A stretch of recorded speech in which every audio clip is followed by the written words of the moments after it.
All right, I'm going to start talking. Welcome back. It's Friday. Oh, yeah. Oh, yeah. Oh, yeah. Hello, traders. Hello, friends. Hello, family. People of Earth, pets, non-pets, and everything you'd like to pet. And speaking of pet, don't sweat the petty things and don't pet the sweaty things. This is Opening Call on TopstepTV. I'm Mother Jugs and he's Speed, and we're ready for a great day here to end the week. I'd like to say hello to our good friend, Johnny, the Hoagland. Hello, John. How are you? Good morning, Eddie. Good morning, everybody. Welcome to the Opening Call Friday already, January the 3rd. Oh, yeah. Oh, yeah. As always, we're going to focus on accurate context, good risk management, and remaining patient on the Opening Call here this morning. Good morning to the top of the chat. We've got one-time top of the chat.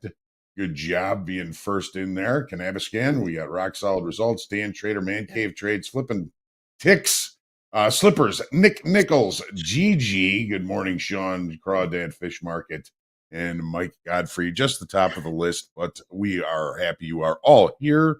Welcome. Welcome. Yes, it is once again Friday here. End of the week. End of the funky week. But let's get busy here. We're going to start here with the news for today.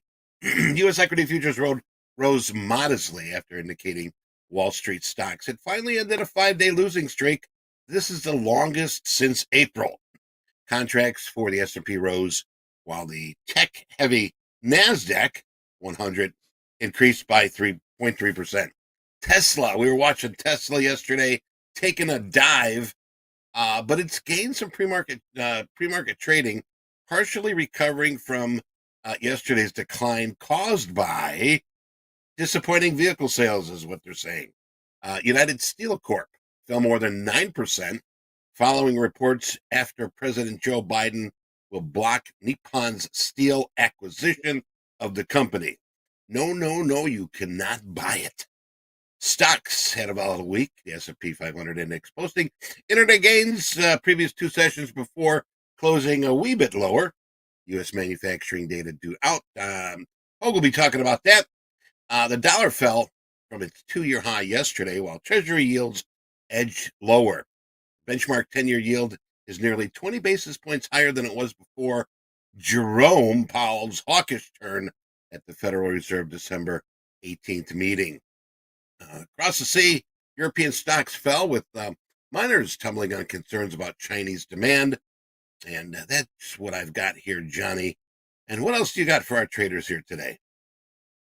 Well, as far as economic numbers, nothing too thick here this morning. At 9 o'clock this morning, we've got the U.S.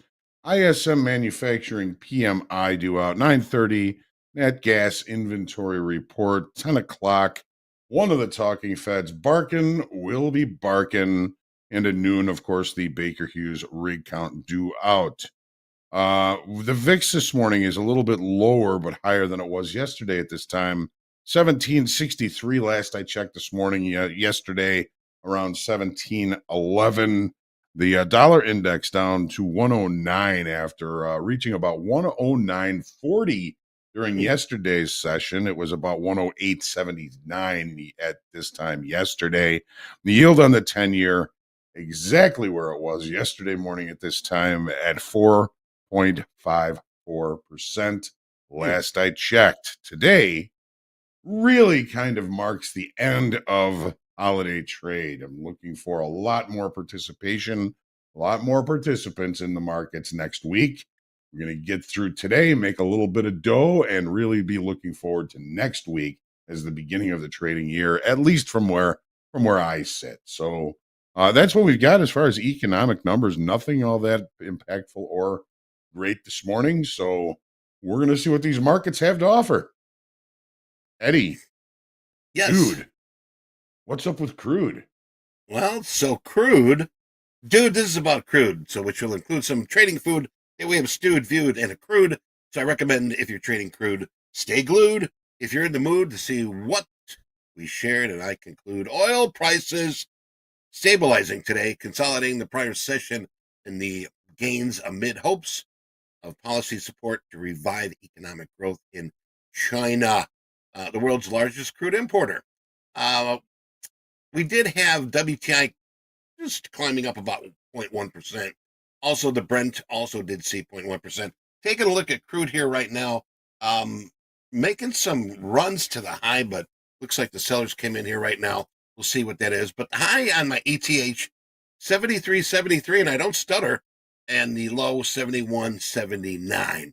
Now, both contracts closed at the highest in more than 2 months yesterday, on track for their second weekly increase after investors returning from the holiday, improving trade liquidity, unmanaged. Okay, and that's what I've got here for our crude. Now we've got our tip of the week coming up here. James, can you post it up there? There it is. Triggers. Triggers. Now remember, we were talking about triggers here Monday, Tuesday, Monday, coming back Thursday, Friday. Triggers, unmanaged triggers. This is something that can be very costly, can burn out confidence. And by knowing your triggers, you're going to be gaining awareness. You're going to be making better decisions. And this is going to keep you in long-term success in trading. So just remember, control your emotions or they will control your trades. Johnny, what do you got? Trigger is the name of the horse of Roy Rogers, wasn't it? Roy Rogers' Roy horse was Rogers, yeah. Trigger. Yeah, well, it's also something you really have to be aware of when you are actively trading. And as they say, knowing you have a problem is the beginning of solving that problem. We talked yesterday about my personal triggers, which is 3 consecutive losses. That's where I know that I start to get a little bit upset, angry, and maybe stop thinking about making good trading choices and just trying to make that money back. Know where your triggers are. And a lot of the hints to those triggers are going to be in your trading metrics. Check your dashboard, check the dashboard on the platform, wherever you can find that information. You're going to be doing yourself a big favor by being able to recognize when you are being triggered. Maybe it's just a feeling. Maybe you just know you're being triggered. The hard part about that is to take your hand off the mouse, take a break, release any of the venom that has been creating those problems, those triggers, and then coming back into the market. I really like the idea of taking a time out, maybe taking the day off. All of those things are things that are gonna help you bring yourself back to center. People hear me talk about being centered quite a bit, and maybe that's something I should kind of revisit during a group coaching or something. But you can have a ball of clay, and if it's not centered, you're not going to make anything. You can have a paintbrush, but if you don't know how to use that paintbrush, you're not going to make anything beautiful. So make sure that you are aware of your triggers. Make sure you're as close to center as possible when you are actively trading so you can make good trading choices. Because as we all have heard and know that making money in trading is all a process of making good trading decisions, understanding context, understanding risk management, understanding technical analysis, and understanding yourself. Add all those up, mix them up into a nice morning shake, and you may have a good trading day. So know your triggers and just be able to step away when you're feeling triggered, upset, Yeah. venomous, vengeful, uh, ego, fear, all of those things are considered triggers in my book. Make sure you're aware of them, make sure you know how to step away. And it's again easier said than done, especially when you're down a little bit of money. That's the hardest thing to do is walk away when you're down money. But in a lot of cases, when you're triggers, it's the best thing to do. It is. It's a wonderful thing. And a wonderful thing about Tigers is Tigers are a wonderful thing. Their bottoms are made of rubber and Yeah, their tops are made of spring. I just had to go there. I just had to go there. It was sort of a yeah, why setup, not? Johnny. Friday. Friday. All right. Hey, we're going to be getting to John's charts.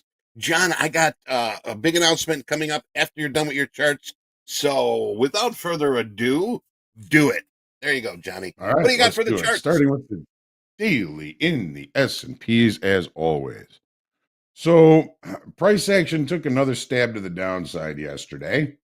Obviously, recent lows 5% off the all-time high. I've got them here loosely at 58.70 off the high in the March contract. So we took another look down to those yesterday. We added 20,000 contracts in open interest. Where is this open interest coming from? Is my question. Volume remained relatively low, but pretty decent yesterday. So we're starting to see some of our market participants coming back into the markets after the holidays. Again, I'm expecting full presence, full attendance on Monday when everybody comes back to the marketplace. So volume wasn't bad yesterday, kind of a down day, adding open interest. You could say that if that were speculators, they've added to their short positions against the 5% off the all-time high, above the weekly kickoff low. Maybe they're starting to get a little bit too short without some sort of impetus to the downside. Perhaps we're looking at potential lows. Look at the excess on the bar on the 20th of December. We got to that 5%, rejected. We got to the 5% yesterday, and to some degree, showed a degree of excess or rejection down at that level. These long shadows or wicks at the bottoms of these daily charts indicate price got a little bit too cheap and buyers started to come in at those levels. It's going to be very interesting on Monday to see when all of our participants come in and what the longer time frame participants think of these levels. Are they bargains? Are they going to come back in and begin to buy this market again? Without bad news, we all know that the market has a tendency to continue to push to the upside, lower left to upper right. Let's take a look at the 30-minute chart and see what we're looking at for today. All right, so the market opened yesterday, basically high of range, above value. We looked above the range from Tuesday, showed some rejection back into range and value from Tuesday. Double distribution trend day ish was created. We have a distribution of time and volume above here. Let's just call this distribution from basically the IB low, 59.34 half up to about, let's just call it 59.62 approximately. Everything in trading is approximate. There is nothing perfect or finite in futures trading. Low volume node right where it looks like we're going to be starting today, and then a higher volume node down below that. We've got that lower volume node. Just call it, let's call it 59.20 down to 58.90. We're opening in a potential area for repair, or at least that's the way it looks now. We're starting to see some buyers coming in. Do we have any overnight inventory? I'm going with not really. The market opened, or let's call it right around here, 59.20, 59.21.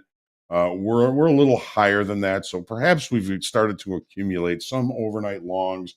But with this consolidation that occurred basically against IB low from yesterday, a lot of the overnight inventory was probably adjusted during that period of time. So we are seeing some buying coming into this market prior to the open, but I'm looking at this as a potential area for repair.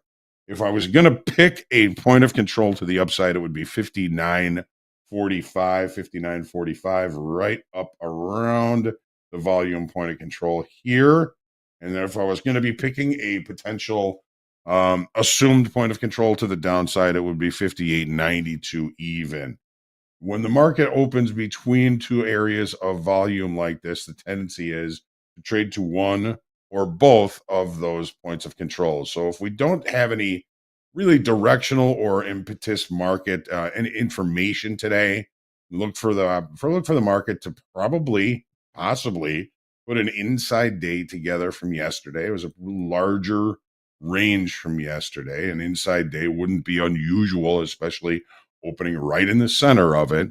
Yesterday was a double distribution ish trend day to the downside, adding open interest, possibly indicating some new shorter time frame, weaker hands shorts in the market near recent lows. If they don't get what they're looking for, all of those shorts may turn the other cheek at some point. Take a look at the NASDAQ now, which is a little similar, but a little bit different situation. So weekly kickoff low we tested yesterday, 21,140. The market looked below it. It held above it and then really kind of tanked below it, but recovered back above that level by the end of the day on the 20th of December.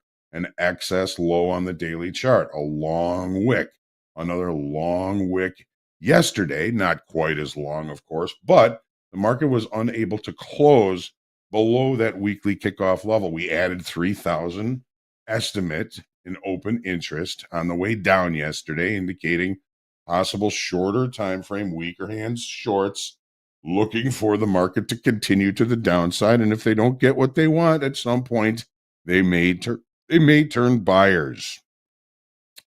Auctions die in excess. The downside auction on the 20th died in excess. It got too cheap. Sellers wouldn't sell it anymore. Buyers came in and took over, and then we, put in our recent high. We've got another sort of situation like that from yesterday. Sellers got too cheap. Sellers backed off. Buyers took over, closed the market back above the weekly kickoff high, 21,140. And remember, we're not looking at longer time frame participation here. We're looking at shorter time frame speculators that are really kind of in control of market price action. Maybe a little bit of them came back yesterday, a little bit of longer time frame, but if they did, they found a bargain down here. The auction, again, auctions die in excess, and this was an excess low on the daily chart. What's it look like on the 30-minute chart? So we had the IB low yesterday, 21,166 half. Weekly kickoff low, 21,140.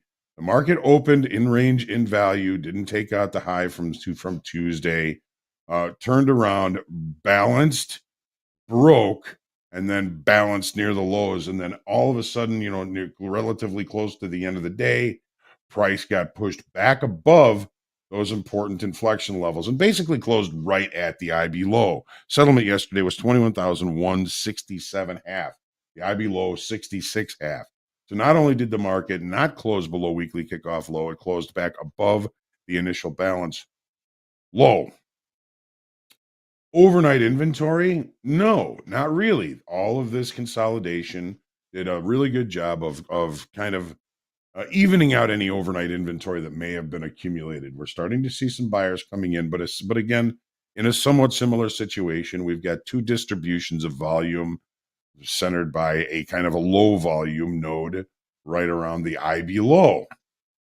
The upper distribution, I'm going to say a potential target or point of control in the upper distribution, 21,300, and a potential point of control or assumed point of control in the lower distribution right around 21,065, 65 all the way down here. So opening between them, there is the tendency for price to trade to one or both of those assumed point of controls in the upper distribution of volume and the lower distribution of volume. No overnight inventory opening in range in value suggests to me to try and stay patient, wait for better trade locations as the day goes on. Yesterday's profile in the NASDAQ turned out to be as close to a trend day as I think you can get without it being an actual trend day, almost a double distribution trend day to the downside, opening right in the middle of it. Try and stay patient. Very little change in the perception of value. Let's take a quick look at crude. So crude, we saw a breakout on Tuesday above weekly kickoff high 71.40. Yesterday we saw a continuation of that breakout, adding 31,000 contracts in open interest. More money coming into the long side. Volume was actually pretty decent yesterday. We probably saw not only speculators adjusting inventories to the long side, we probably saw some longer time frame hedgers also adjusting inventory on this push to the upside. We've added about 19,000 contracts in open interest between Tuesday's session and yesterday's session. That's healthy for a continuation of the move. The higher volume we saw yesterday, also healthy for a continuation of the upside auction. Let's take a look at the 30-minute chart now, and let's see what we've left behind, unfortunately. So here's the range from yesterday. Here's the range from Tuesday. One of the things that Deanna was talking about yesterday, late in the session, was the fact that crude oil has been just providing some very, very small ranges in the regular trading hour session. About $1 is about the average range for the regular trading hour session, which leaves a lot of kind of weak structure in any direction that the market is trying to go. Yesterday, we created a gap between Tuesday and yesterday's session, a very narrow range, still some decent volume and changes in open interest, but very narrow ranges. The overnight range where the gap was actually bigger than the regular trading hour session range. And look at all the volume that came in. Very low volume during the overnight session. All the volume comes in during the regular trading hour session, but the movement was mostly in the overnight session. So what did we do today? Well, we can get settlement on there 7313 is settlement. Let's get that on there. 73. I thought I put that on there, but we're going to get this on here loosely. There's 7313. There is our settlement price. Overnight inventory got too long, too short. Is it too long now? Quite possibly. Just kind of a mixed overnight. We're holding above the IB high. The opening range in crude oil has not been left at either the high nor the low. We're still in range above value from yesterday. That's a good sign. So as long as we can, I think, hold above the IB high and value high from yesterday, we may see rejection of value and continuation to the upside. The thing that worries me is the amount of weak structure that has been left behind. We've got the gap from Tuesday to Wednesday. We've got a naked point of control. We got a weekly kickoff high, which was 71.40, which was resistance, became support. That could be an interesting opportunity, but there are so many naked points of control left below. Those are visual targets. Those are weaknesses in structure and will be important when they become important. I think the biggest story is the fact that we brought in some volume yesterday. We've had 2 days of adding open interest. The auction process in crude oil is acting pretty well. What the real question is it longer time frame traders who are going to sustain buying, or are these shorter time frame buyers that are going to run out of bullets at some point? And if the market doesn't get help from the longer time frame to the upside, they'll turn, and we may see a decent pullback in this market. May not change the overall picture, but we are sitting, above a long-term area of balance, seeing open interest and volume increasing as price pushes away from it. The auction in the crude oil is actually performing relatively well. Now, if we can just get some decent daytime ranges, that might be a lot more interesting. And then maybe Deanna won't have to divorce crude oil. All right. So yesterday, holiday volume kind of remains in gold. A lot of foreign banks and stuff. They're everybody's back to business. Maybe not the actual traders are back to business, but we did increase open interest on this push up to weekly kickoff high by about 10,000 contracts. Open interest, we've added about 19,000 contracts in the last 2 sessions. Is that all speculators? Well, above weekly kickoff high, we would look for longer time frame buyers to adjust inventory, or below weekly kickoff high, we might look for a longer time frame adjustments in inventory. The fact that we saw on such low volume and an increase in open interest up against an inflection level that proved to be sticky yesterday, I don't think that the longer time frame has come back into the market here in gold just yet. Take a look at the 30-minute chart. As we talked about yesterday, the market, when we got up to that weekly kickoff high, I kind of left a warning out there that without the longer time frame traders, it's likely to become a chop shop up around weekly kickoff high. That's 26.72. Look what happened. We got there. We looked below. We looked above. We looked below. We looked above. We looked below. We looked above. we do have a little bit of a possible head and shoulders continuation that could be happening. And of course, there's plenty of downside weaknesses in structure to go back and recheck. A gap, a naked point of control. Naked point of control is 26.3860. The gap down below is from 26.4830 down to 26.42 even. That's from Tuesday to Thursday's session. Similar to crude oil, but there's lots of weaknesses in structure down below that this market can target should it choose to adjust inventory to the short side up against the weekly kickoff high. The profile yesterday, a trend day higher. Market opened and just continued to trend the better part of the day before settling just off the highs. So that is a good look. Hopefully that context is going to help you. Make sure that you remain humble, grateful, creative, and centered in your trading today.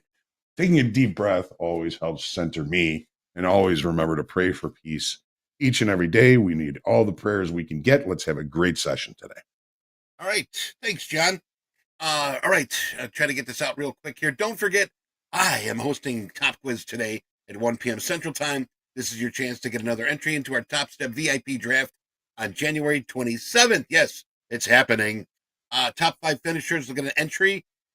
For those that get 3 or more questions right, we're going to put you in the draw. Also, we're going to pull 20 random winners. All 25 will get an extra entry in our VIP draft. Don't want to miss this. Coming up next here, Fast Market Coach Dakota's here next. Dakota had a big week of trading. He locked in 12K on Monday in his live funded account, but hit his 5K daily loss limit yesterday. Wah, wah, wah, wah. But he'll be back today. We're going to find out, and we're going to be talking about this Bears and Packers deal that he and I have.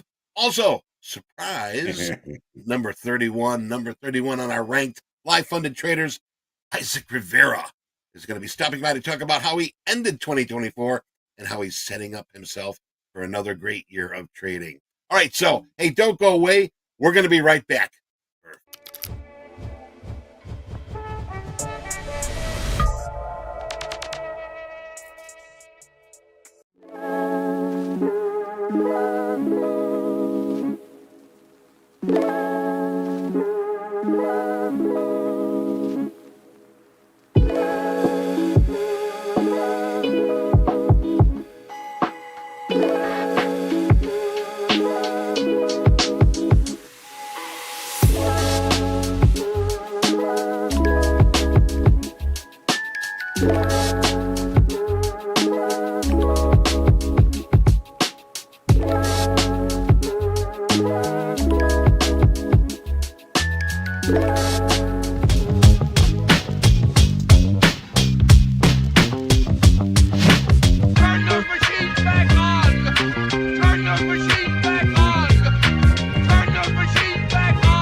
All right, let's get our plans for the weekend. Hope they're going to be good. In the gates. Oh, wrong button. Oh no. We're about Wrong to start button again. My God, man. There it is. Jeez Louise, it's Monday. We're open. Thank you, Andre. Good morning, Andre. Oh, good morning, Eddie. Welcome, everybody, to TopstepTV. This is Fast Markets. We are open on this Friday. We got Dakota in the house. Number 2 on the big board. Yeah. And Hoag here as well. Dakota, Happy New Year. I see the bull behind you. How we doing, buddy? Yeah, here we go. It's New Year. Yes. Still New Year. And yeah, it's been a crazy market, to say the least. Very crazy. Gold kicking some butt here today. North buyers extreme. All right, Hoag. I heard you on opening call. Looks like a pretty muted open. Thoughts going into today for those that are just tuning in. I see our viewership has doubled since we got started here. What are we thinking for the open here, Hoag? Well, I mean, sort of double distributions yesterday in the NASDAQ and the S&Ps. NASDAQ already kind of trading into the upper distribution in the point of control in the upper distribution. So one of the repairs levels has been hit.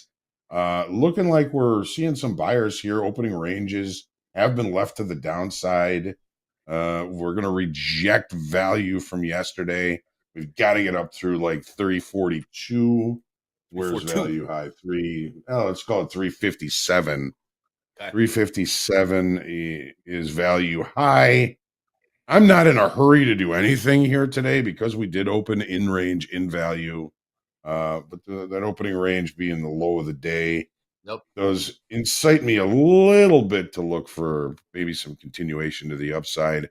We've got rejection below weekly kickoff low yesterday, which was 21,140 in the NASDAQ. No real overnight inventory. We're seeing fresh buyers coming into this market at this time. Oh, yes, we are. Yeah. And Dakota's got the bull behind him, so that's what we're looking at. I'm the same as you, Hoag. I had a long on the Nikkei last night. I closed it when I first woke up for plus $900, and as soon as I closed it, it just started going straight up in my direction. Basically right near my take profit if I would have kept it open, but I won't hold anything into the open of the New York session. And here on the NASDAQ, main hurdle that I'm watching is going to be right at this nice level of support and resistance around these 340s, 330s zone, maybe up to 350. This is a nice support and resistance zone that we've seen play out since, the end of the year. And it'd be interesting to see if this starts to act as resistance. I'm not looking to short this market. I'm looking to buy the dips. Unfortunately, we might be waiting for a minute until we get another dip here. It might be one where we want to get long and the market's not going to give us a chance. Could be. All right, more buying coming in here in the NASDAQ, S&Ps, and the Dow. Heavy long tilt as well, 73% in the ES, 74% long in the NASDAQ. Last trade in the ES, 59.54. I feel like we saw these prices yesterday. Straight up. Yeah. NASDAQ cooking to the upside as well. Straight up indeed. See if there's going to be more follow through though. Leaving last night's range just behind. S&P leaving last night's range behind. Yes. 21. Yeah, I have nothing. This is a rough. I love when the market goes up. I hate it when it does this because you just have to close your eyes and buy it. That I can't even do that either. It's not a valid trade. It's just let's just wait and see what happens. No. We got up here. We're hanging on these 340s, 350s. We'll see if it becomes resistance. Try and get some type of a pullback and wait for a setup. We're only 4 or 5 minutes into the open and we have a long day. It's Friday. Oh, it is Friday. Happy New Year's, Dakota. What are your thoughts for 2025? What are the big goals on Dakota's idea board for 2025? Anything of note, or you take it day by day, Dakota? Just take it one day at a time, Andre. I don't wait for the new year to make goals. I don't know where that came from. I know it's very, very popular where it's like 2025, my New Year resolutions to lose 5 pounds, right? Like that's typically a lot of people's New Year resolutions, which is good, but you can make those goals and those resolutions any day you want. New Year, I can lose 5 pounds sitting on the toilet. Oh God, New Year, new me. Oh, I'm done. What's up, Eddie? Watching the Chicago Bears game, Eddie. These two, boy, these two. Beat you. Eddie and Dakota have a bet, an all season long bet between the Bears and Packers, and it's all coming down to Week 18. Yeah, lots of goodies on the table for the winner. Yes. So. Yes, here we go. We're getting a little bit of a. Do we call this a sell off in this market, or this is just a little bit of a bounce, or give us a what do you consider a sell-off anymore? The past 2 weeks, we've seen a lot of volatility. Usually, it's 100 points is a pullback. Oh, yesterday it was 200 points. I mean, yesterday was wild. It's giving us a pullback to the opening range here, which might offer us opportunity. It takes us almost back to the overnight high. Overnight high in the NASDAQ. 303. 303. Yeah, that resistance became resistance again. That pivot right there at 340s. Yep. It's a zone, plus or minus a bit. Yeah, Dakota. Everything's a zone.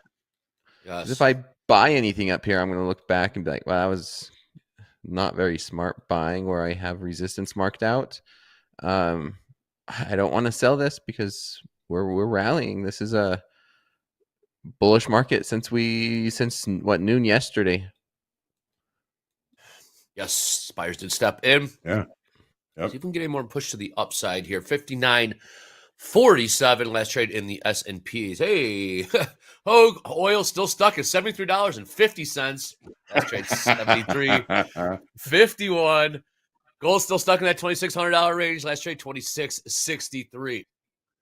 Yeah. We had Aaron loose on that was the warning yesterday. Was that 2672 in gold was likely to be very sticky and choppy. Yes. And boy, did that prove to be right. Spot on, Hoag. Here we go again. That was a pullback to buy.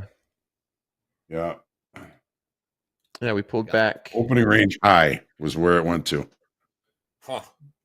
48 points. And now we're right back up there. NASDAQ, 77% long here in the tilt. Let's catch Eddie. Hey. Friday. First Friday of the new year. First Dakota appearance on Fast Markets of the new year. A lot of firsts. Yeah. Second trading day of the year. Patience. Very much so. Oh, Three Stooges. I wonder if we could go a whole stream without taking a single trade. Have we done that? Did we do that at all last year? Almost yesterday.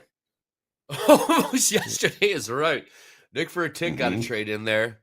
A trade. It was a winner. Shot Nick for a tick. House didn't do anything until 12:30. Yeah.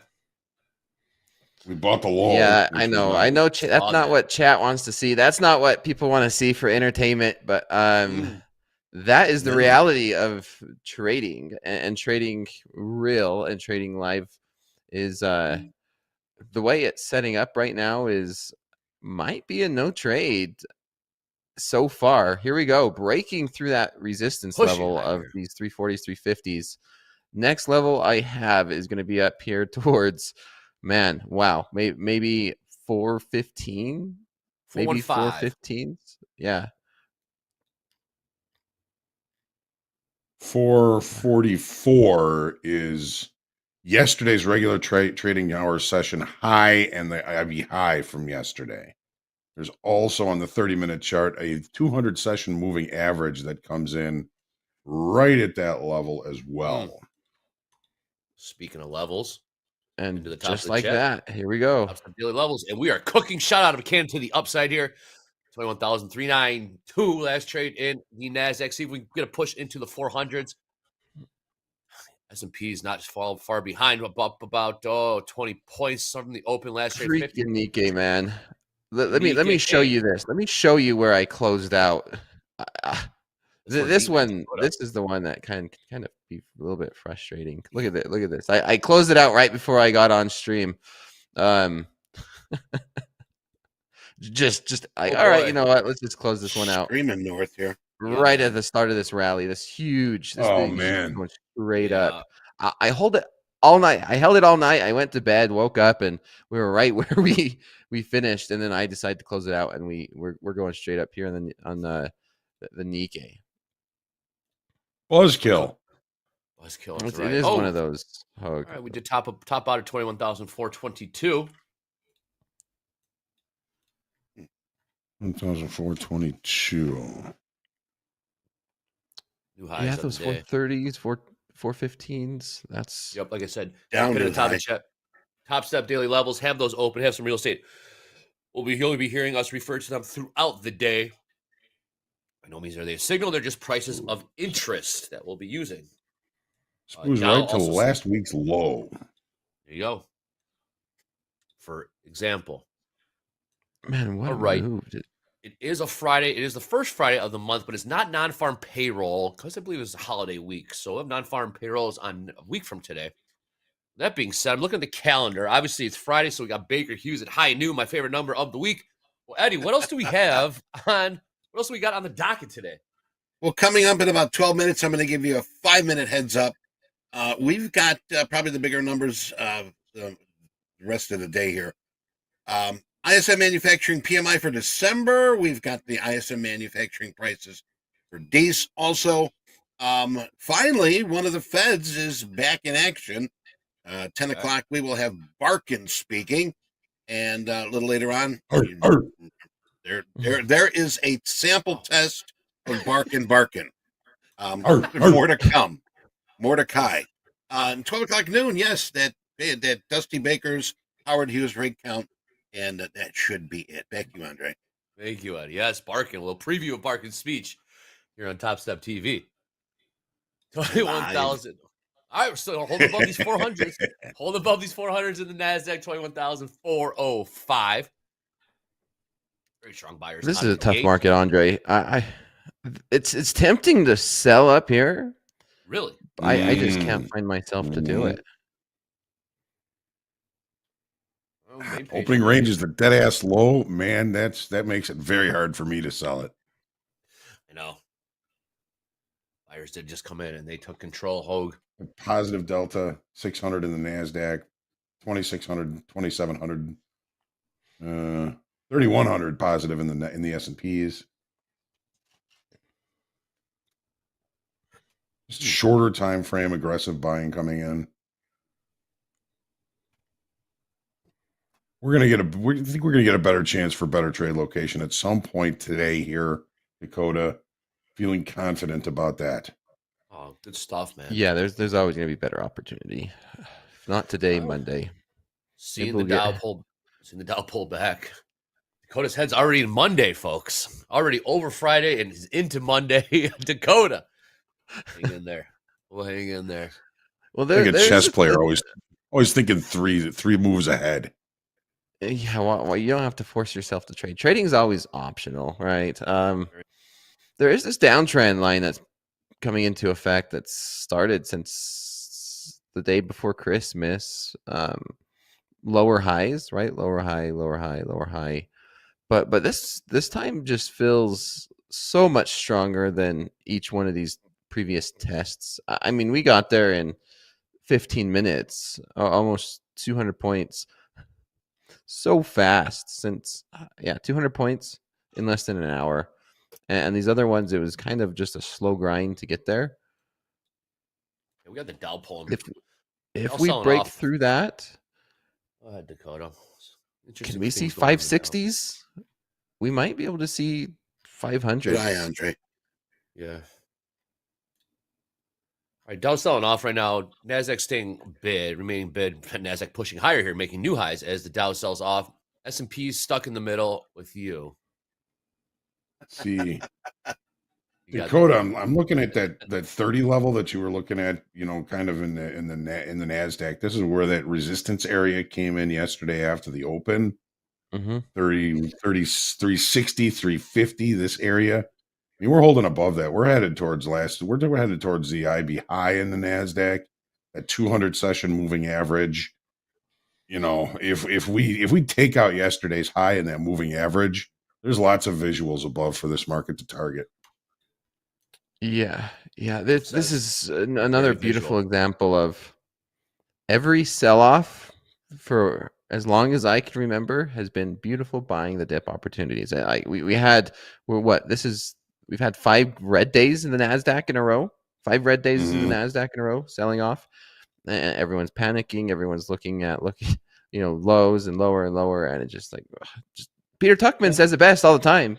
Hey, next week we're gonna be here. We're gonna be wishing we bought this dip, and here we are on the daily. Are we gonna see a 3-bar reversal on the daily? Are we gonna see a leg up now?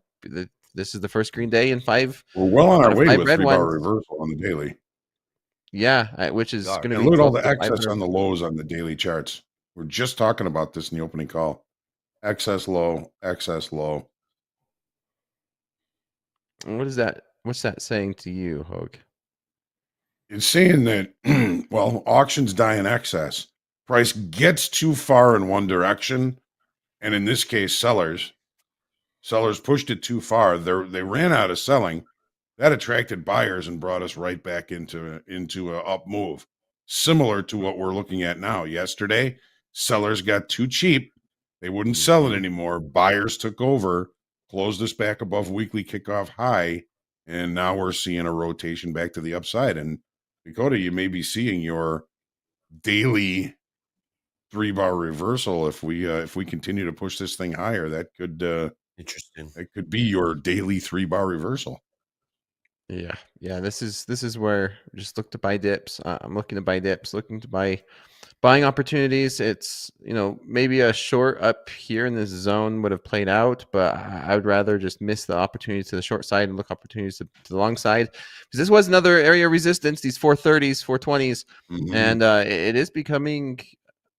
We're starting to sell off of it. Yes. This was resistance dragging us lower yesterday, right? Yeah. This was resistance. These 420s to 430 That zone. might be the leader here, Andre. I think you're right, Eddie. Yeah, it's coming off there pretty good, isn't it?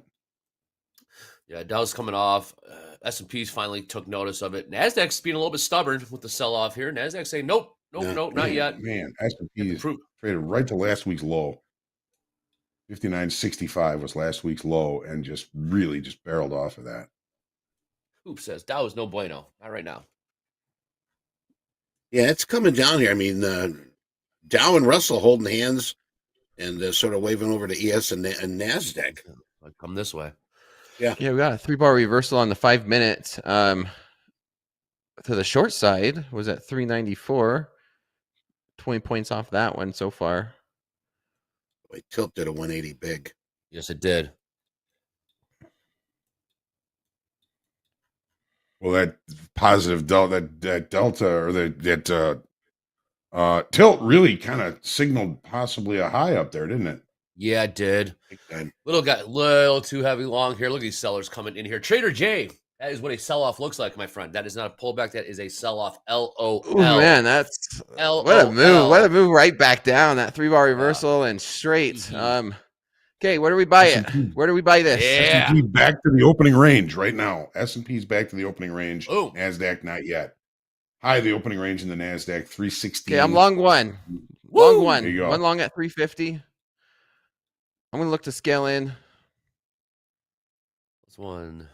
NQ 21,350.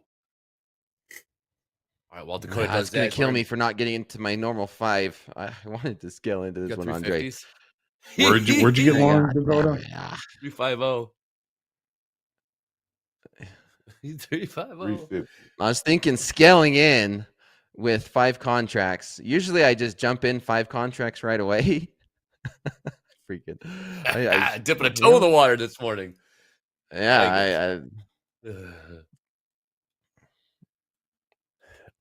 while Dakota determines if he's going to scale in or out of this trade, upper left-hand corner of the screen, hashtag fast markets, hashtag power hour. Hit us up at TopstepTV on the X. Send us your battle station setups, your trader setups. I like to see all the screen setups, the lighting, see what your system looks like compared to ours. Maybe get some good ideas that way. Also some memes, swag, trader wins. We love that. Performance dashboard analytics. Again, hashtag fast markets, hashtag power hour at TopstepTV. All right, Dakota's long from 21,350. Nvidia's on its highs. I guess you could pick the bottom of that pullback when you're only doing 1 contract. Man. All right, I'm just closing that one out. 25 points. Nice. Ho hum, as Dakota says. Ho hum. That's my fault. I don't think I followed my process on that one. Dakota. Tesla recovering a little bit. Oh yeah. How's Tesla doing? Tesla got worked yesterday. Right there. Yeah, it's up almost this morning right now. Yeah, I figured it's a bye eventually. Andre, I legit got Nvidia up 3.5%. Wow. There you go. Whoa, Dakota. Dakota, also reversal challenge champion, will be joining us this afternoon to defend his title. You back-to-back champions, Dakota, or just one time? Well, I think officially it's one time, but every time officially it's one time. We'll say that. He'll be joining us this afternoon, but that's a long ways away. We got real trading going on here. on this Friday, January 3rd, January 4th for some parts of the world. Might get your shot again here, Dakota. Yeah. Oh, yeah. Thank you, Robert. Number in 9 minutes. Sailor Moon, it's more about the process, not the dollar amounts. Not the dollar amounts. Yes, I don't want to say, oops, I accidentally made $500. No, it's yeah, following the correct process needs to be. Sound like Dakota prioritized. Spears. Oops, I did it again. Here we go, straight back More down. today. Wow, what is this market? Lower the opening range, got taken out in the S&Ps. Personalities, this market. It's kind of like yesterday a little bit. Equities, that is. Crude, gold, pretty much in their range. Take a look at the gold or crude, $673.46 a barrel. There's the 30-35 level you were looking at earlier, Dakota, where the sellers really came in after we put in the high yesterday. Yeah, we did. I almost clicked buy right there at 320. This market is. Question in the chat. Where do we send our power hour? Hashtag power hour at TopstepTV. We got a number in 8 minutes. ISM manufacturing. Could be a market mover, folks. Yeah. A lot of trading ahead. Nice couple. Way to get out, Dakota. Way to get out. You got a feeling, huh?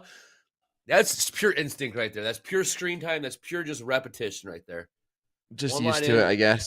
Right? Oops, I did it again. It wasn't just that, though. Come on. It wasn't just that. You realize that this is the main pivot that I've been playing off right here at 350s. These 350s where I said it was resistance, and we broke through that, got into the 400s. That pullback was right down there to 350s. And, you know, if there's going to be an area of a support, that was a decent area of support. Sure enough, it did become support again. That pivot from January 2nd, where we were saying resistance on our way up. Yeah, right there. Yep. That's where I bought it when we pulled back. This is wild. It wasn't just, hey, I'm going to blindly buy this. It was, we got there. Vicious snapbacks. Vicious snapback. Wow. We could see that with the tilt. I mean, tilt is very undecided right now. 50, just about 50-50 across the board. Big time, Eddie. Like Hoag was saying too, tilt got a little too tilty up there. Like 77% long. Market ran out of steam. Sellers came in and took it right down. Lower. I think the steam has gone to gold. Gold sellers kicking in right now. Oh, how about that? Gold finally woke up. Has a pulse. Yeah, good morning. Morning. Yeah, good morning. Welcome to the party. Good morning, honey. Time to go to school. Okay, where do we buy this again? Where do we buy this? Where do we buy it? We got numbered 5 minutes, Dakota.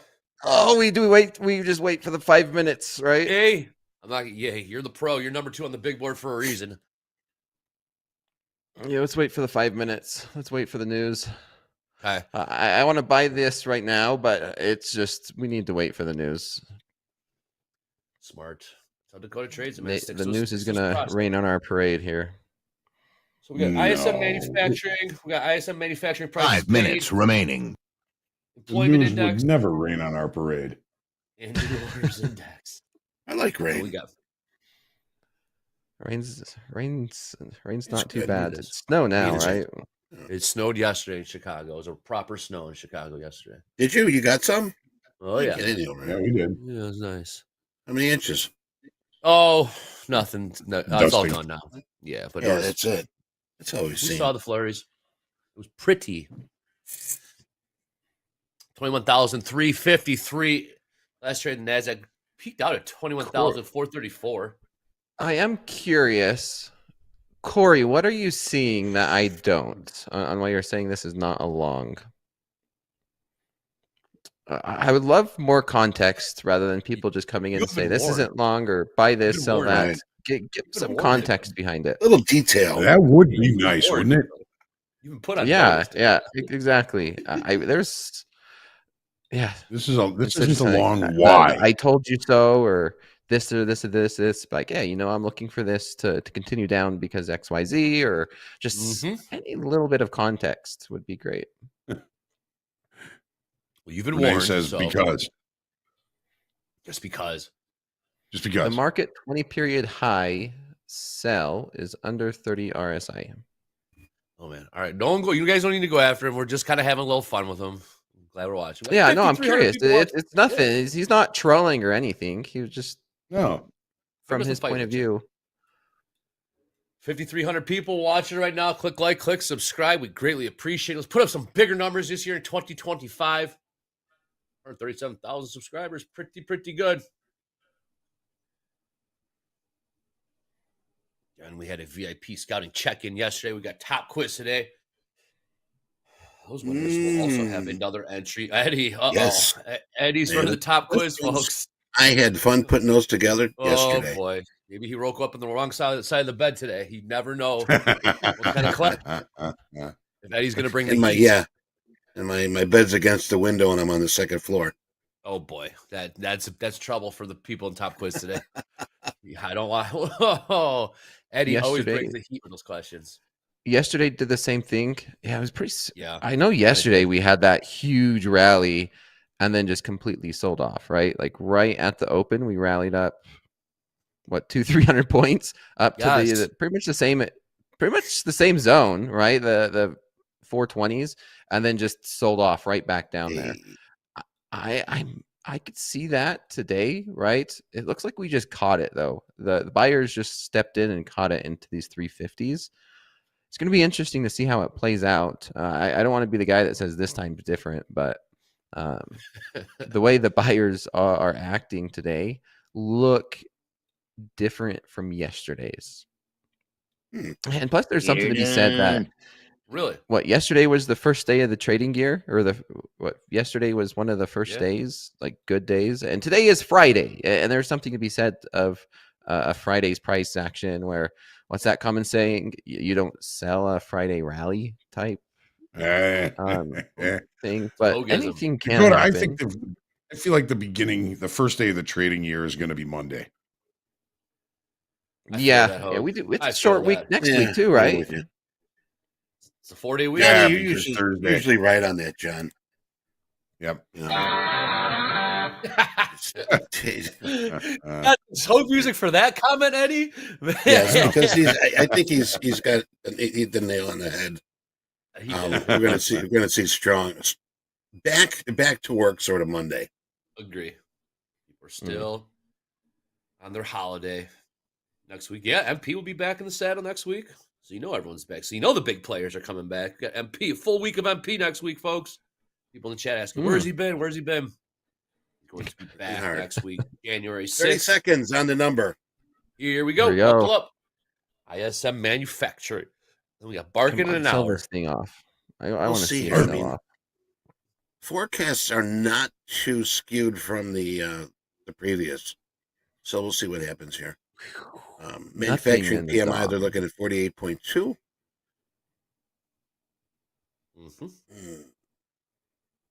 Ryan Chung in the chat. MP doing CEO stuff. Yeah, he'll be back in the saddle next week. Anyways, we got a number. ISM Manufacturing, 5 seconds. Eddie, take it away, my friend. And here we go. Coming in at PMI. Come on, folks. There it comes. PMI coming out at 49.3. They were looking at 48.2. Price paid, they were looking at 51.8, coming out at 52.5. And that's what I've got here right now. So PMI coming up, actual 49.3, looking at 48.2. And if you missed this, here you go. Hoop says bonds don't like it. Bonds don't likey. Likey. 10-year yield, 4.55%. No, they don't. 55%. There's one thing we need to keep an eye on, those 10-year yields. Yields go up. You go up high enough. I want to see this market sell off.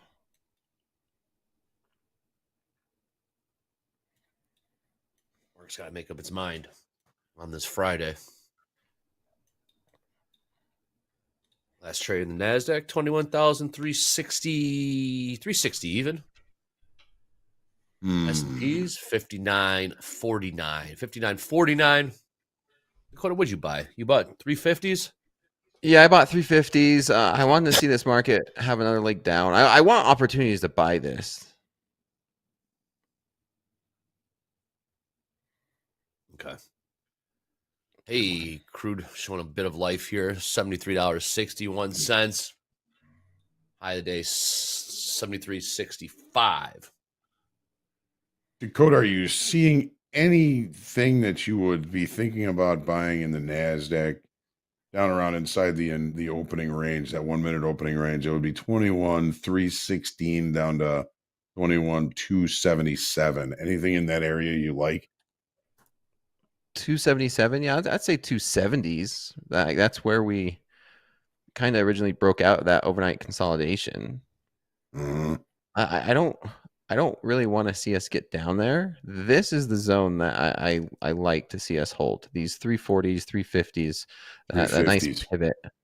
Yeah, I want to see us push a little bit lower than this for some buying opportunities. Either push lower, maybe more consolidation, just some opportunity to buy it. I don't like. I mean, like we've seen at the open, right, where the market just goes straight up and keeps you out. It could be tough. It could be tough to trade that.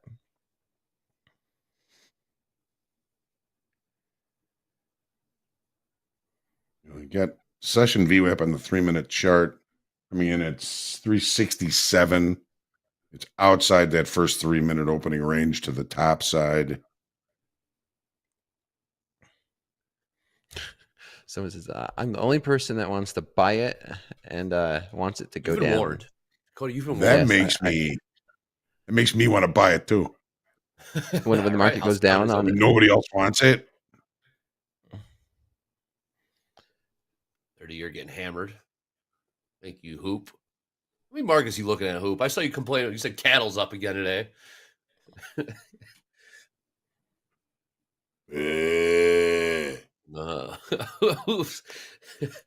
We might get that continuation higher. That could have been the viable dip in the 340s. We're holding those 340s, 350. Yes, we are. 21,385. Damn right, head on a swivel, Hoop. Damn right. 59.50 last trade in the ES. Come on, buyers. Looks like they want to, but it looks a little tentative right now.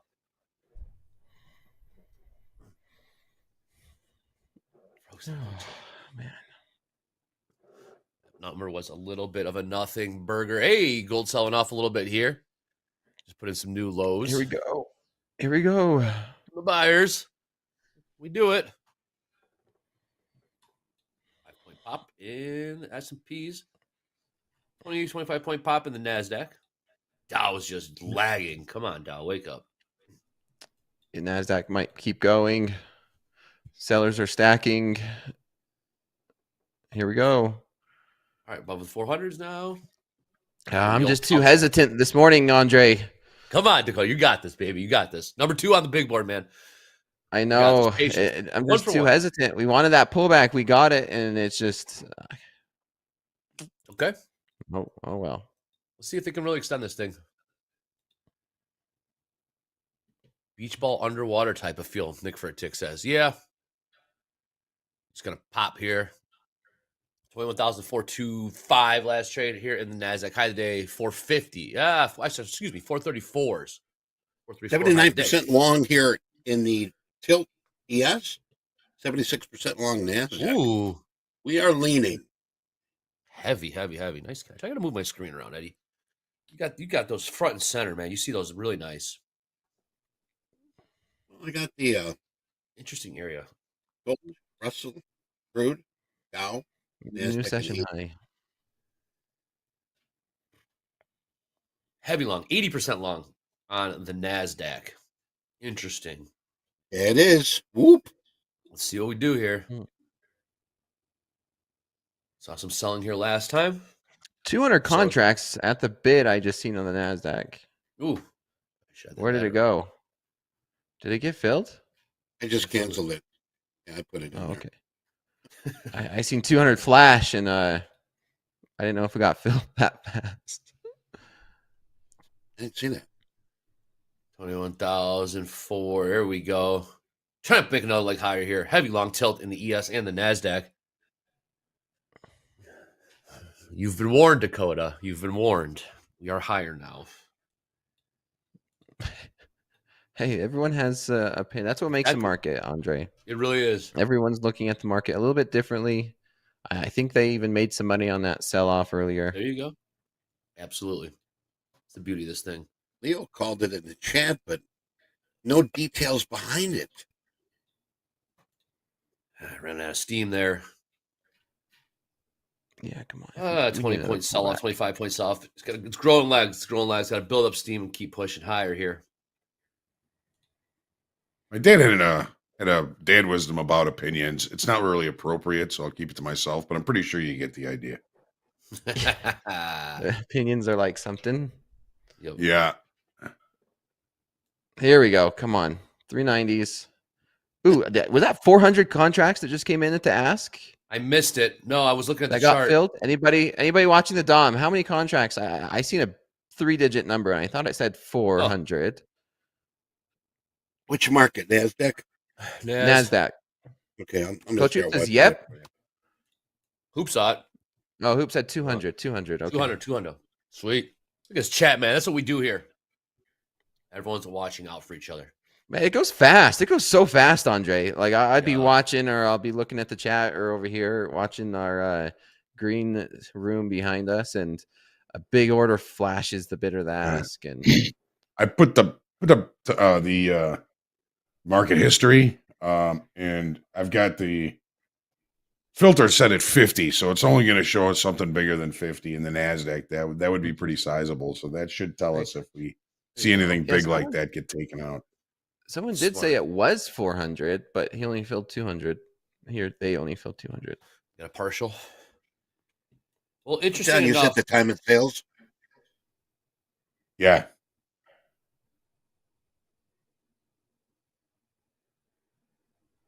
I got the filter set pretty high, so it's not going to show anything unless it's 50 contracts or bigger. Right. Well, tilt got heavy long again, and we sold off 2 times now. Man, that yesterday's high, IB high 444 is a sticking point for the NASDAQ. Last week's low 49.65 is a sticking point for the S&Ps. Yes, it is. Hey, don't look now. Crude finally grinding higher like it did yesterday. Everybody get out and push. Everybody get out and push. We are closing in at $74 a barrel.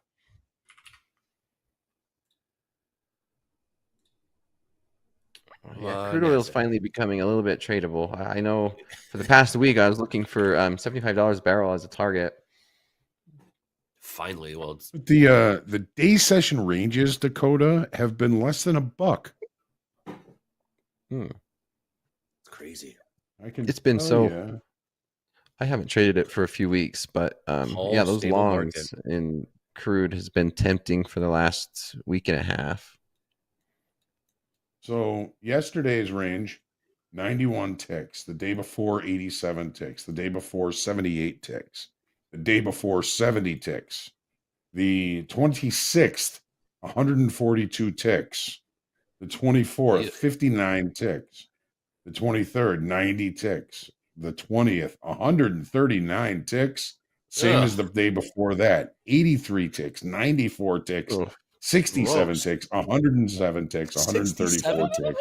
67 ticks. Very small day session ranges in crude oil. It's been very difficult. Warning. No. Will Robinson.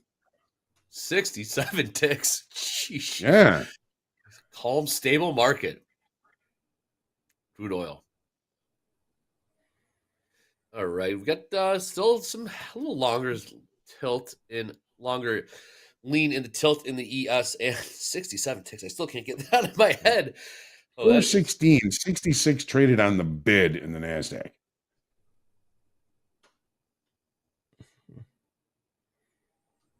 Push higher here. Yeah, this might. I don't know.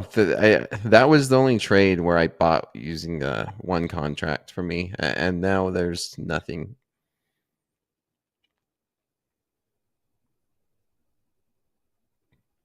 I want to see another pullback and buying opportunity here.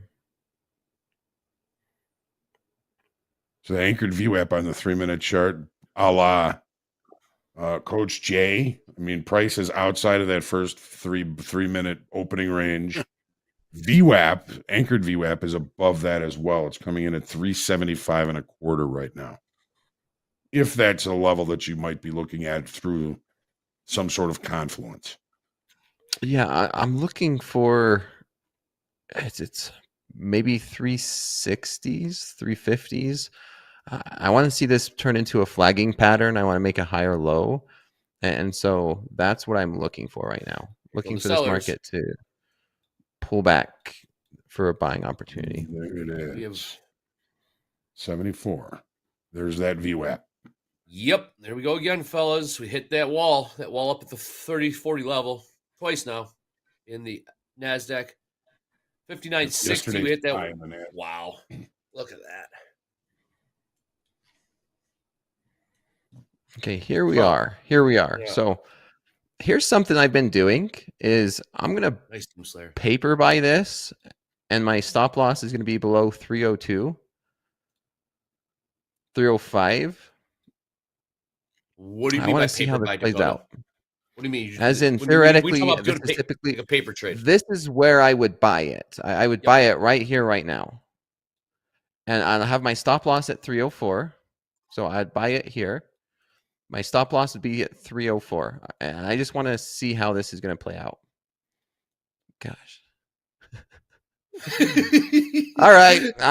You know what? I'll catch you guys power hour. I'm gonna go Dakota. I'm gonna go start early, Andre. Come on. I'm gonna start early. It's time to get it.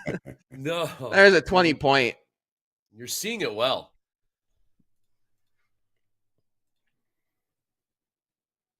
S&P's almost traded down to overnight session VWAP, which was 59.45 on the 3-minute chart.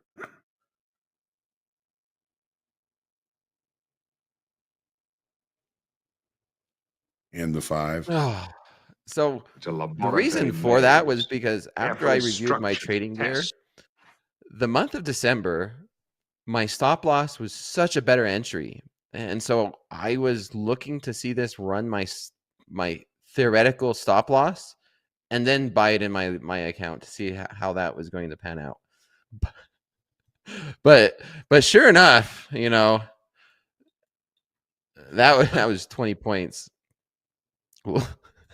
Stop laughing, Dakota. You're making me laugh. That's all you could do. That's all you could do at this point. Like, man. That's exactly. 100%. You just laugh and wait for another setup. 50-50 on the tilt. Uh-oh.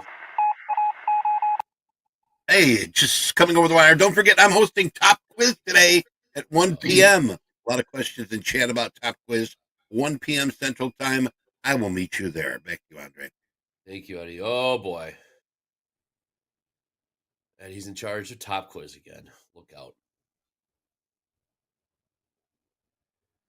21,360. Hoop, I saw that comment in the chat.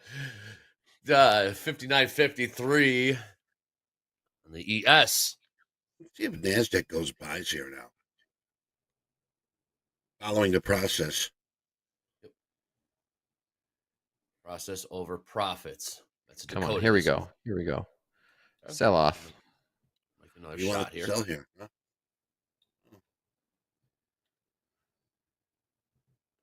They're saying we missed the short already, but why did we miss the short already? What did you see? Are they laughing at us again, Hoag? All right, let's. I'm looking at the longs now. Looking at longs. Here we go. This is looking tempting. We did run to 36. I want to see if we can consolidate here more and push right back up. I really wanted to see a test of 305. Maybe we could get that, but longs are now in play for me.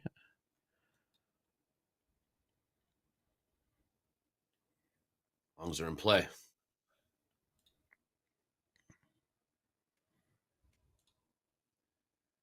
$21,350. Not just theoretical long either. Paper trade. That paper trade was nice. Hey, Yeah, the paper crude. trade was on fire. Those synthetic long. Crude trying to grind higher here. We just put in new highs. 73, 72. Speaking of energy, natural gas storage coming up here in about 13 minutes. Okay. A little push down. I'm getting in long. Let's see if we can get it. Is this synthetic? Yeah, I'm long 5 in the NASDAQ. Okay. Price? 56. Thank you. 21,356. All right. This level. All right, we're along with you, Dakota. All right. 49. 49. How many, Hoag? 3 contracts. What's our stop? 301. 301's my stop. On there. I like 301. ACH 301. 301. Right Yeah, back to VWAP 5% off the all-time high. 327. I'm not liking this at all. Come Not on. liking it at all, Hoag. Dakotas, Well, come we on. got- Hold on. We got overnight VWAP coming in at 312. I see 312s also. We're going to Hoag. hold that. Yeah.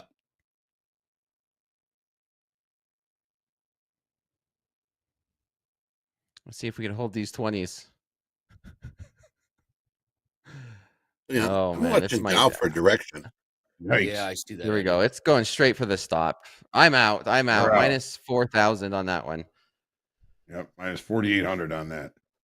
Oh, this is definitely going to be that one, right? Waiting for those 30. This is 30, it. 30, This was where Right the there, stop right at was the where we were stop. supposed to get in. right at the stop.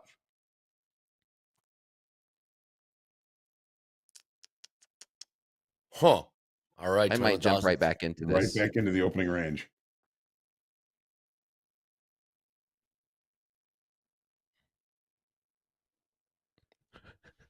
What did I just say? This is, Don't do this. you said in December your What I stop was a just better say, trade man, location. I'm like,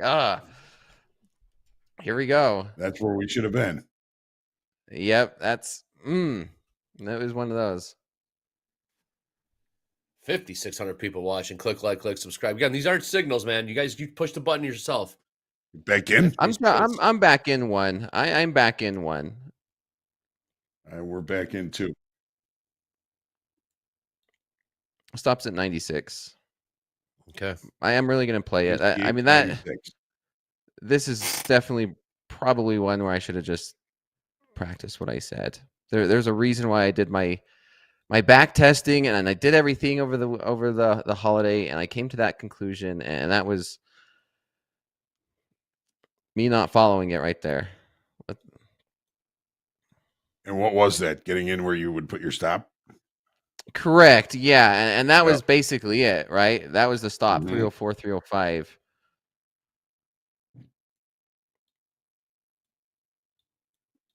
And so I'd still be up 1,200. So just thinking through this, Hoag and Andre, I'd still be up 1,300, and I would be long 5 contracts at 305. Like, that would be such a better situation, and my stop would be at 274. And obviously now with hindsight, right? Because if we would have just kept going up earlier, we would like, oh, I should just follow my normal setup.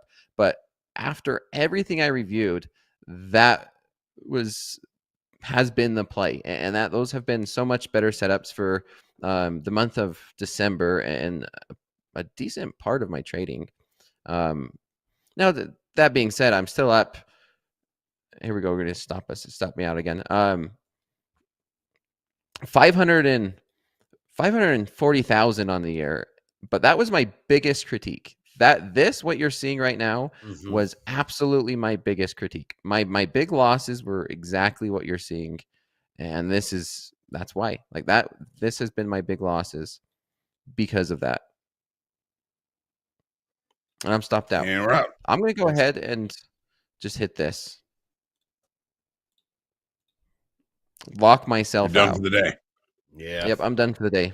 One big trade, or a couple decent trades, but then that Still one trade, selling that here. was it. Look at this. Yep.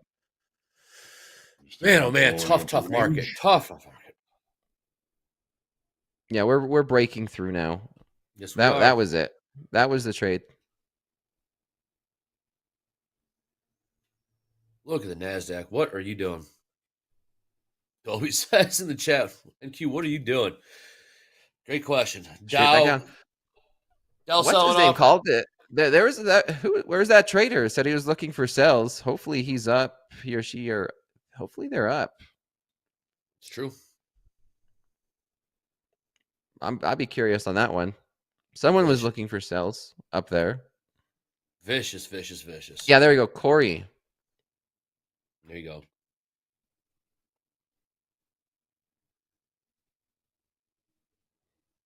Wow. Yeah, that was vicious. That was it. That was my trading. That's basically my trading day. That's how my day typically goes. 1 or 2 trades, and that's it. Yep.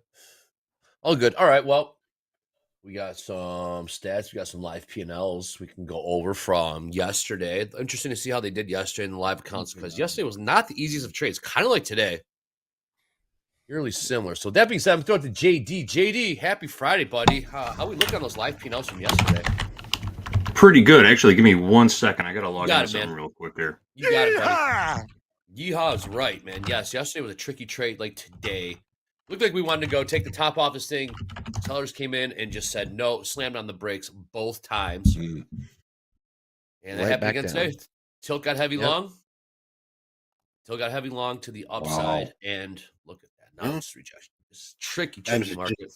Doesn't work. I'm sorry, Dave. I'm afraid I can't do that. Yeah. No profits for Dave. What's that from? What's that from, Eddie? 2001. 2001, Space Odyssey. There you go. Yep. JD's jumping in with that one thing. Yeah. I never left. I've been here the whole time. Yeah. All right. You want to take a look at those P&Ls from yesterday? Let's do it. Let's do it, JD. All right. Here are your live funded P&Ls from yesterday. Fang's been getting some love this week. Talked about him quite a few times. Almost $9,400 trading the NASDAQ. Currently number 44 on the big board. Joseph L. becoming another popular name. Nice. Almost 8,600 trading the NASDAQ. Joseph is number 12 on the big board. Woody, number 81 on the big board. $6,000 trade in the NQ. Renata, number 17. Just over 6,000, also trading the NQ. And Janie, number 274, making some moves on the big board after yesterday. $6,070 trading the NASDAQ. All NASDAQ traders on the P&L list from yesterday. Decent numbers. All live accounts, right? Yep. All live accounts, yeah. Well done yesterday. Yesterday was tricky.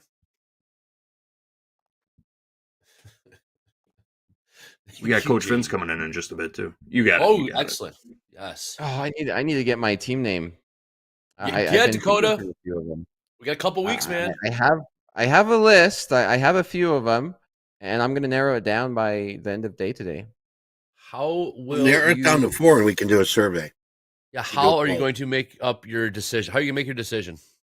Yeah, I think that's what Eddie said it best. I'm going to narrow it down to 4, and then have the chat decide. Do a poll. Okay, cool.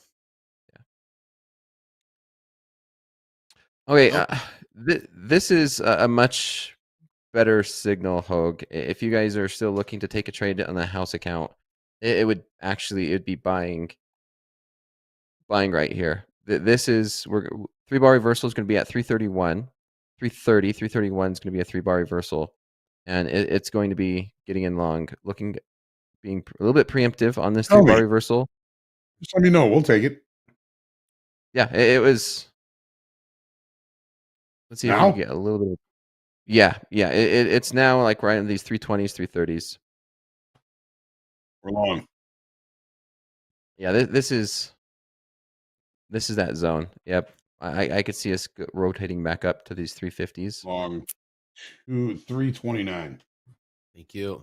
How many times, Hoag? 3 contracts. Thank you. And ACH? You mean CYA? CYA? CYH, yeah. CYA. We're making up too much shit around here. LOL.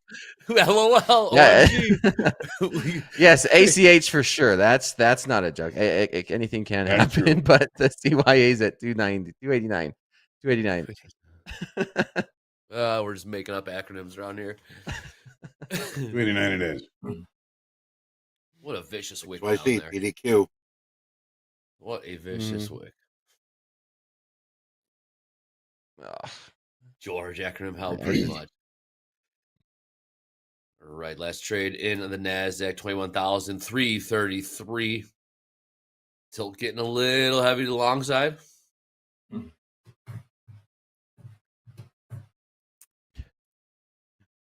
$59.50 last trade in the S&P. Has been saying that a lot today. Again, we got Barkin speaking in about 34 minutes. First Fed speaker of the year. There's Barkin. That's what it's going to sound like. Is Barkin a voting member this year? Gas traders, you got about 3 minutes on your number. Natural gas storage coming up in a deuce. 2 minutes. All right. I like this trade. Hanging around entry here. Yeah, this trade is much, much better than that stupid buy I had earlier. S&P's trying to catch a bid here, 59.52. Well, you know, if you're right 1/3 of the time we've had 2 losses, this is your right trade, Dakota. You know what, Hoag? There's something to that. And that reminds me, I was telling traders last night in my slow markets, the end of year statistics that an email was sent out to everyone. I mean, I got one of those as well. And that's exactly what it said. That's exactly what it was. My average winning day is only 36%. So 36%. And I mean, that's right on the nose. I'd lose 64% of my days. I don't. So that means what? 36%. I only winning days. So 2 out of 3 trades are losses. We've already had your 2 losses. This one's the winner. Yeah, you guys could have the winner. Oh, thank you. We'll take the winner. We'll take you, Dakota. Take it. Yeah. Again, Dakota, the reversal challenge reigning champion coming back That's today. what I'm prepared for. That's what I'm yeah. Screw the live trading. I'm here for the reversal challenge, Dakota says. Or set it $5,000. Man, let's focus on this. Yeah. Reversal challenge. Here we go. Let's see if we could break through this. This is starting to look more and more bullish. See it. Oh yeah, this is. Let's see if we could hold the rally up into these 50s.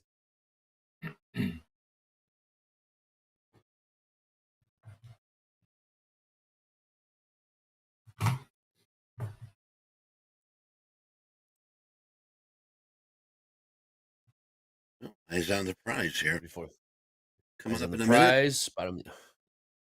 I don't know how many people do trade natural gas. I mean, this is something we can. Oh, that's right. We got bypass next time. If you trade natural gas, let me know. Where it was 20% up that one day. So it's wild. Crazy. I used to love watching when this number came out. Now, I mean, the same thing with the EIA. It's like, why bother? Yee. Machine trade. Nice job, Nick, for a tick. Back-to-back winning days to start the really year. Nick for a tick. Up $1,700. This isn't going well. Yeah, we went right back down to 300. Bounced off 300. Yeah. Right back up to 320. Man. Jeez. 325 like came out. It's crazy. Yeah, this is overnight VWAP. Right, nat gas. They were looking at 127 billion cubic feet coming in. Lower than expected, 116 billion cubic feet. Okay. 30 minutes, Barkin. Mr. Barkin. Arr, arr. That was one heck of a move. What was that? Was. Damn NASDAQ. there is opportunity to add if we can break above 343. Thin. Very thin. But yeah, this is you're right. one heck of a market. Hoag, just feel like it's local on locals right now. Retail rinse. It's Friday. Yeah, because when you look at it, one of the things we talked about in the opening call was I was expecting an inside day today. So far, we have an inside day. That would be local. That would be short time frame control. That makes sense. It's a shortened week, holiday, New Year, Friday, the first Friday of the year on such a shortened week. And like you said, Hoag, the first trading day the first real trading day is probably not going to be till Monday. I mean, it looks with based on how thin it is in the ladder, in the ES and the NASDAQ, it would certainly look like that. All right, we got 50-50 up and down the board. I am liking this, though. Okay. I'm liking this more and more, Andre. I really am. That's what I like to hear. We've rejected those 300s, 2-3 times, and if we could break back above 343 is going to be a big resistance level that we could, if we do break through, I could see this returning. Maybe we can make a run at 400 again. Oh, that'd be nice. Really nice. Yeah. Yep. If I was trading this, I'd be adding to a position right now as we start to break through this. And we just added another one. We're long 4. Shit. Long 4.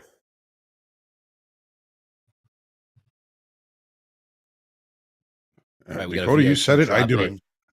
Yeah, buyers are catching every little sell off right so far. So, the trader in me, Hoag, says keep adding as we break through 343 for a run up to 400. We already added one. Yep. Here we go. Let's see if we could 343. Can we break through and hold it? The question is not only do we break through, can we hold the breakout? We hold that breakout above 343 if we can. See if we can pop this thing. Got JD and Coach Vince waiting in the wings, but right now, house counts long 4 NASDAQ.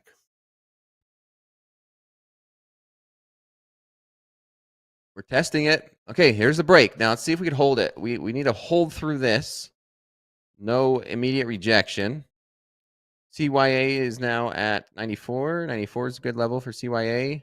We need to find that follow through. We're getting it. We're getting some. I like that we're holding above 43.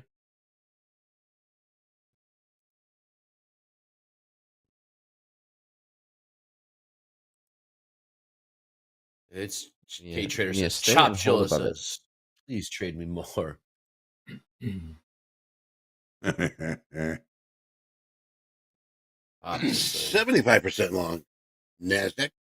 73% long. Yes. Tilt right this time. Tilt. We're starting to reject that. Let's see if we could get back above it. It's gonna go. There we go. There we go. That's a good example of where that was resistance, and now it's just became support into these 50s. I'd be looking for profits around 80s. 80s. All right.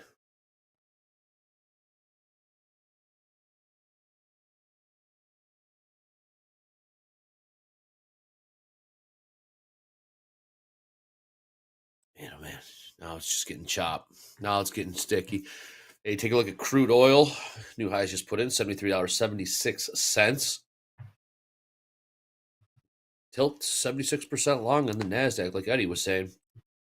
Yeah, and we're holding around these 43 level, this 343 level. CYA's at 94, right? 94, yep. Guess I picked the wrong week to stop drinking. Wrong month. Okay, here we go, right back up into these 50s. Yep. Made a nice little level that we could move the CYA here in just a moment. I just took one at anchored VWAP to feed the rally. Trick them. Now I It think we're worked. short. It Hoag. worked. Long Eating the three. rally. There you go. Long Sit, three. Okay, roll CYA at 322, 322, and then we could hold 322. for a continuation to 400s. Oh, Andre. Yeah, you guys could have don't say it. my 1/3 of a trade. Yeah.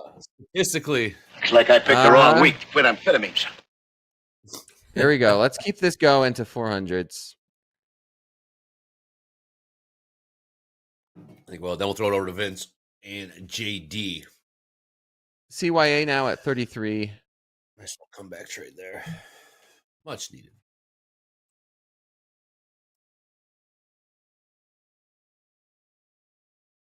He quit after 2. Random guy.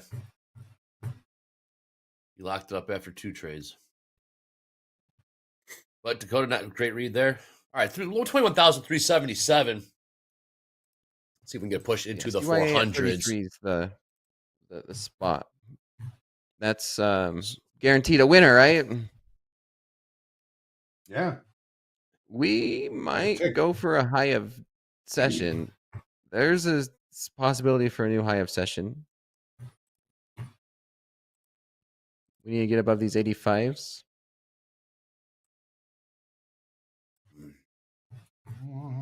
Crude making new highs. We're consolidating for a minute. Tilt flattened out a little bit. Come on, push this thing. You closed one off at what price? 61. Okay. Anchored So VWAP. one off at 61. CYA is at 33. Entry Right. is at what, 32? Yes. 32 and a half. Average. Perfect.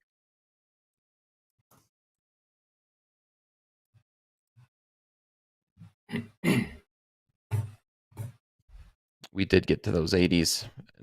Yeah. Pulled back. See if they want to push it here one more time. No, it's right back down. We're out. Flatten. Jeez. All right. Well, there's one winning trade. One winning trade of the day. One Yeah, winner. those 80s were right Jeez, there. man, this market, figure it out. That's all right. Tricky. Okay, all right, guys. All right, let's take a quick break. If the trade does pop up, please jump in, Dakota and Hoag. Right now, we got the market makers head coach, Coach Vince in the house, JD as well. Let's do a little VIP coach drop in. You guys are ready. I'm ready. JD, Vince, Happy New Year, Vince. Hey, Happy New Year, everybody. What is up, Happy guys? New Year. Coach Vince, New year. head coach of the market makers. Man, these are some wild Yeah. swings today, huh? Oh, tough. Don't quit. Keep chipping away at it. Jab, jab, jabbing. You're getting the movement Yeah. for it. Yeah, I'm Well, short Coach ES Vince. right now at 60.75. There you go. Where's ES trading right now?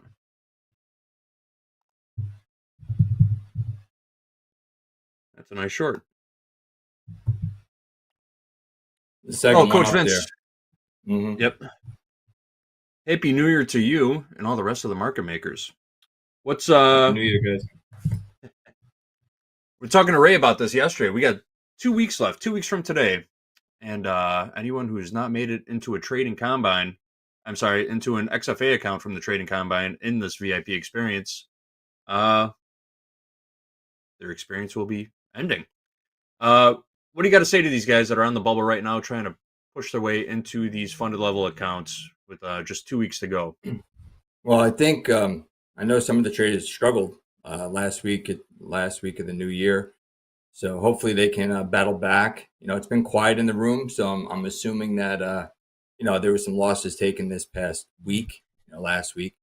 So we're going to see how it goes. I want to focus on good trade location and risk management. That's what I was trying to preach to everybody. The last 2 weeks of the year is we're really not trying to make a killing here. We're just trying to keep our accounts from blowing up. Mm-hmm. And you'll see on the board a couple people are starting to struggle a little bit. So got to see if we can turn that around. Yeah, I was just looking at that. Speaking of which, you did lose an XFA trader on December 30th. It was the first one in a couple weeks. So these holiday markets are they can be a little sketchy. We're seeing it right now. Yeah, A lot of movement, but it's big swings, but it's really just kind of sideways price action. So you got to know how to hit those wide ranges, I guess you could say. But if we could pull up that VIP leaderboard, please. There's Coach Vince's market makers right in the middle. Like I said, lost one trader on December 30th. It had been quite a few weeks prior to that since the last trader lost their funded level account. But you do have the most traders at the funded level right now. You've got 6 traders in XFAs, yep, and 11 traders in active combines. So you are leading the way in XFAs and keeping that pass rate above 50%. So very nicely done. Good job, everybody. Yep. You're right up there in payouts too. 5 traders have taken payouts worth $3,500. So that's good. Traders are paying themselves. Sweet. All right, what do we got next? Let's take a look at Coach Vince's top 5. We got Richard C., Tyler, James, Scott, and Michael M. We're going to talk about Michael in just a minute.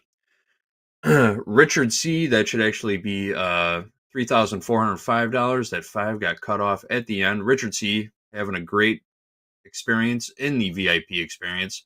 Tyler's up there too at just about $1,700. James and Scott, they were hovering above 0. They were hovering right above that break-even point. They're both just below it right now. And then we got Michael, who we're going to talk about in just a minute. Michael is struggling. He doesn't have a lot left to play with, but maybe we got a few words of encouragement for Michael. Coach Vince, your top 5. You said it's been pretty quiet in the room. When it's loud in the room, are these guys the ones speaking up?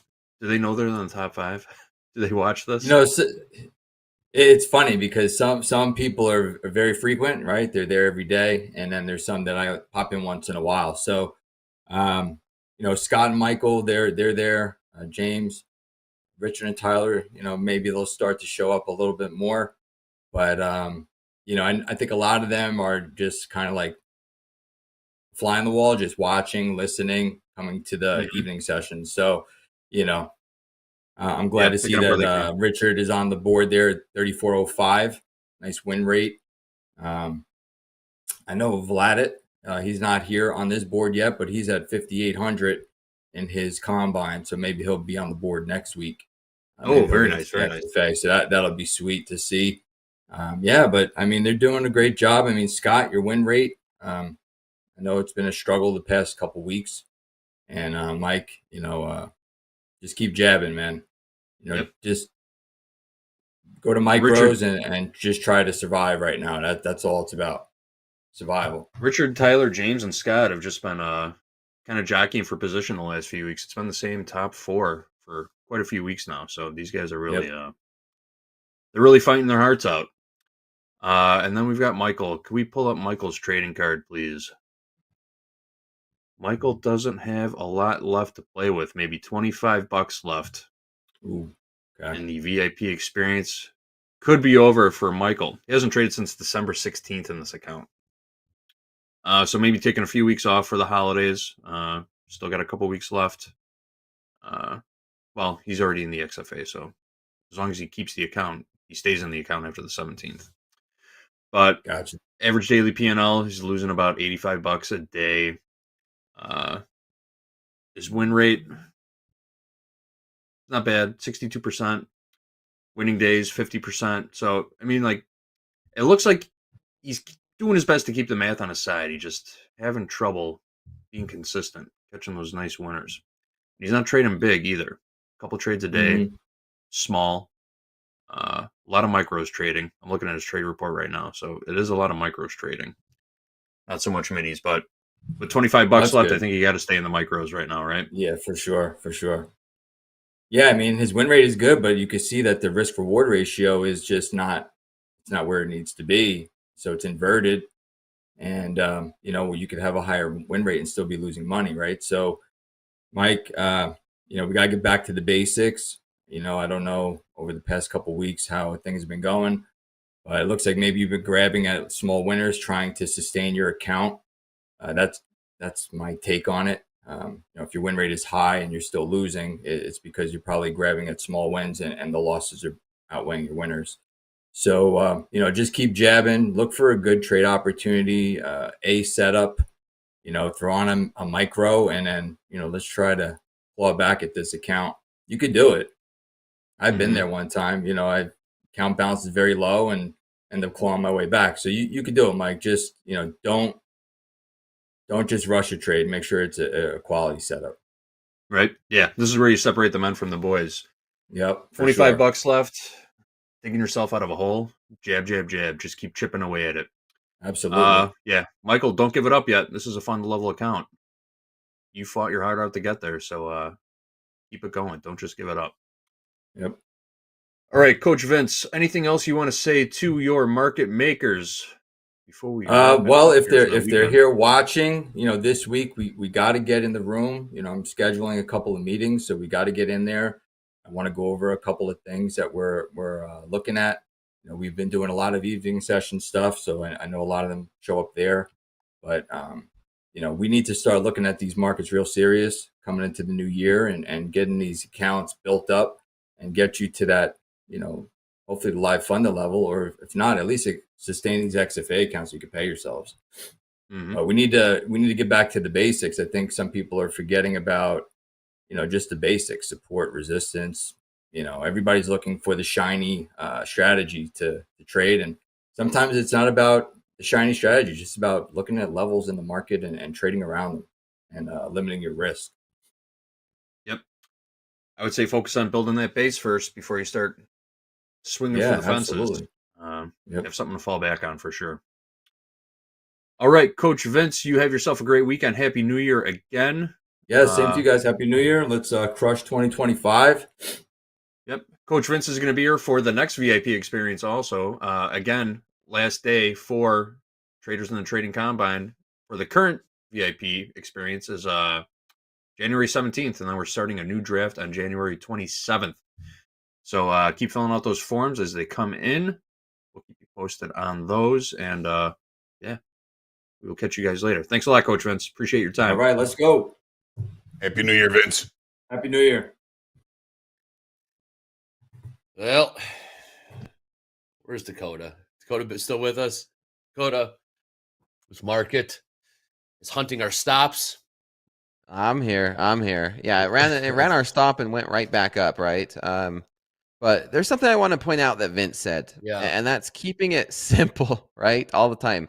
And it's funny he said that. Is my friend sent me this message, and here it is. His trading today, he did absolutely amazing, and he was telling me that the 3-bar reversal was an absolute amazing play today. And so I went through and I did that calculation while we was listening to Vince, and if we took a 3-bar reversal this morning on each one of these 3-bar reversals, it was an amazing day. And now, of course, you're not going to catch the exact bottom for the take profit, but getting in on that 3-bar reversal on the 5-minute chart, that first sell-off, there's an opportunity for 85 points. Now, I'll never say that we're going to catch the exact bottom of that. I would always say, be happy with 50 to 75% of it. So 50 to 75% of that first move. Pretty good. The second 3-bar reversal, even though it's a lot uglier, and there's still 54 points to be made, so be happy with 25 or so. And then this other sell-off, there's another big one, 125 points from that point of entry of the 3-bar reversal to the short side again. And then again, the same one, the one we took, Hoag, right? This long that we took, we got all the way up to the, well, now after the fact, after we ran down, stopped us out, and went back up to these 90s. I mean, there was at least 60 to 70 points to be made on that. So 4 3-bar reversals. It looks like we just made another one. Right there. That is the 3-bar reversal as we just broke below 364. But I think this is just a great example of keeping it super, super simple. Now, I don't see in what world I would be taking every single one of these trades, but I think this is just a good example of what Vince was saying of you don't need the new shiny thing. And maybe I was overcomplicating it, and I was reading the markets really, really good. And I think part of why I took this loss today was I was a little bit frustrated, Hoag, and that's why I was saying that, like, through our message behind the scene, where I was like, I was so frustrated. My one trade I entered in was such a great trade, buying it at 350 on the first pullback. I entered in one contract when I should have been in 5, and from there on, and then the very next trade, it was, hey, I'm going to just paper trade this. That was another amazing trade. Good trade. And then I jumped in, and things kind of went south from there. But then my friend sends me this, and I'm like, you know what? Okay, this was a great day for trading, and we got in a few good positions, and even in the house account where it just ran our stop after we already made money, went right back up to these 390s, almost 400 that we were looking at. So interesting, and a mixed day so far.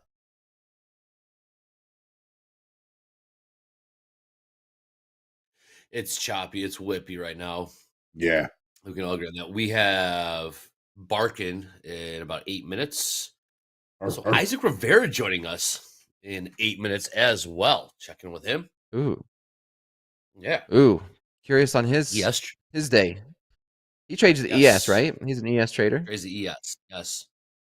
He's had a live funded account with Topstep for well over a year now, I'll say.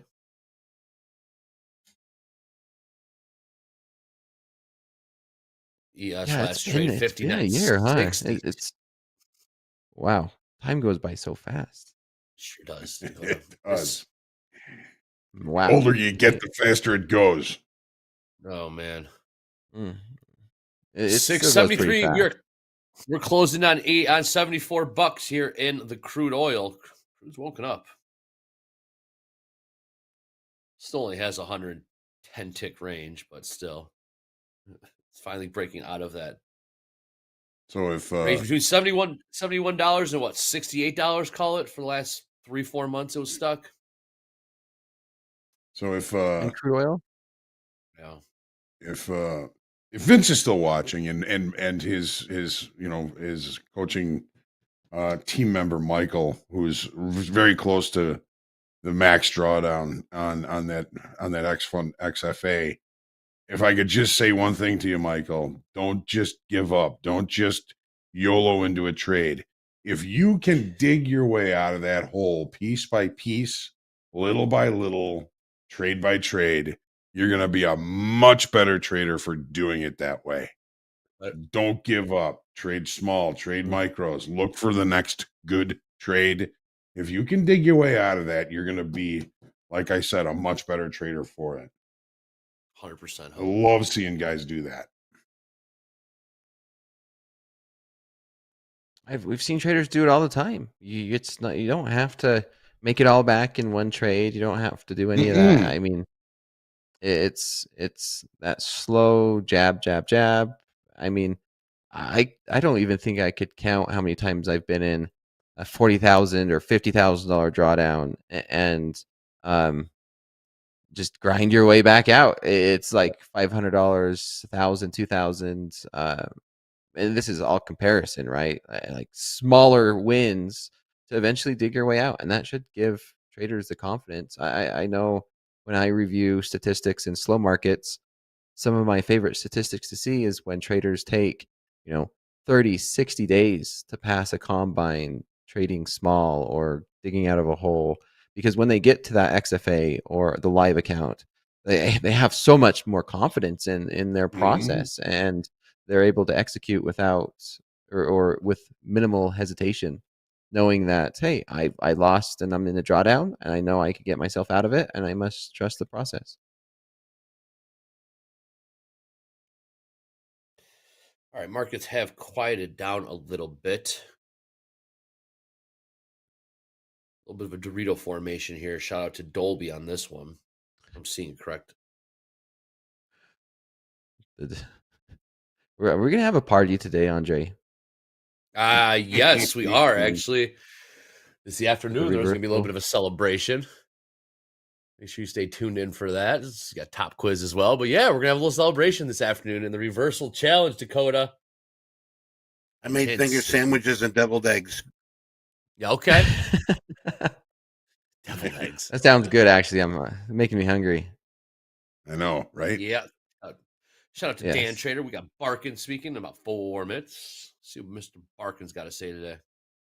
First Fed Speaker of the Year. And we have a Fed meeting this month. Let's pull Fed Watch tool. Yes. January 29th. January 29th will be the next FOMC meeting. Right now, 88.8% probability of unchanged. Again, a lot of time between now and then. And those probabilities can and will change. Right now, 88.8% chance probability of a no change in the Fed rate. Is Barkin a voting member? Good question. I believe Barkin is a voting member. Here's the thing. Voting members change this month. I'm not exactly sure what the actual change date is. Barkin is, in fact, a voting member. Voting member. Okay, Ooh. Thank you, Hoag. For now. So these words are Thomas Barkin from Richmond. First Fed Speaker of the Year, too. Yeah, that's strategically, too. They know who they're trotting out there. So we'll see what they have to say. Go from there. I'm sure the markets will be interested to hear what they have to say. Yeah, he'll be barking. Oh, yeah. If he just went up there and started barking in the microphone. I wonder if he got. Do you think he gets a lot of that from like friends and family members? You think so? You think he got that his in grade entire school? life, Dakota. Yes, Eddie. His entire life. Yo, dog boy. Yeah. Stop it. 50-50 on the tilt. Nothing showing there.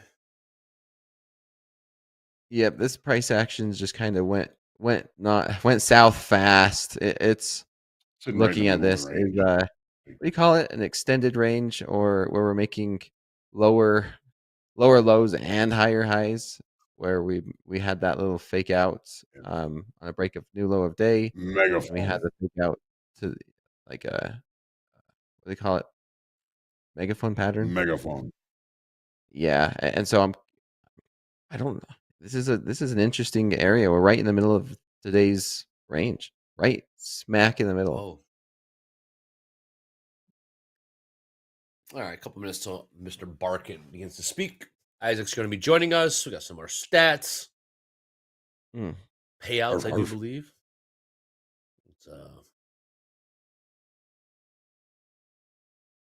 Here we go to the long side. I think we might be able to extend it. How many should I buy? This would be a buy signal, yes, Hoag. And Q finally found its chill. Who's on Chirons right now?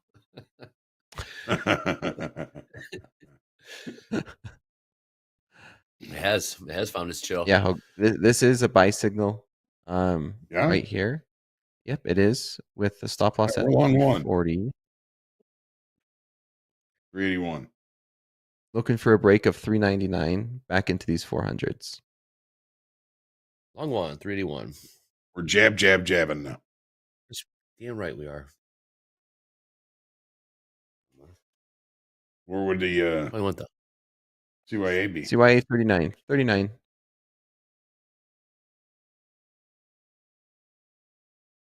Yeah, it is, JD.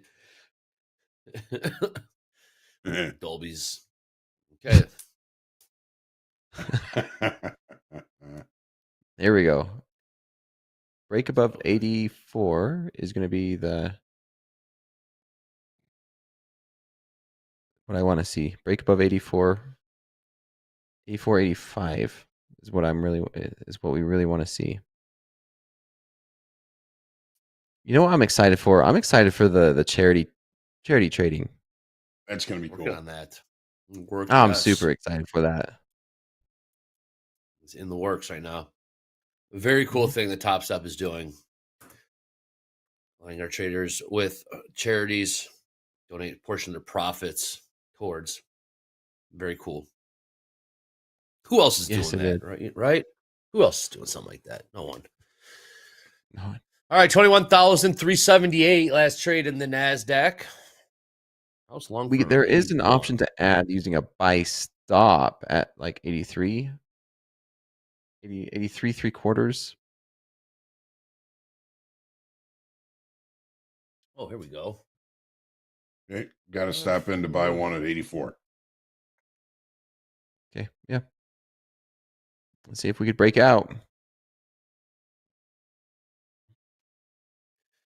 Got some live funded account updates. Seen some green out there today. Hey, Mr. Jerome up $3,000. Nick for a tick up 1,700.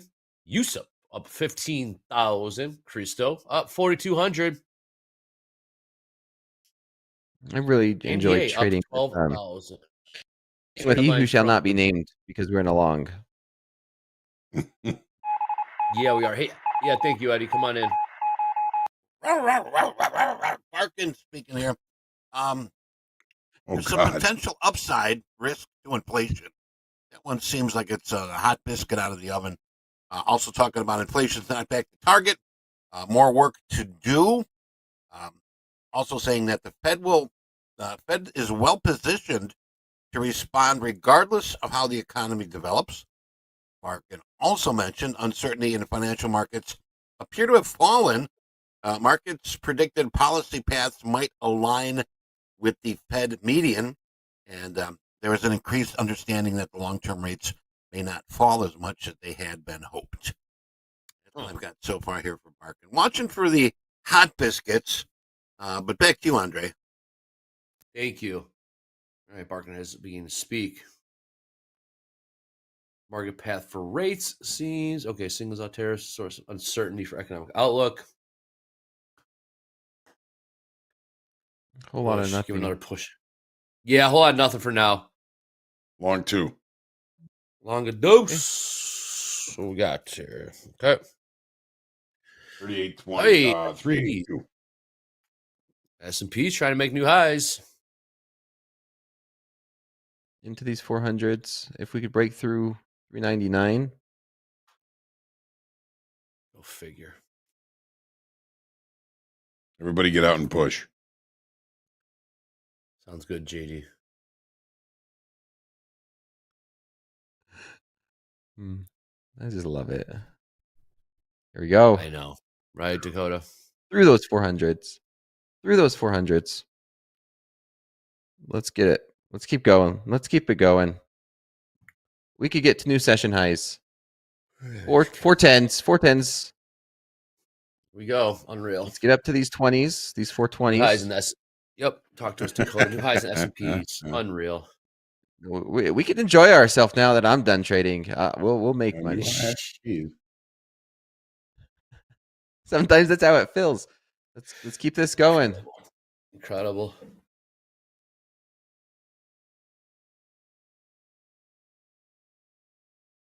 $59.68. Last trade in the ES. High of the day, 69s.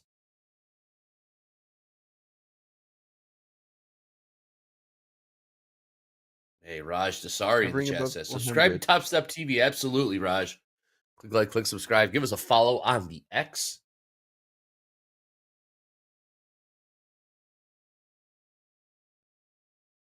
CYA now at 63. Tying up that risk. So moved.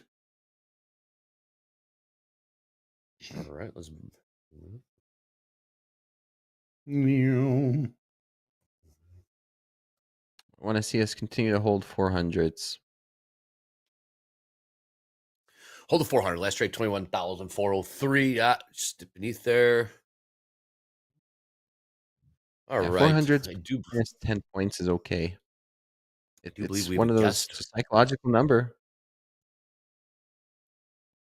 We have a guest, folks, in the green room right now. Definitely, certainly not a new by any means. Very familiar face. Look at that smile. I ever see that. Second recognize that smile all the way from here. Long time ES trader. Hopefully he's long right now. If we're ready to bring him in, come on in. Where is he? Where is he? Yes. Yes. Isaac Rivera in the house. Welcome. What's going on, guys? Isaac. Yes. Happy New Year, my man. How you doing? Good. How are you guys? Oh, well. Great. Chopped up a little bit here. Well, Market's a little choppy right now. We'll find out. We'll find out come 2 p.m. Yes, we will. Yeah, right. Yes, we will. How's the trading going so far, Isaac? Yesterday, today? Yesterday, I was in the chat a little bit when Nick Furtick was on for Fast Markets, and it's just crazy how like in 90 seconds you could be up 2,500, then up 500, and then back up to 2,000. And similar situation today. I'm currently short the S&P, and I think $2,100 net positive was the highest I've been up unrealized. And then to the downside. The downside, I've been down 1,300. So in my live account, I'm flat. I have this one combine just for Topstep X sake that you can see I'm short 2 contracts as well. I'm up $350 on that position right now, but that's just a combine. The live account's the one that we're really watching. So I've been working on my motorcycle all morning. That's why I'm dressed so casually and look a little homeless, but I've been in the garage since like 7:30 in the morning just working on my bike. Getting that ready for riding season. And unfortunately, I haven't been able to babysit this trade as well as I should or as well as I would want to. But fortunately, haven't gotten stopped out yet. Riding season. Yeah, it's different down here in Florida. You're in Florida. Right? Yeah, I'm thinking like Utah, Chicago, everything's just put away and winterized and not even we got a high of 68 today. Right now it's 61 and sunny. So, for reference, I keep my house at 69 degrees. So it's only a little bit cooler than I typically keep my air conditioner on inside the house. So what do you ride? I have a Husqvarna Vitpillen 701. It's like a naked cafe racer, futuristic looking thing. But I got a bunch of parts that got delivered from this custom bike builder and tuner in Paris, France. So they mailed a bunch of stuff over to me. So putting a new Power Commander tuner and titanium exhaust work and eliminating some stuff that doesn't need to be on there, but it's there for emissions purposes. So fortunately, I don't have to worry about inspections and stickers and all that for cars and bikes in Florida. So just taking advantage of today and tomorrow are really the last days of like the holiday season for me. So I haven't been streaming for 2 weeks in my Discord, and we're going to get back to it on Monday, which I am excited about. We're going to get back to streaming on Monday, and then it's back to business. So I think Nick Furtick had mentioned it yesterday as well, that I think Monday's trading session, to me at least, and I was happy to hear that he felt the same way, are a little bit more important, I think, than yesterday's session and today's session, but I could be wrong. So I'm going to go ahead and just move my stop down to 4.5 points on this just to lock in that profit and eliminate some risk. That failed upside auction in the S&Ps there, Isaac? So my upper level, basically at 9:30, even though we're not streaming, I still put my levels up in the Discord the last 2 days. So my upper level today was 60. We did get up to close to 69, 70 is the current session high. 69 quarter. So with the type of volatility and ranges that we've been seeing today, I'm not mad to be preliminarily, right? It's only 11 o'clock Eastern time. But to be within 9 points, of the session high, early on before anything happened, I'm pretty happy about that. I mean, ATR is currently sitting at almost 10. So we have 20-point target expectations right now. And you can see my target's way down here at 12 quarter. Technically, this should come up to about 22, if I'm being honest. 22 quarter. 22 quarter there. So there you can see the trade set up. There's my entry. There's where my stop is now in the money. The next place I'm looking to move that down to is 52 quarter. I would say probably once we are lower than 49 even. So once we're clear of 49, assuming it even happens, but once we're clear of 49, then I'll go ahead and go down to 52 quarter and lock in 10 points. But of course, I still got my live account on another screen that I'm watching that I need to trail a little bit differently because the entry is not as cheap as this one. And a nice failed upside auction. Sure was. So far, yeah. And I could choke the trade out on this one with the stop, but better to choke it out with some money than to risk end up, taking a loss when you had, a winner going. So how have you guys been trading? How's the session been going so far this morning? Like I said, I was in the garage all day working on the bike, so unfortunately I wasn't able to tune in. Otherwise, I would have actually been here for the whole segment. But I was like, you know what? Maybe I'll be done with the bike, or I could take a little break and at least come and finish off the last fast market segment of the week. Yeah. Not good for me. Down 4,700. One trade on that. I had one winner. I didn't get the correct position size, and then one loser. Down 4,700, and yeah, that's basically been it. Lots of volatility and lots of chop today. Yeah, it's been choppy for sure. It didn't look like we were going to go. How much size were you trading? 5 minis. I typically trade 5 minis in the Nasdaq, but for whatever reason, I jumped in. Jumped in with 1 on my winner, then jumped in with 5 on my loser. But that just goes to show you that consistency is very, very important when it comes to position sizing and trade sizing. Doing that. Yep. Yesterday on my long, I was long before Nick for a tick, because where Nick for a tick got long yesterday during fast markets, that was my low level for the day.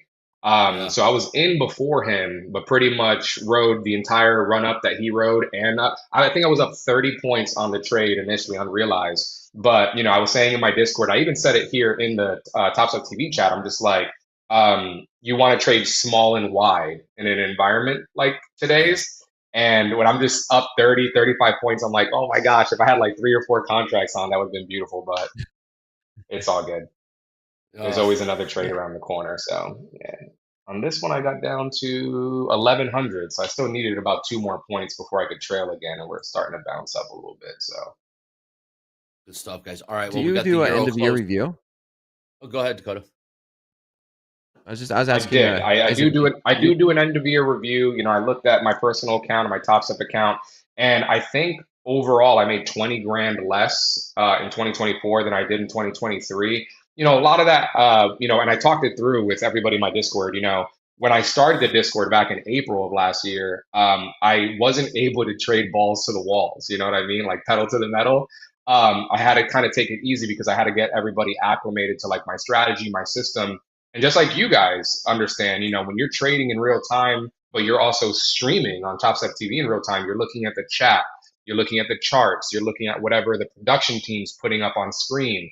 You're listening to your comrades here on the screen as well. And, it does take a little bit away from your focus, right? And I don't think you're as good as you really are when you're multitasking like this. So I think a lot of that accounts for it. But also, going into this election, this summer slump was a brutal one. This was a brutal summer slump, and it really didn't feel like we got out of it until November. Usually that first Monday after Labor Day is usually where things really kick off heavy. And we just didn't get that for all of September, all of October. And then even in December, I only traded 6 days just because the opportunities weren't there. I don't trade the last 2 weeks of the year as it is. But those first 2 weeks, I intended on trading, business as usual. And it just wasn't there. And I just found myself not taking any trades. And that's okay. I think one of the biggest things is learning when not to put trades on and when not to force trades. And I was okay with that. I got to really enjoy this December. I was even able to take a lot of time off from, my business outside of trading as well. So it was really refreshing. It was really refreshing. I kind of felt like I did go on vacation as well. I think you guys tried to have me on. Where'd you go? Around like the 15th or something like that. I was in the Dominican Republic for a little bit. Nice. And then popped over to the Bahamas via boat, and then came back to Florida. So S&P's catching a little bit of a bid here, Andre. I might be getting trailed out here. My man. All right, we just catch a little bit of a bid here, but you guys get out of here, man. Let me throw it to JD. JD's got some more stats and payouts. JD, what do we got, my man? Catching a bid. What's up? We got live funded payouts from yesterday. Our payout team is back on track. A lot of people back from vacation, so we're pumping out the payouts once again. Here are the big live funded payouts from yesterday. Trevor taking $10,000, Daniel $3,300, Nicholas $2,200, Ganesh $1,400, and Sean V $1,400. Nice way to start the new year, putting a little coin in your pocket on the first trading day of the year. Big shout out to all these traders. Boom.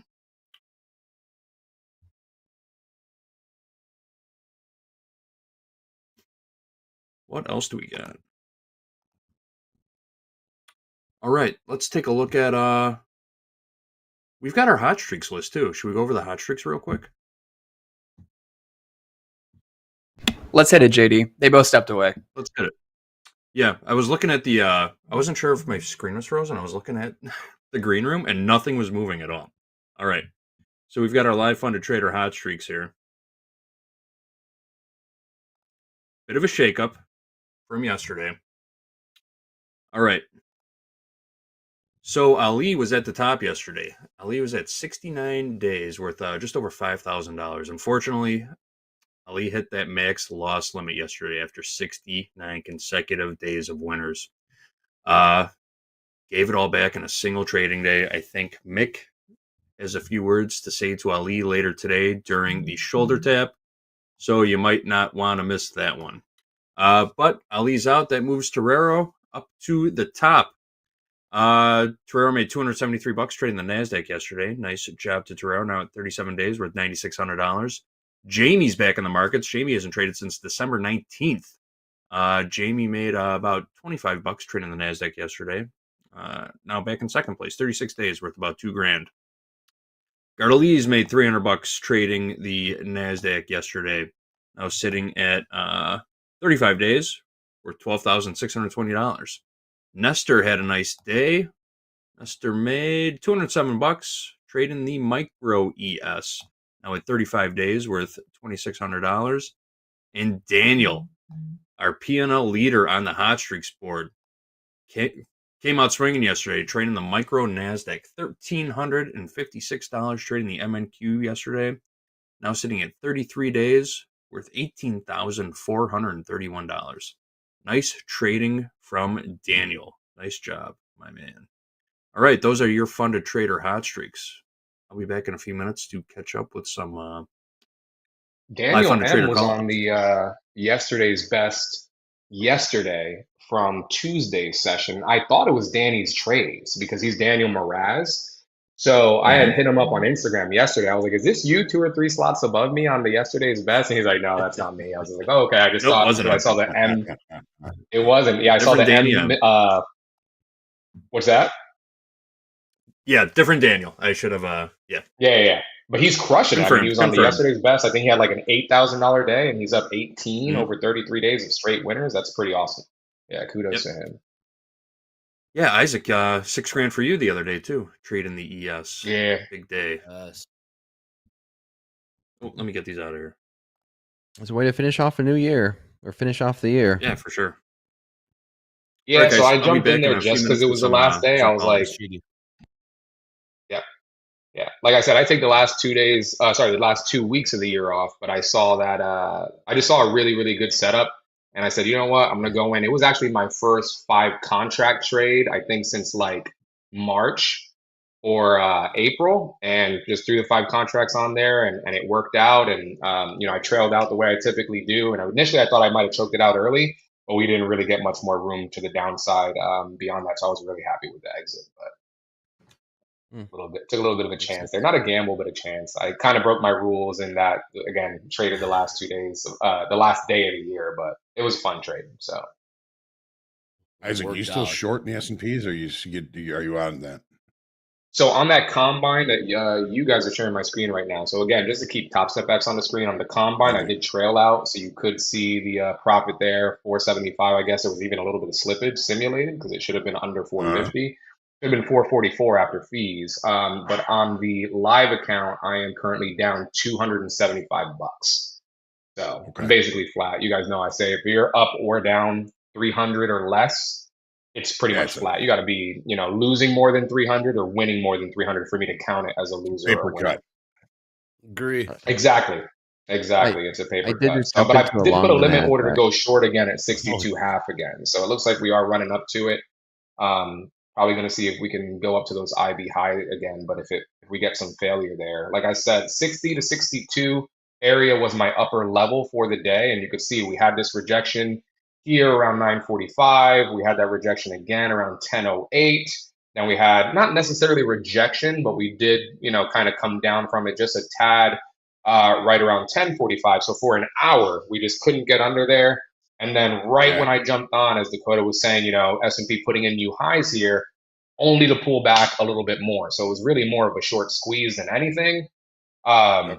So we'll see if we can tag back in here 62.5, because there's no reason for me not to be short in the combine. if I'm currently still short in my live account. So see if we can get back in this position and add some more. Again in the NASDAQ? No, I'm I short jumped in S&P. I don't trade at NASDAQ. Oh, Dakota, my bad. Sorry. Yeah. I jumped in while like 3 minutes ago. Long at 365. 365. 365. 21,365. Okay. Market has gotten choppy. Indeed. Nothing on the tilts. Euro closed 9 minutes. Maybe the market will wake up after that. Nothing really for numbers after that. I think Barkin has concluded. Yeah, Barkin. Yeah, I'm not seeing much from him. Nothing, Eddie. Yeah, I think that was it. Well, Eddie, yeah, we got some announcements if we want to do them. I'm gonna close out here. I'm flat Oh, at 88. Nice trade, Dakota. Nice trade, Dakota. You know what? I will say this. Reviewing all of last year was interesting. It was especially interesting not only because I kind of what I was talking about this morning, but the month of December, which is kind of funny. Now it's with hindsight, right? Where all of my trades, if I would have just had a 20-point take profit and kept my stop loss the same, I would have been up an additional $100,000. And that was it's just crazy to think of. That's how choppy and how crazy the month of December was. The fact that a lot of the trades, like you get in, and some of these moves, like they're like 50 points in less than a minute, and so a 20-point take profit. I think we've seen it here again today, right, Hoag? Where both of those trades that we were in, we were up 20, 30 points, and it came back and break even. And so I think today was a good example. Like if we would have had a 20-point take profit on every trade we would have taken or took, we'd be up. Then we'd be in a really, really good position today. We've also moved our stop too close a couple of times as well. We got ticked out at least once. Correct. Yeah. Well, I mean, if we had a 20-point take profit, we would have never had to deal with that. Yeah. Yeah. It's nice to be back to money, take money. Price action. All right. So I did get tagged back in on this combine. Like I said, it's still the same short that I'm basically in on the live account. And so my stop, I'm going to push it out just a little bit more. I'm trying to do a 15-point stop here. And then we're going to go ahead and drop this down to preliminarily my low level for the day. Okay. If not, we'll go to my extended area of interest to the downside. So every day you could, like if I was to go out here by an hour and then kind of reset this chart. So every day, this little square here is just Christmas Eve and Christmas where the market was effectively closed. But you can see all my volume profiles drawn out. And then it's a little tricky just because, contracts rolled over recently. So you could see all these dots. That's my upper level and my lower level for the day. And then if there's failure at those levels, sometimes I'll look for extended areas of interest. So that's what all these little purple boxes are. This one I can get rid of. That was actually a demonstration I was doing on my Discord. But yeah, so basically you could see yesterday was the first time in 2 weeks that I put up, levels. And then today I have the levels, but I do have extended areas of interest today as well. And I'll open this up a little bit because it's probably a little bit hard to see. So you can see I basically have a short right now. I'll move this over a little bit. So the short's right here. You can see this dot here. That's my upper level for the day. And then so if there's failure here, this extended area of interest is this box. You could see that that means that if we fail here, I could see the market coming up as high as here. So my stop is just outside of it. That way, if we do decide to play in that playground a little bit, I don't get cut up in the process, right? Because we could end up seeing some strong rejection here as well. And then about what 5 I'd like minutes, to see we got is that London closed. London closed in 5. Yeah, that should give us some volatility. Nice. Yeah. I'd like to push this target down to this extended area downside if we end up failing down at that lower level, but we'll see. Yeah, we will. 70. What did I see there on the tilt? Tilt keeps jumping around on me. Oh, we got 60. What did I see? Oh, 73% long in crude right now. Crude continues to grind higher. $73.87. 89. Just tagging new highs. Hey, new highs just put in right now. $73.90. We are grinding higher towards $74 even. Take a look at the gold. Gold's 26.56, about a buck off the lows there. S&Ps and I'm long the NASDAQ again at 406. Just simulated account. Looking for 20 points. Nice. 20 in the NASDAQ, though, right? You like this for the house? Yeah, 20 in the NASDAQ. Yes. Yep, NASDAQ, not a yes. I'm long at 406. Yeah, I saw people in the chat asking about me being in a combine with a live account. I can't have any XFAs. I can't copy trade on XFA. But you could have a combine. So I can't get like a simulated Topstep X account, like just for streaming or whatnot, because I'm still on TradeAvate. My live account's very old. Like Andre's brought up before, it's over a year old. Yes, it is, my So man. back when I got that live account, there was no Topstep X. So we're still looking to migrate that over. I'm going to take one more payout, and then whatever's left in there, we'll go ahead and roll over to Topstep X. But for streaming purposes, I just bought a combine. It's $150. It's not bad. It's a business expense anyway. That way, I honestly, I've acclimated so much to charting and picking out my levels and all that on Topstep X that, for the last couple days, I was looking at it on just TradeAvate, and I'm like, I kind of miss Topstep X. So that's a good place to be. All right, I'm looking to be, moving the live account over. Yeah. You guys got me. You guys got me. Came over to the dark side. We love it, man. It's nice, man. It's nice. I know for the first half of the year, I was on Ninja Trader, and near the end of July, I switched over to Topstep X, and I've really enjoyed it. Of course, there's a learning curve with anything, little nuances here and there, and of course, I trade overnight, and so for me, learning how to put in orders and have them execute and fill overnight was one thing, but now it's really nice. It's been really nice, actually. Here we go. Look at this. Here come the buyers coming in here in the NASDAQ. Can they push it higher? One time, two time, three. The fourth time, they're going to try to test this general area between 420s and 440s. S&Ps 1, 2, 3, 4, 5 call times. We've been up in this level, 59, 66, 67. Is this the time we can finally break through? Session highs. Yeah, I think we could push through session highs. I'm just going for 20 points because I'm going to practice what I was preaching and see how these 20-point trades are going to be doing. Extra 100 G's. So far, so good, Andre. Yeah, extra 100 G's, those 20 points, Dakota. I can't believe that's enough. Just 1 month. We said 100 or 100 grand. I thought you meant for the year. When you said just December alone, my goodness, that's a lot of money. Yeah, just December alone, it would have made $100,000 difference because of some of the winners or some of the losses. Like I had a $5,000 losing day, could have easily been 10 or 15,000, and that's happened a lot in December. Sweet. All right. Well, we got Euro close in 60 seconds, but my man Eddie's got some analysis, so we can do two things at once. We can walk and chew gum around here. Dakota's long. With the Euro close coming up, and we got Eddie. Eddie, what do we got for some announcement? Yes. Payout club, man. Anything comes up, just interrupt me. You got it. Sound good? Hey, do you want to be in the payout club? Do you want to be in a payout club?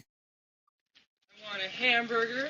No, the payout club. I want a hot dog. We're talking about the payout club. Milkshake. Traders who have made $5,000 in payouts or more can come to TopstepTV to join the payout club. This is where we've got that cool hat. We've got the pin. So every day we're going to chat. We're going to drop the payout club check-in form. So if you are one of those traders that have accumulated $5,000 or more, paid yourself out, you are eligible for the hat and the pin. Check out the hat and pin, and you get it in a cool box, and it all comes to you directly from Topstep. So right now, we can only ship to the United States, but we are looking to expand in the future.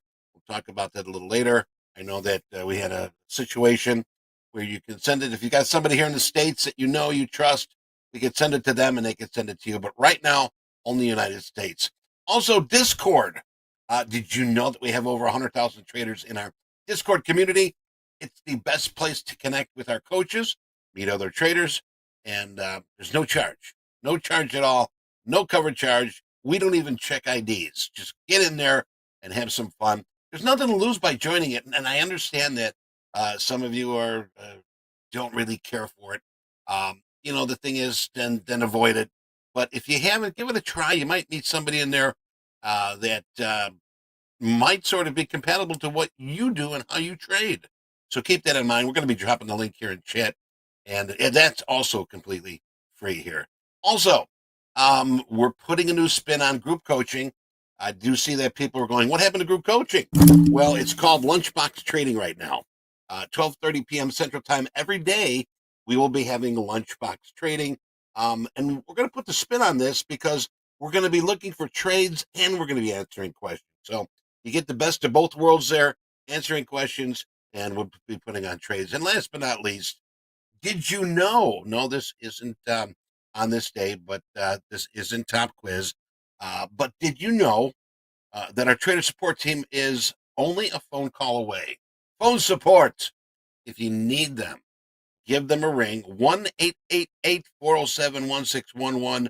I'm going to repeat that again. Write it down, bookmark it, save it, 1-888-407-1611. And if you don't want to call, which we understand, you can contact us through Wendy.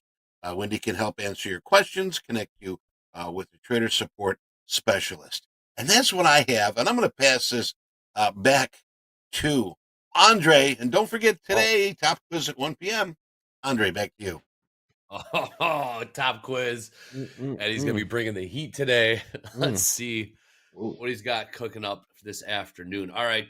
We did put in some new highs there at NASDAQ, S&P's. Dow lagging as well. Let's do a recap on positions. Isaac, what's your position right now? I'm short 62.5, 2 contracts in the in the ES. All right. We did just put in new highs in the S&P as well. Let's see if we get some follows. Dakota, what's your position? I've switched to that simulated account, and I'm flat. I'm flat, up 4,200 in this one. Oh, no way. Yeah, that was a quick run up for you, Dakota. Oh, man. Missed that last long there with you, Dakota, in the house.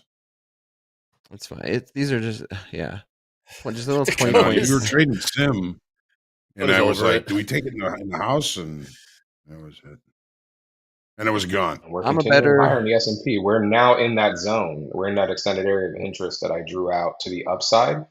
So we did break out of the initial balance, and then the previous high that we put on just as I was coming on, we're putting in new highs. We're in that playground or that zone now. So this is for me, a make or break point, because if we go back to one of my other charts, a little sneak peek into my strategy. So this line here, this blue line on the chart, and I don't know if there's a little bit of lag on your end, but this is the point of overextension. So you could see, we came up here, looked to get overextended, and then dumped, right? Got to the point of overextension again, dumped.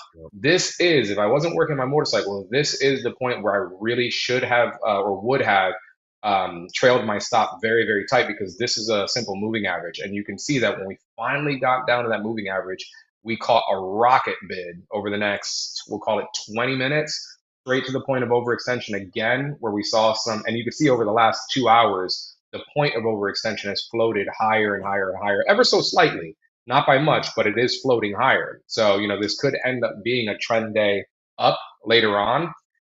So we did just break into overextended territory. So we have this extended area of interest to the upside that if we don't get the resistance that I'm anticipating here, then we're just going to continue on overextended. But if we get the resistance that I'm anticipating here, then the first order of business is going to be breaking back into balance. So getting inside of this blue line and then ultimately reverting back to this mean.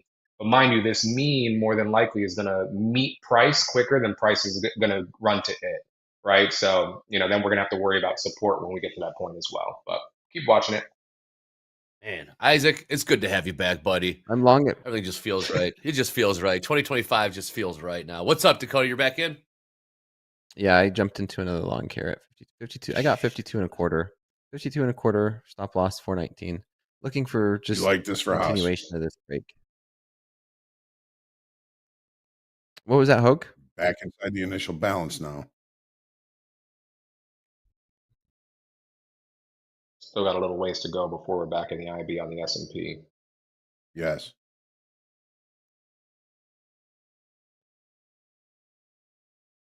Seen some people in the chat really got discouraged with how they've been trading this type of market, this type of price action. It's tricky. Don't beat yourself up too much on a day like today.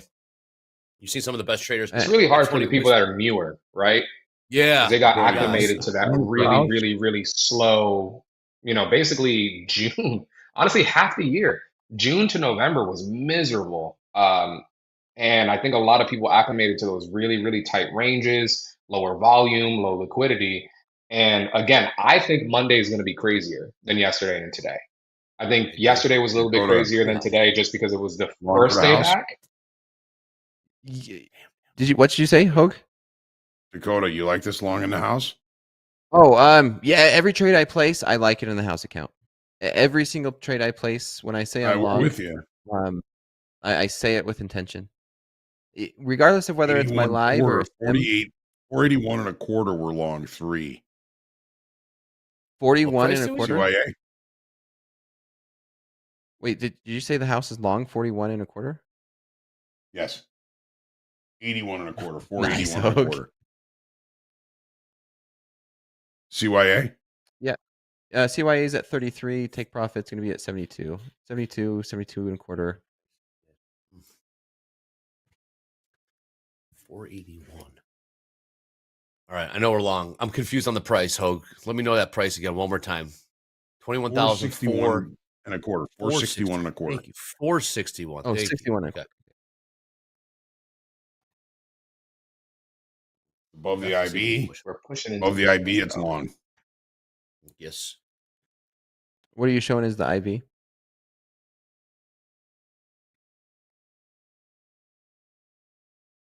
I'm sorry, was that for me, Dakota? Yeah, what do you say is the initial balance? IB high is 440. 440. Okay. Let's go. Nice. CYA. CYA is just our short way of saying stop. Cover your head. A lot here in the NASDAQ. 458. Yeah, look at that. Oh, come on. They get filled or they can pull it? 200 traded on the offer. There you go.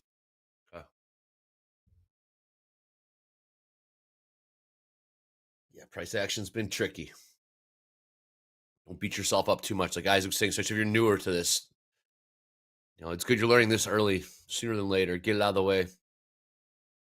What's that? Take your lumps. Yeah, this is that normal price action, in my opinion. It's not. I agree. Oil or crude almost hit $74. We're about 2 cents off $74. $73.97 now. A barrel of the Texas tea. 70% long, 71% long in the ES tilt. All right. Hey, Barkin back here with a couple. Oh, he's not done, huh? No, I took a break. Went outside, had a smoke. Had a smoke break and came back. Yeah. I need a smoke break. That's what I need. That's what I need. I'd love to have a cigar right now. That's Barkin talking about housing demand. Still very healthy compared to supply. And also, U.S. debt is large and growing. You don't say. Like that wart on your nose. It put pressure on long range. That's what I've got so far. Oh, Barkin, you don't say. All right, well, we got James right around the corner. He's got some news. We got Dakota's end of the year stat review. We got live call-up still in the next, 19 minutes or so here on Fast Markets. Isaac R. joining us, number 21 on the big board. We got Dakota in the house, number 2 on the big board. We're seeing some of the best traders here at Topstep, chopping it up here on the second trading day of the year. I said, Isaac, it's good to have you back, man. We'll make this a regular thing. 2025. I see a lot of hashtag BTE in the chat. So I see your peeps are here in full force. Big tick energy for those that are wondering what the BTE is. Yeah, I know traders are not liking this long. I know traders are not liking longs near the high of day. But how many times have people tried to short high of days and get killed, right? This is a simple breakout trade. It doesn't have the amazing risk reward that you see on reversals, buying dips, buying pullbacks, but it has typically a higher probability of a win rate. Can't go higher than the highs. So it's always the joke we said at the firm. Can't go higher than the highs. Lo and behold, higher than the highs. There they go. Yeah, it's just like that. If you could call the high of day, man, I mean, I'll send you some money to trade for me. You'll be really rich. You'll be really, really rich. These algos in the NASDAQ. Yeah, I'm guessing they are. 21,460. All right. We got some news. I always like when James does the news. So, James, if you're ready, I'm always interested to hear what your news tidbits are for this is our first news pack of 2025. Go ahead, James. It is our first news pack of 2025. Yesterday got a little crazy with trading, so we skipped it in favor of the show. But all of the news I bring you today has a common theme of it's just one of those days. Starting with, you ever had one of those days where you're at your job and you forget to bolt down all the seats in a car? Well, Kia knows, because Kia is recalling 23,000 electric vehicles over fears that a worker forgot to bolt down the seats. Apparently, those things are supposed to sit in place. Who knew? You're not supposed to just rock it all over the road when you're driving. But if you have a Kia, if you have an electric vehicle, go out and give your car a good rattle. See if the seats shake. He was sick that day. You were sick that day, yeah, you know. Like the good old days of going to the bar hungover. My bartending job, going in the cooler and just putting your head against the door. All right. Next up. Tapped out. New highs. And it's just one of those days. The British scientist who helped invent the breathalyzer was caught drunk driving. Oh, no. Come on. When man meets his creation, things don't go well. As you can see in the blurred black and white video, he kind of slammed into a couple telephone poles after having in the article says, a couple bottles of wine and a few pints with his friends. Okay. You know, dude. You ever, Andre, you ever have those days where you, this is going to be... Where are you going with this, those James? days where you sit around in a room with your friends to get drunk and see who can blow the highest breathalyzer, but you're not going to drive? My take profit hit. In college, flat, yes, I'm flat. Yes. I'm not saying it's good behavior. Take profit. Now's a good close one or two of those contracts out here in those upper 70s. Took one out. Okay. Nice trade. We're long two. Hey, look, a new high a day. Yep. Can't go higher than the highs. Okay, James, go ahead. Look, I'm surprised that guy that developed the breathalyzer is still alive. I thought that apparatus was so old that the inventor was long gone. But clearly now I know why he developed it. He needed it. He's had a problem for like 8 decades at this point. He's like, I gotta stop getting into this trouble. I gotta build something. Yeah, I need to know the whole time. Look at that. Monster. Hopefully he wasn't driving one of those Kias because it looks like it. Trouble. Might fly out the window. They're not bolted down right. Well, guys, ain't it just one of those days where you're feeling kind of like you need to do something, like an activity, get out of the house, so you decide to go rob a bank, but it doesn't go so well. No one believes you. No one gives you any money, and when you go back outside, your getaway bike was stolen. Because a Hamilton area bank robber experienced that. These are good Put ones. his bike right outside, went inside, demanded money. They didn't give him any. They just said, no, what are you going to do about it? And he didn't do anything about it. And when he went out, they say he looked bewildered and stunned as his bike was stolen. This is kind of like a very G-rated opening of The Dark Knight. One by one, they all drop. And finally, a little New Year's news. And in one of those days, you're at your job, you're surrounded by other people, you're not really sure if you like them, but you want them to have a good New Year's. So a police officer was arrested for allegedly releasing prisoners to celebrate New Year's Eve in Zambia. That's right. No way. A police officer. Holy shnikes. He was reported as a lot of these articles or a lot of these stories goes, drinking a little bit too much to celebrate New Year's Eve when he decided that everybody should celebrate New Year's Eve. He went and unlocked both the male and female cells instructed the suspects to leave, stating that they were free to cross over into the new year. Go. Be happy. This one has a heartwarming ending, though. 13 detainees are still at large, so they're out there living their best life in 2025. Woo-woo. Heartwarming. And heartwarming, right? Everyone made it out. Don't tell me you watched The Shawshank Redemption and when he gets out, you're like, well, that's not fair. Put him back in jail. Yeah. And well, that's all the news I got for you. But we do have one more thing. If you were watching Slow Markets last night, Dakota shared his end of the year stats from their email that we send out. And we wanted to bring it up right now to kind of just get Dakota's thoughts on it, get everybody's thoughts on it, and get you talking about reviewing your performance for the year ahead. So I'll leave this with you guys. Back to you. Wow. Yeah, I mean, Nicely. Well done, James. Coming in strong in 2025. Nice job. That was really good. Nice. Yeah. Well, Dakota, like, back to you, Andre. Yeah, back to you. And I'll throw it here to Dakota. Dakota, nice stats. What are we looking at here, Dakota? Talk to us. I say just flat Hoag. There's been too many 5-minute green bars. Like that's 3, 6, 7, 8. I mean, I like just closing for take profit, and we're up 20 points. All right. How many times do we wish we would have said we just closed? We have 5.5 green bars on the 30-minute chart in the ES. We do. On the 30? Boy, on the 5. On the 30-minute. What's really important is we crossed over the 30-minute moving average on the ES. So, you know, that's a really bullish signal. We blasted through that extended area of interest. We're toying with value high from yesterday in the S&P. So for me, you know, this is, in my opinion, a very expensive area to get long. Could still work out, especially if that's just the trend for the day.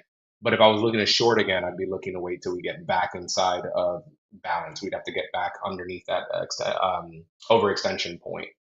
So I'm sitting pretty. I'm down 1,000. The first trade was a winner. Second one was a loser. I'm gonna sit tight for a while unless we get that break in. Yeah, that's a fine long one. We got a trailer on. Our risk is below the previous swing low here. 465 is our risk. Mm-hmm. So we're in profit on the last one. I like it.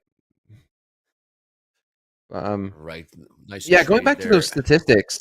Yeah, 36% right there.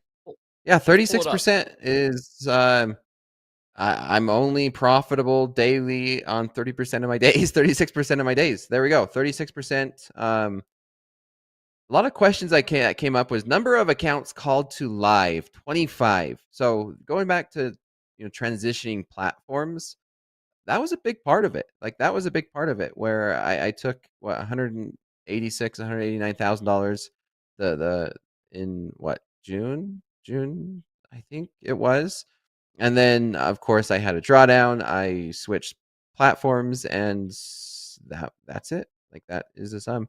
But yeah, I've had some drawdowns. Like my longest losing streak was 8 days, 8 negative days in a row.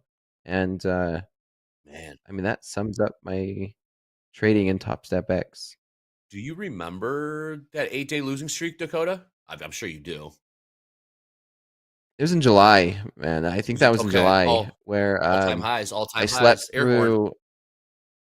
I slept through the inflation. Yeah. And yes, I was a 30 lot. 20 contracts in. I had 20 contracts and I slept through inflation data. That was rough. New high. But I have not taken a payout yet on this account. Yeah, this is for Topstep X. The one that you're on, or the one that those stats have? The one that the stats have, I have not taken a payout. I'm at in 103 days. 300.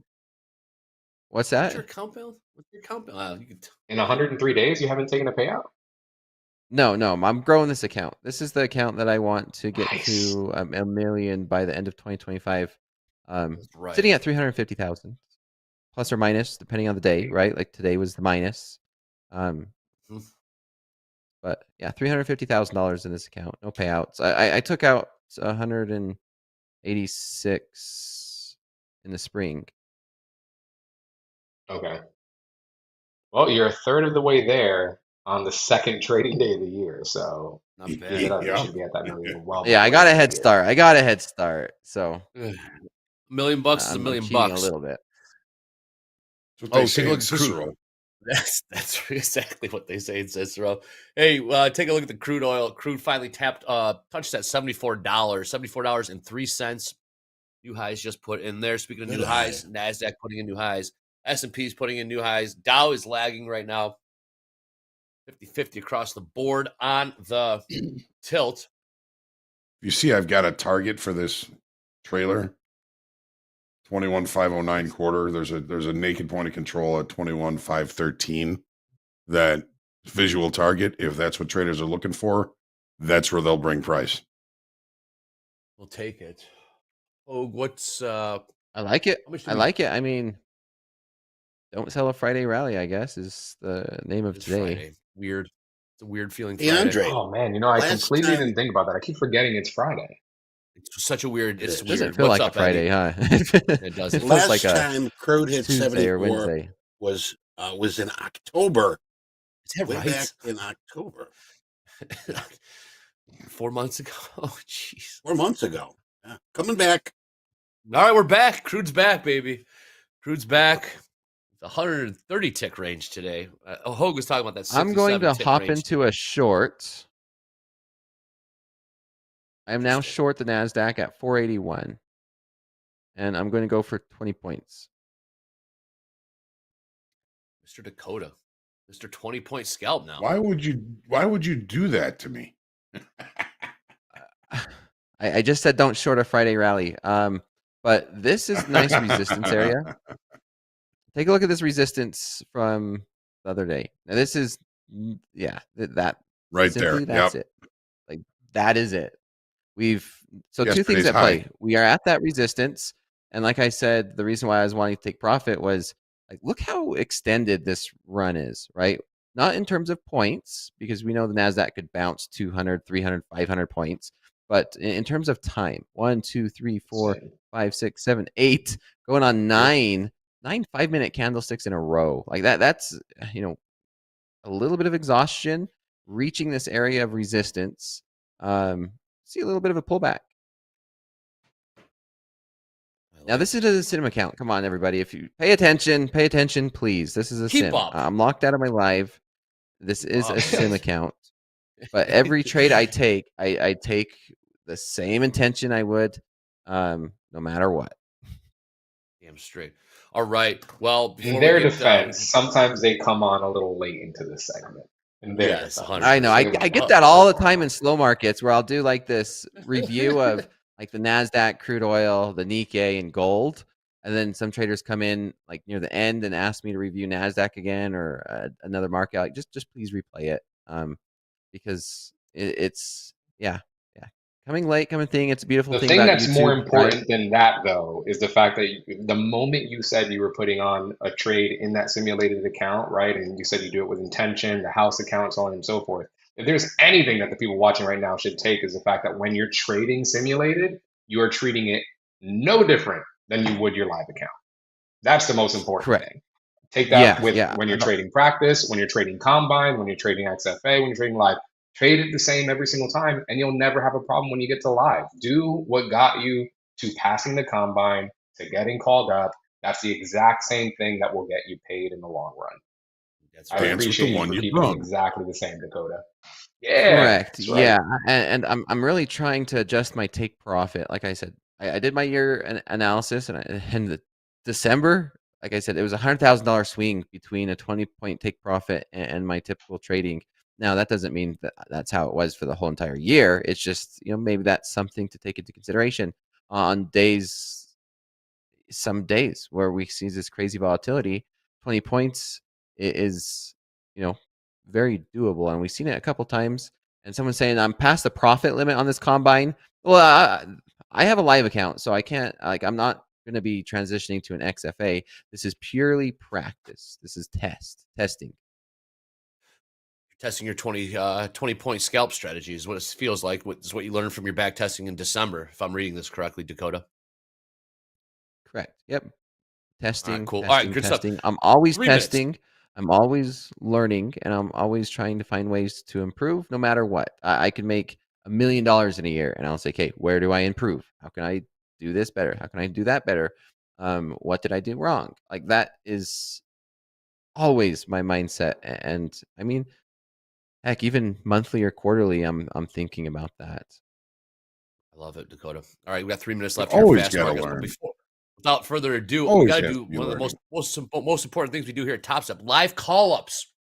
We're going to the Pro Balls, to the big leagues. That's what it's all about here. You see, the big leagues got a couple live funded traders here. Number 21 on the big board, Isaac, and number 2 on the big board with Dakota. So, who is joining these guys in the big leagues, JD? Let's see. Let him rip, James. What do you got first? We've got Timothy coming up first. Timothy from, let me pull that up. All right. Timothy from Hoagland, Maine. Timothy pulled these starting balances coming from 5 XFAs, also took a $39,000 payout. So 50-50 split going into the live funded account. Good luck to Timothy trading the NASDAQ. Who's next? We've got Salah from, where's Salah from? Arlington, Texas. Cowboys. Starting balance coming from a single XFA, $13,700, trading multiple multiple products, ES, MES, NQ, MNQ. Nice starting balance for Salah. And then finally, we've got Jessica. Look at this one. Wow. Jessica pulled pulled that starting balance from 5 XFAs. She's taken 25K in payouts from these accounts, but transferred the entirety of her closing balances to the live funded account without a payout. So Jessica from Palm City, Florida, starting balance and a new live funded account, $190,000. That is a nice cushion to get started with. Good luck to all of these traders. Man, great work. Nice start indeed. Way to go, starting balances in live accounts. Absolutely. What's the StockX guy? Too bad Palm City's so far away. I tell Jessica, let's do a mastermind, but that's like almost 3 hours away from me. You know where it is? I was going to ask you, Isaac, are you familiar with that city? Yeah, it's north of Miami. It's on the other coast. I'm just south of Tampa, and that's just north of Miami. Gotcha. All right, guys. Well, it's like going to Wisconsin. It's just like going to Wisconsin. I would drive that far for you, Hoag. If you were here, I would drive that far for you. There we go. Arthur Morgan says, I used to live in Palm City. There you go. Go Jessica. Go Jessica indeed. All right, fellas. Well, that's all for tops. That's all for fast markets. We got appreciations though, so let's get right into the appreciations. This is what we like to throw to the chat. Chat, tell us what you're appreciative for on this first Friday, the second trading day of 2025. Off to a good start today. We took some lumps, but hey, we got Isaac back, man. Everything's better. We got Isaac back, number 21. So I'm going to start with Mr. Isaac himself. Isaac, what are you appreciative for on this Friday or for 2025 or anything? What are you appreciative for, my man? Man, I'm going to keep it short because I can get so deep. First and foremost, I'm very, very appreciative to have opened my eyes and been able to take that first breath of cool air here in sunny Florida, and, you know, to have a slow morning and then jump into fast markets and really go into this weekend. I'm really looking forward to getting into, like I said, Monday for me is really the start of the new year as far as trading and business goes. And I'm just really excited for what 2025 has in store. So. You're here. Awesome. All right, Mr. Dakota, what are you appreciative for on this Friday? First one of the year, Andre. Yeah, very appreciative for just another year in the books, another opportunity to continue to improve, get better, work on our craft, regardless of what it is, whether you're trading or, you know, everybody in the chat has their own craft. But for myself, it's trading. Trading's my craft. It's my full-time job. It's what I do. It's what I've done for many, many years. And I'm always learning to improve it. And I can't count how many times I've had to make adjustments. I have had to change. I've had to learn more things, figure out what I've done wrong. And I've done many, many, many, many, many things wrong in these markets. But to be able to continue to improve day after day, year after year is something very, very special. And as I said that, take profit hit and nice short. Look forward to see you guys in Power Hour. Hoag? Hoagie. All right, we're out. Everyone's flat. Nice trading, fellas. All right, we got some back. We got Tuchman coming up on the other side of this. We also got the morning recap coming up on the other side of this. Let's take a quick break. Really great, Isaac. Really great to have you back. We're going to need more Isaac Rivera in our lives. Everyone agrees on that. Mr. Dakota, good to see you again. Hoag, we'll see you on the other side of this. This is TopstepTV. Let's go. Why Topstep? Because traders shouldn't have to risk everything to participate in the markets. And since 2012, we've provided capital to over 10,000 futures traders just like you. From the pits in Chicago to screens in over 143 countries, we've been motivated by one simple idea. We don't care who you are or where you learn to trade. If you pass Topstep's trading evaluation, you'll be invited to trade with our capital in a fully funded account. As a Topstep funded trader, you keep 90% of profits and we take the losses. We also offer educational resources for all levels, live classes, and free group coaching from a team with over a century of professional trading experience. We're invested in your success. So what are you waiting for? Ditch the brokerage account, start learning by doing, and become a Topstep funded trader today.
All right, welcome to the morning recap. It's great to be with everybody.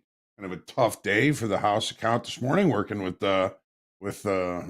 Dakota and Isaac and Coach Vince. And so, all right, what did we do?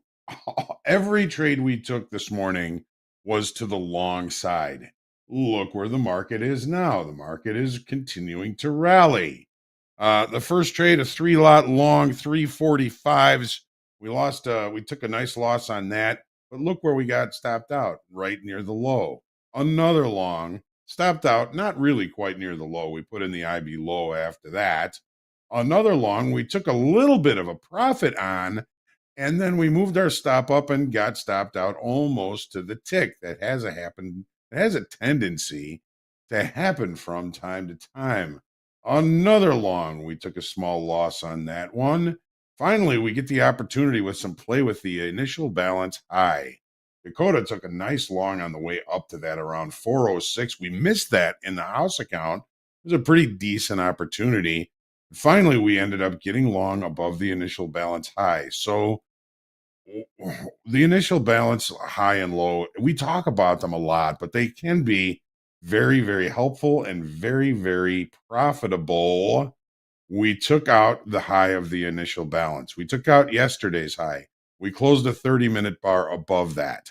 That next 30-minute bar leaves single TPOs between the initial balance high and wherever price gets to. So we took along. We were late to the party on this, in my opinion, but it was still a decently profitable trade. We did take two contracts off at a pretty decent profit. Now, I was trying to leave a runner on, and I was looking for the naked point of control up here at 21,513 for an eventual profit target for our runner. Again, moving our stop up to break even or break even plus a little bit was just enough to take us out of that trade. I don't know how many people I've talked to. I don't know how many of you I've spoken to. And one of the biggest questions when I was working individually with traders is, why does it seem like when I get a good trade on and I move my stop up to break even or break even plus one, the market always seems to come down and hit that stop, and then I get to watch the trade play out without me? It's almost like the market knows that you moved your stop up, but You took the trade at that level for a reason. The reason still exists until it's proven wrong. The point of invalidation really, could be your reason that you got into the trade and where you believe that the trade is going to prove you wrong. That's your point of invalidation. We moved our stop up on this last trade up below this swing low, I believe, was really what I was looking at on this 5. Where do we get in? We got all right. So we moved our stop in below this swing low is I think what I was kind of targeting. So as long as we held that swing low, we were going to be able to stay in that trade. Price came down, took out that swing low, hit our stop, and now seems to want to continue to move to the upside. Initial balance high when we leave single TPOs. And you can see this really on the daily chart. We have a 30-minute bar that takes out the initial balance high, closes above it, the next bar opens. That leaves single prints, that leaves single TPOs. As long as those single TPOs remain, we're looking for longs. And it wouldn't surprise me if this market continues to push to the upside and eventually reaches that target, which is right up against this naked point of control here at 21,513. We'll take a look at that on the afternoon recap. What about the S&Ps? Well, the S&Ps initially, here's the S&P. This is a 30-minute chart. I want to show you the 5-minute chart. Initially, the initial balance high was penetrated. Price moved above it and then moved back down below it. That's typically going to be a short. We call that a failed upside auction. That failed upside auction did not take out the anchored VWAP from the opening bar of the session that found support. Once it broke out above it and held above it on a 30-minute basis, this is just a 5-minute basis, but this also indicates, hey, price is attempting to move away from current value, current balance. It can continue for we don't know how long or how far. Next naked point of control target to the upside would be all the way up at 6,017 quarter. Always looking for visual targets for price to get to, because if the traders are looking at a specific price or a specific area, remember price really indicates zone. There's no defined or definite or finite price that the price can target. It's always going to be some sort of a zone. If traders are focusing on this zone, then price will have a tendency to get into or near that zone. It's really the idea behind the potential profit target. If we were to continue to have our runner on the long above the initial balance, this would be a tasty little profit for us. What about crude oil? Crude. Well, going back to the daily chart, Tuesday we broke out above an important inflection level. Look at all the area of balance here. Weekly kickoff high was an area that I thought we would see longer time frame buyers entering the market. If this is longer time frame buyers entering the market, great. We did see some pretty big increases in open interest on Tuesday and yesterday, which might indicate longer time frame buyers are actually pouring into new longs or adjusting inventories to the long side above this level, and it seems to be continuing. The hard part about this is the fact that the ranges have been so small. So small. Here's weekly kickoff high. We broke above it. We closed above it. Next day, we open with a gap. We are unable to close the gap, which has us looking for a continuation move to the upside. Today, we open in range, in value. The buyers continue to come in. Once we take out the initial balance high, this is again the 30-minute chart.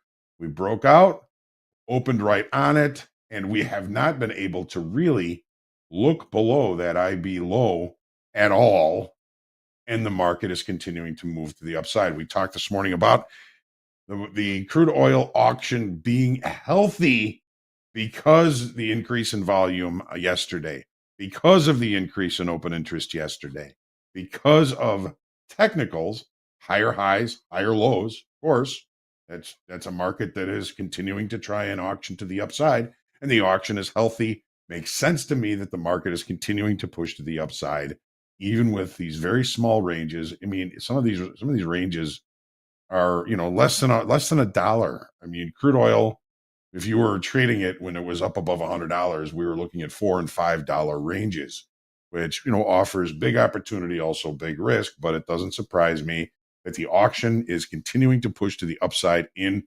crude oil. Don't know how far that's going to go. What about gold? Gold was my favorite market for a little while there. Is it doing well now? Well, we moved price to the upper extreme of the current area of balance, at least to the middle of it. Weekly kickoff high, 26.72 even. We got to it yesterday. I warned everybody. I said, now, with fewer participants around, it's going to get real choppy around this area. And when it moves away from it, that's going to be your opportunity. What happens in balanced markets? Shorter time frame traders anticipate a breakout. They get long at the highs. Once they get long at the highs and there's no breakout, they decide they're going to have to get out. What do longs have to do to get out of the market? They have to sell. Are we seeing that today? Take a look at the 30-minute chart. And we are. Not only do we have a potential head and shoulders reversal pattern here, there's weekly kickoff high, 26.72. We got to it. It stuck to it. It looked below it. It looked above it. It looked below it. It looked above it. It looked below it. It looked back to it. This is the choppiness that occurs when there's no longer time frame traders available to adjust inventory or forced to or wanting to adjust inventory at a weekly kickoff level. Shorter time frame traders got too long on the way up. They did their best to hold price higher. Now we're seeing them unravel a lot of those longs. I would say that if we were looking at the measured move from the high, the high of the head here to the shoulder, to the neckline. Now from the neckline lower, we're almost to where the head and shoulders would finish its move, which takes us down to a previous gap, a naked point of control. There's a lot of weaknesses in structure below the market here in gold. Doesn't surprise me that the market is kind of pulling off to the downside with the idea that longer time frame traders did not show up at an important inflection level.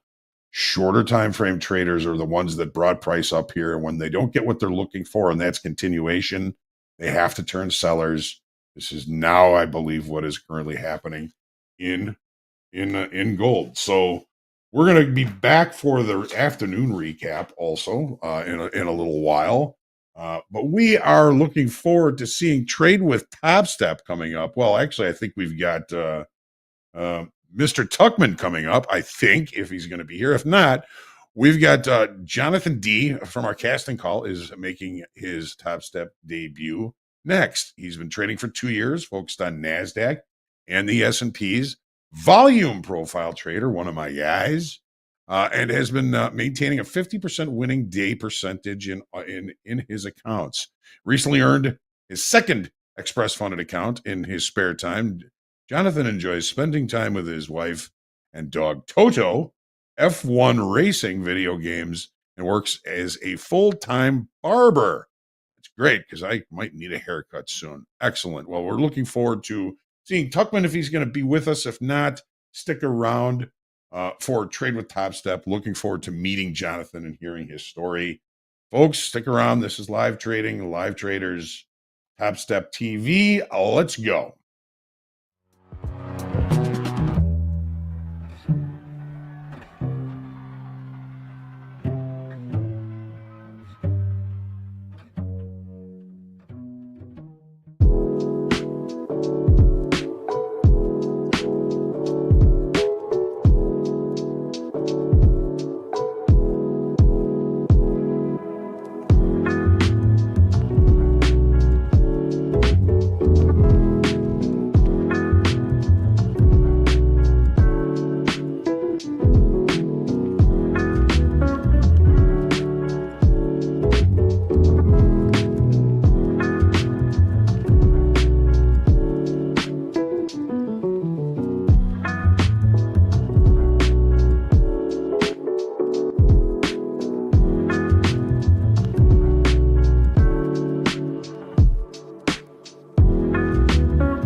on the NYSE.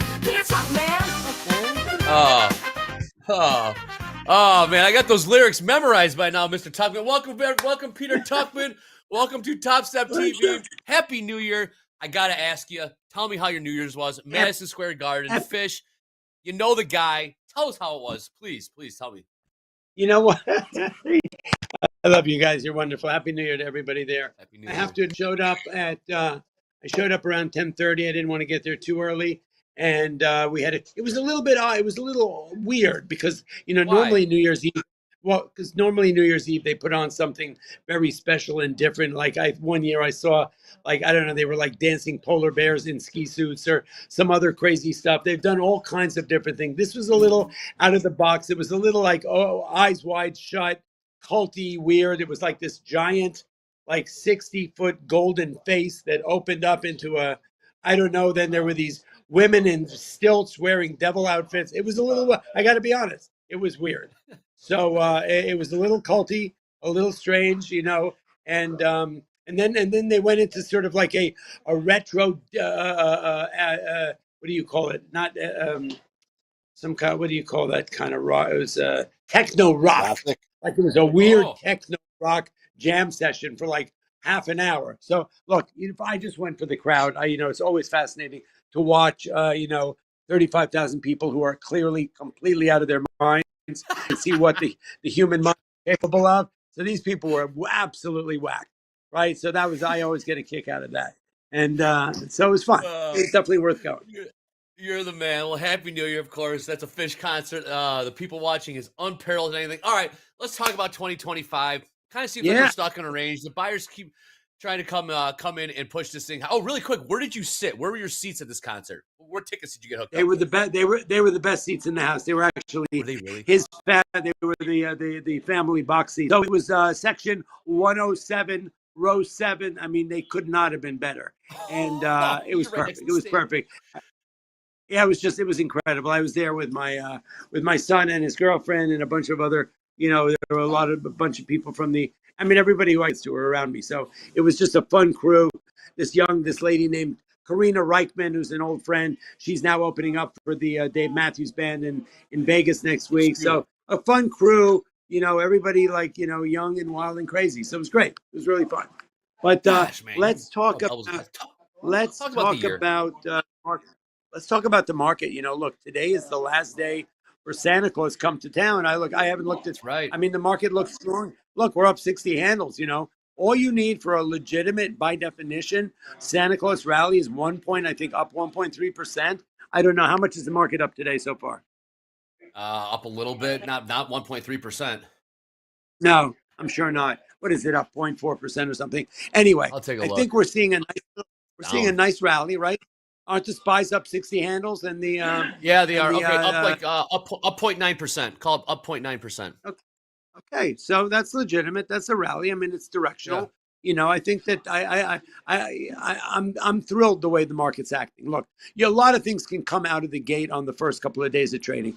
First of all, you're going to see fresh money coming into the market. I think that's what we're seeing a little bit today. I think we talked about it the other day. I think what you saw in those last couple of days at the end of the year, the market got knocked off its beam, by that Fed day, right, where they changed the guidance from 4 down to 2 on interest rate cuts. But everybody needs to understand the reason they cut them down was because the economy is doing better than we thought. So that's sort of an example of where good news is bad news, right? I mean, the bottom line is why expend a bullet from your gun if it's not necessary? So, at the end of the day, people reacted it. It's actually a good thing, right? We want the economy to be doing better. Obviously, we want the market to go up. But the market will adjust itself. And I think that's what you're see happen today. You're going to start to see fresh money coming in the beginning of January, right? January is 18 months. They can really be a function of the last couple of months and how people position themselves. You have to also put yourself in the minds of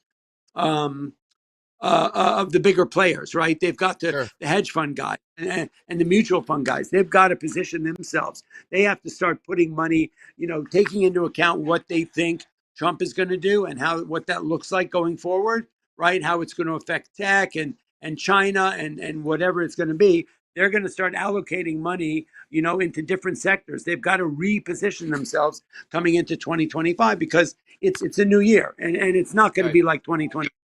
So, I think today is a good show for the day, and I'm sort of happy with the way the market's trading.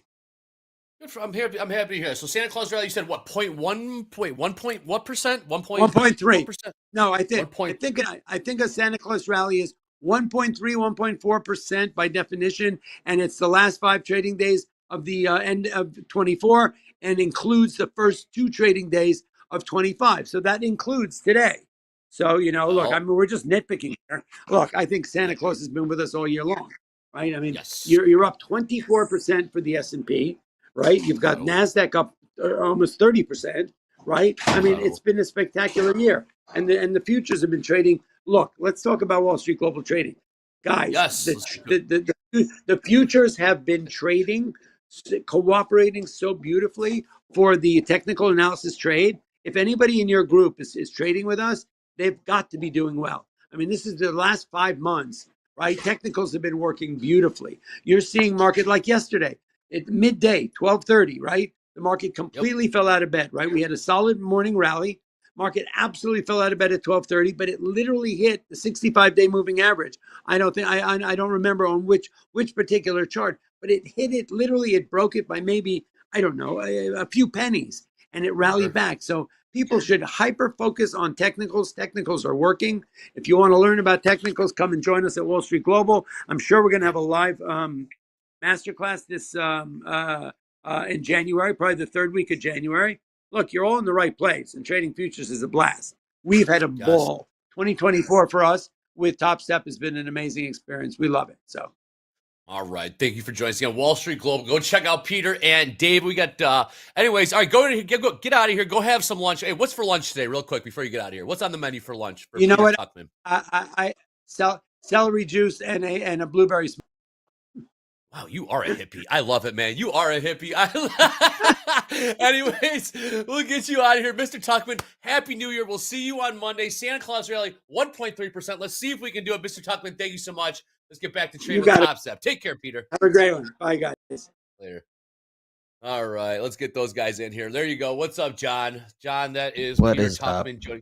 That is the Einstein of Wall Street right there with the baller seats at the Madison Square Garden for the Fish concert. I can only imagine what he witnessed there. Anyways, let's get right in. What's up, JD? You ready to make your, I guess you were on TV earlier. What are we thinking for these markets? Looks like we're pushing higher here, folks. Looks like we are. Higher. It looks like we are testing on out the some ceiling again. Old resistances, seeing how we'll approach them. You know, first Friday. 477 last week's low. Yesterday's high, 490.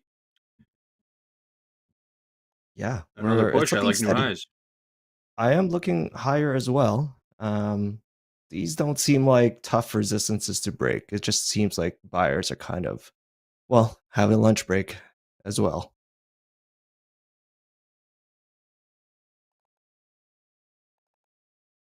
All All right, cool. Cool. I have got. Let me pull up the. Let's do it, JD. Do your JD thing, man. Let me pull I'm the live pulling up account my real notes quick. here. Still trying. When Tuchman comes on, it's just a blowtorch to the face. It says you like F1 racing. Who's your favorite Formula One driver there, John?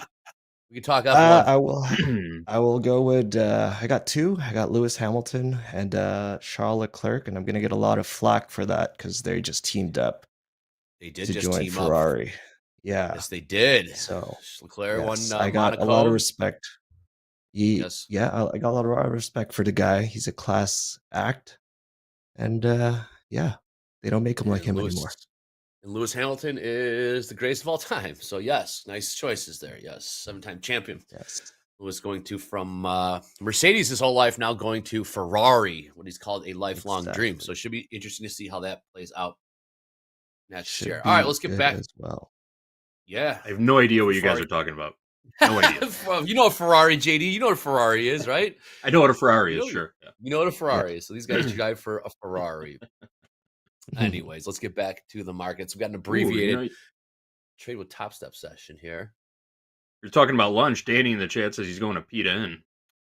Have you ever been to the Pita Inn in Skokie, Illinois? Fantastic. I have been to the Pita. Yeah, I didn't know. Wow. Have you, JD? Oh, yeah. I've been there many, many times. Great place. All right. Let's see if we can get a push. How's the trade been going so far, John? It's 2 days into the new year. Happy New Year, of course. How do you ease yourself into this? How do you approach the 2025? What are your goals for 2025 as we start this new year?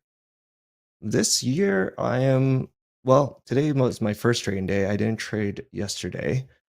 I was a little bit iffy on trading today. Didn't know if I was going to or not. Kind of waiting for Monday, but saw some good opportunities. So banked a few dollars in one of my combines. Not touching my XFA at the moment.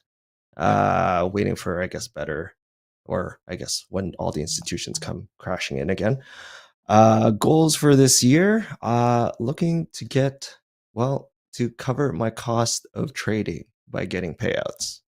That is a big one right now. Right now, I haven't, and it's a slow grind, but it's all right. We'll take it as it is. Even last year, I told myself I wanted to get payouts by the end of the year. Didn't happen, but last year I couldn't even get funded. So last year I had no idea how to get funded. So I'll take the wins to even get funded, and we'll go from there. If I shoot for the stars, I might land on the moon, and that's okay still. Man, I like that. All right, well, let's see if JD, looking at the NASDAQ 5-minute, your chart pattern of the day, expert here. A bull flag? Can we call this a bull flag? Or what are we seeing here? Textbook. Look at that. Textbook bull flag. There she is. Okay. We're hovering right around the midpoint line right now. We could play it from we could play from either side. We could play the breakout or a dip and play it by the that lower trend line there, which would make it a nice cheap trade. Explain what a bull. Okay, you say textbook bull flag. For those that are wondering, what are they talking about? What are the characteristics of a textbook bull flag? Basically a pullback. So you're looking for a flagpole right here, a move up, followed by a period of consolidation, pulling back prices. Pullbacks are healthy for any type of market rally or break. What it does is attract new business. Some people are getting out, new business is coming in, and it's just sort of creating more momentum to the upside. So if we get back down to this lower trend line, I am not averse to taking along maybe somewhere around 435 or so. 435s. I like that. 435s. Ooh, 435s. Yeah, 435s would be real nice if we do get a dip down there. Do you see what he's talking about there, John? I do. I would agree with that as well. Anywhere between 35s and 40s. I like that. I tend to look for I lean on delta levels. And there is a little bit of a buying ledge there. So expecting buyers to come in and hold that level. Yeah, that's a solid area. Right now we're kind of in the slush. So wait for the edges. Okay, so maybe a buy around 35 to 40 level. All right, so we have a game plan here. JD, if we were, we talk about our CYA, which for those that are asking us, the stop price. Obviously, nothing's foolproof, but this does look like a bull flag. We do buy the 40s. Where would our stop be on something like this, JD? I would say 25 points, 15. Yeah, 25. Just in, we're wrong. It's the trade's invalid. All right, that makes do have sense. a little support, or yeah, we should have some support around the 10 area. I would say if we're buying between 35 and 40, I would only want to give it 25 points max of heat. Okay, so we have a trade idea. Perhaps getting long between 35 and 40, 25 points of risk. This could be a nice scale too. Yeah, just buying one on the lower extreme and getting in, buying again on the breakout. So adding in on the breakout. All right, well, we might get our chance right here, JD, if you want to work a 40 on one. We're going to bid. All right, cool. We're going to bid. Last trade, 21,446. We're in bid. S&Ps coming to the long one, 43 range. and a half. How long? 1 NQ. Nice. 443 and a half. 443 and a half plus 1 NQ. 443 and a half.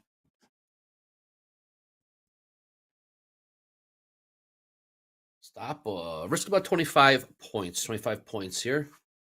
Just no one line. And now JD and John, I want to talk to you first. Let's go to JD. So when we scale in, how would we do that? What price would we look to scale in at? Right? We just entered at 43. No. Yes, I like the breakout above 77. Breakout above 77. I got 43s. Yeah, 43 halves. Damn, JD. Dude, king of execution over here. Yo, all right. Great execution. So we got last week's low. Last week's low at 477. That was 53s. So I'd like to add into the long side. 43. Damn, I thought you got 53s. 43s. Shit. All right. What kind of upside what John, I'll go to John first. John, what okay, so you see that I think we've all agreed on the 40s. Obviously, we never would have got the 40s. Yep. JD's like, all right, we'll take the 43s we can add in. John, upside target. What would you look for based on what we're seeing on the charts for all those traders at home? We got the 43s. If we're playing the breakout, fine. We could try to sell 500s. But if we don't get the breakout, John, what price would we look to exit at? If this was your trade, I would. If this was my trade, I agree with JD. Around the 70s, there's a bit of a sell edge at 470. So if we were, let's say, in multiples, I would take one off there. If we can get above 70s, we'll take another one at 80s. And then above that, it's a little bit of clear skies. We can get towards the 500s and who knows for that, 520s. But at the moment, if let's say we get a rejection, or I would look to peel off around 470s. 475 is kind of like what JD was mentioning.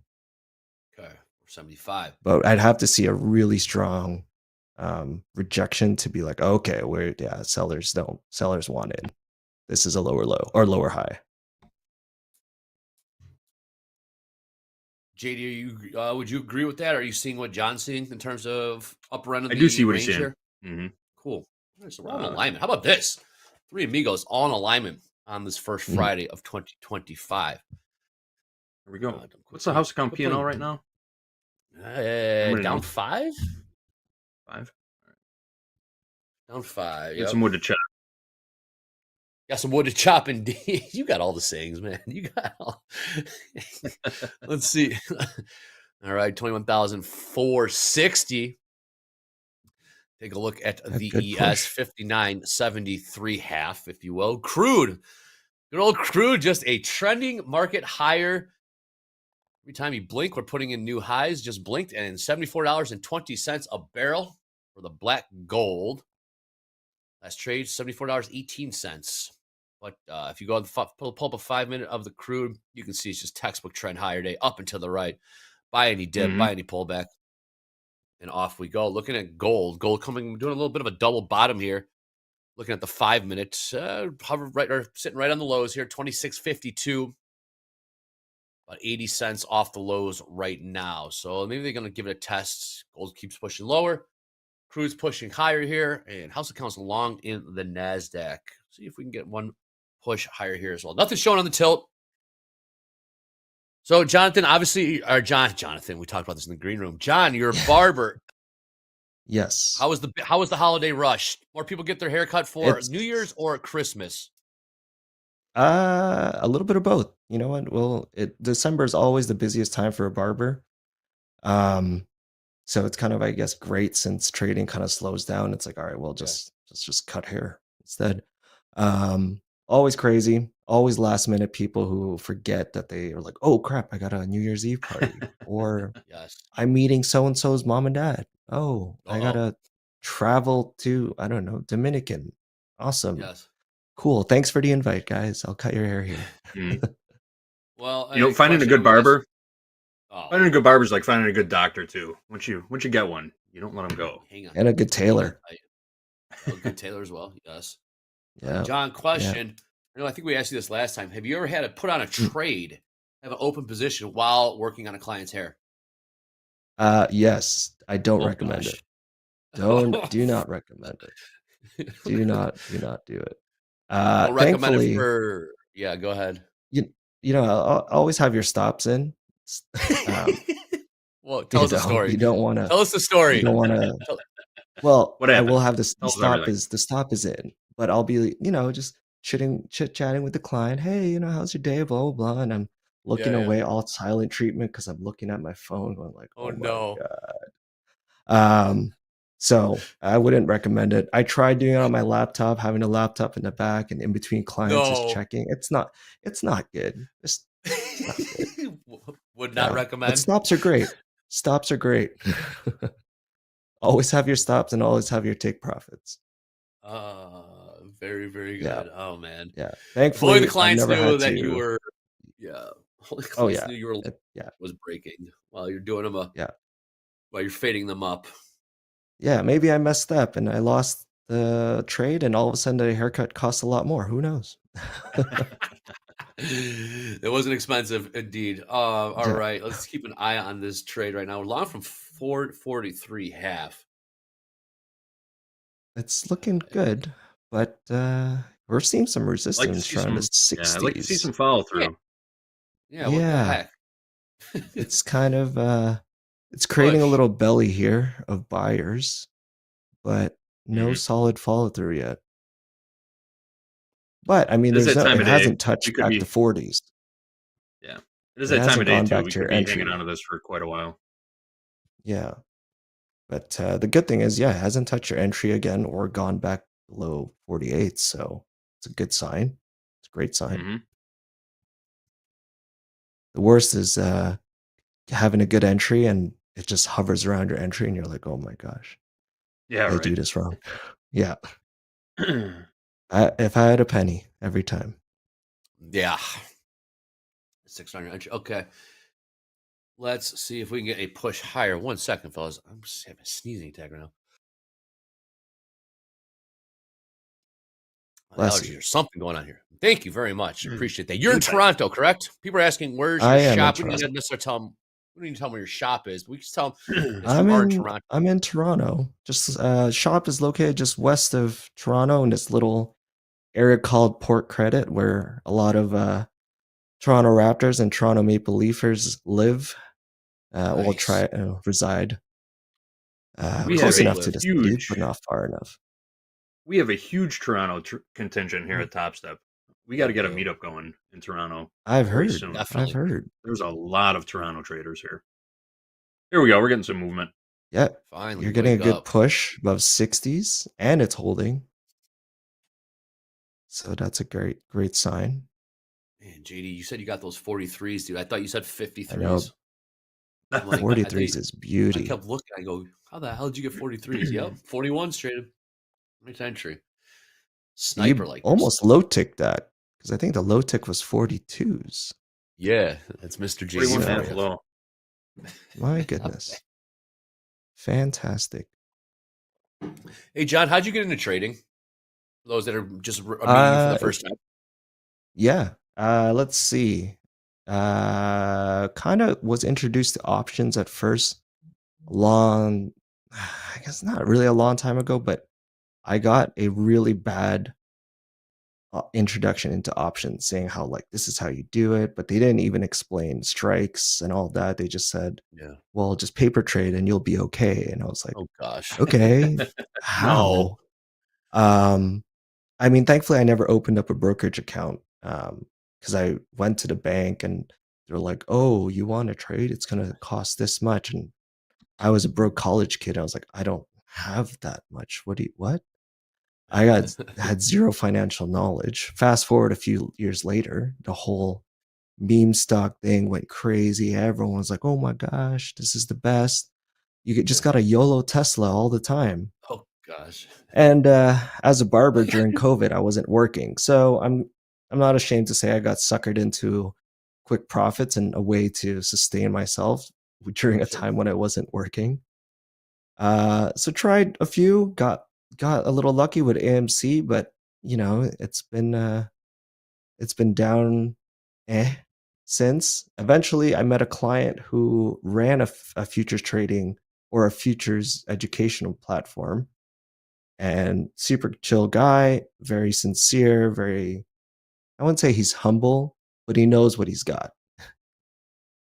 So he introduced me to it. I was like, this is a lot more simpler than options, and there's no Greeks and no strikes. It's outright buy or sell. And got into that, but didn't really know strategy too well. And it took me a while to get patient with it. But I think what's keeping me in trading is obviously the potential of the profits, but the 100%. discovery of myself, as in my mindset and all that. It's been an unreal journey for my head, my noggin. What did you find out about yourself, if you don't mind me asking? Yeah, I'm really impulsive when things don't go my way. And for a while I was scared of failure. I still am.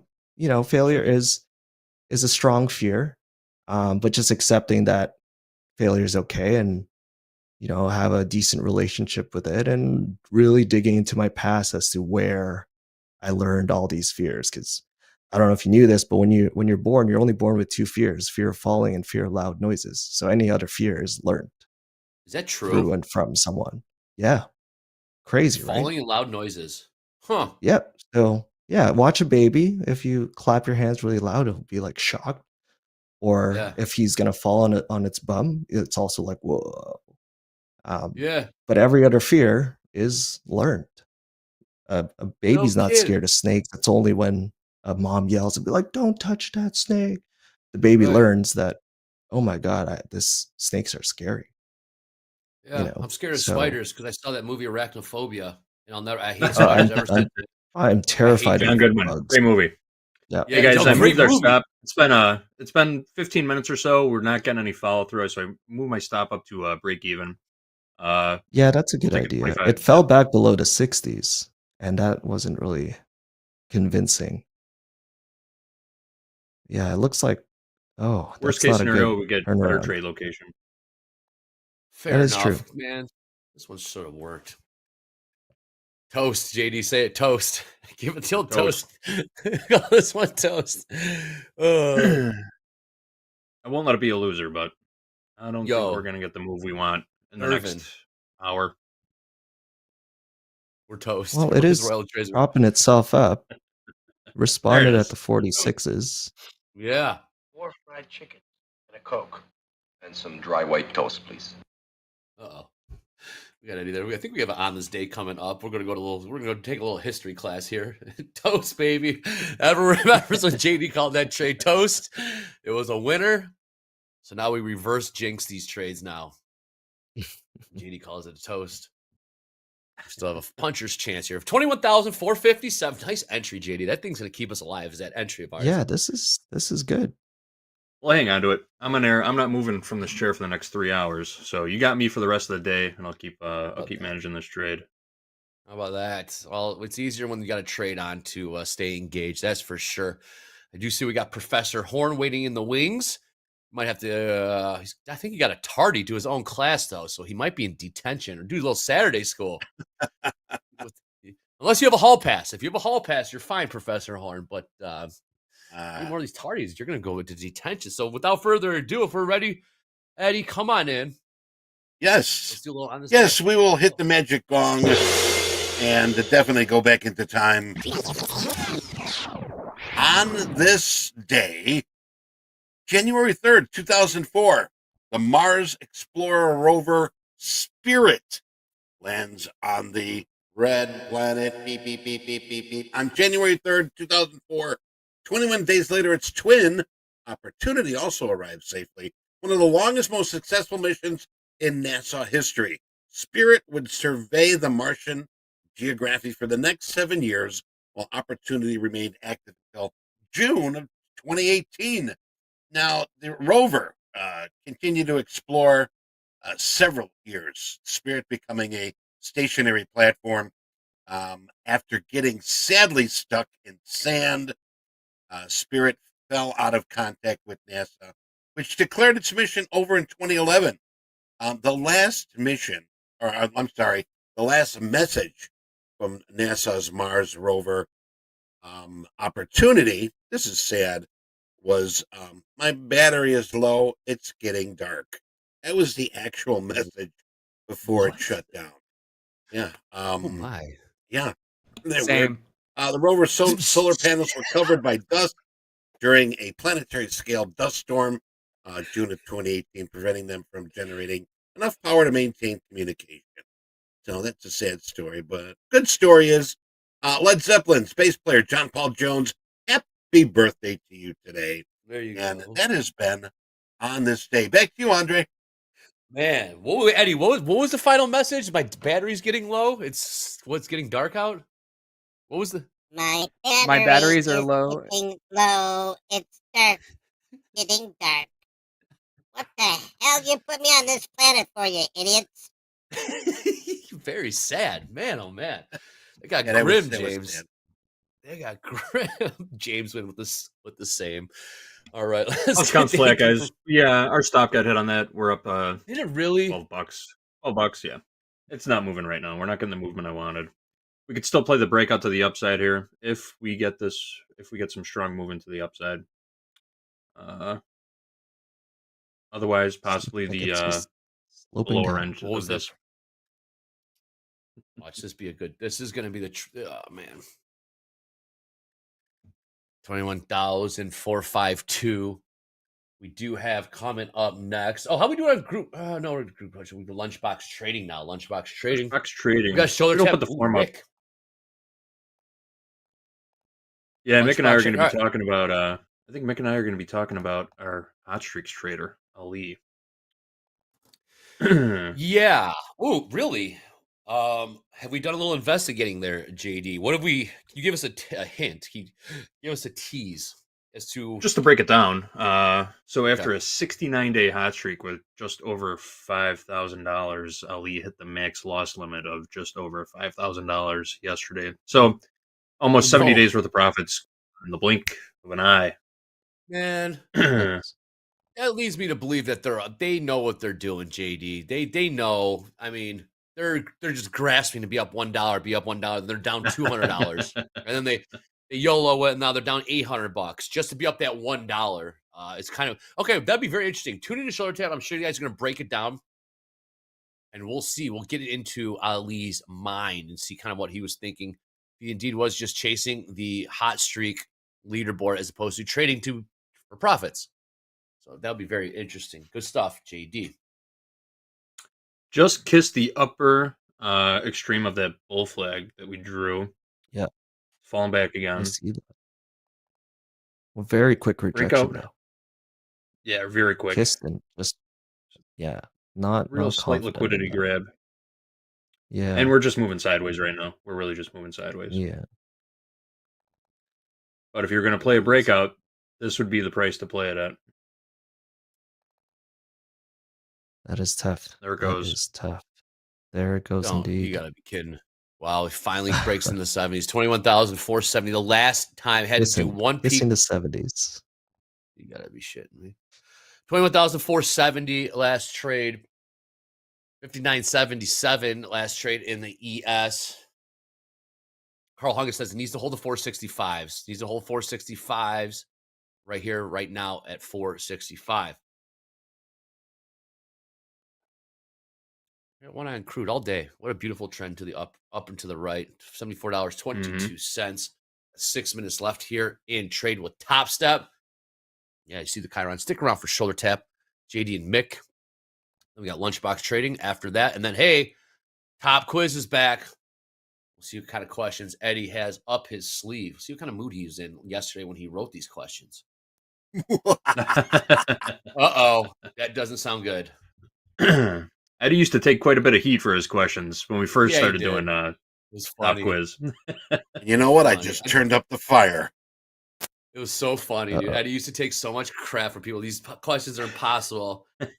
So we just kind of play into it now at this point. They're pretty fair questions. We'll be shooting. Who's joining you, Eddie? I believe it's Bonnie, correct? Bonnie, hopefully. She was supposed to join me last week, but had something to do. But hopefully, we had Danielle joining us last week. Yes. Bonnie will be here. 1 p.m., folks, 1 p.m. Central Time. Don't miss it. And then to wrap up this afternoon, we got the reversal challenge. We got a little bit of a celebration in order, so make sure you guys tune in for that. Yes, we are celebrating one of our teammates here. Some pretty cool things happened in life last couple weeks. So love this little celebration this afternoon for the reversal challenge. Dakota will be joining us, the defending champion. Right now, we got John joining us from Toronto, Canada. This is looks like we've moved up in the sideways movement from the 50 to 60s and now 60s to 70s. Unreal. But it is moving up, so it is slowly. Do you buy it now, or do you just? I still like the long side. I really. Yeah, I do too. Hungus in the chat mentioned 65s. I like that level. Yeah, 60 to 65s is a solid ledge to lean on for buyers. But the 70s, well, actually, now that we mentioned it, now it's above 70. Never mind. Man, this is where I wanted to add into the long. Well, what's up, John? You're pretty chill, man. I like your. Yep. There goes the market. There goes. Hey, while we're still a little light on likes. Took off without us. Click like, click subscribe. Give us a follow on the X. Really appreciate it. See if we get to 1,000 likes here in the next 2 minutes on Trade with Topstep. 920. I think we can get to over 1,000. Need the power of the power of Muhammad to snap his fingers and get 800 likes instantly. The power of there are some sellers happening around the 75s. That's not some decent sell delta on there from the past or from the day. So I wonder if sellers are reloading there, but it's not crazy strong. But who knows? No, I do see that. We have seen a couple back down to 65 again. Yeah. This is still a good entry point.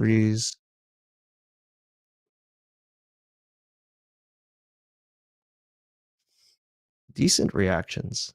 I agree, Danielle.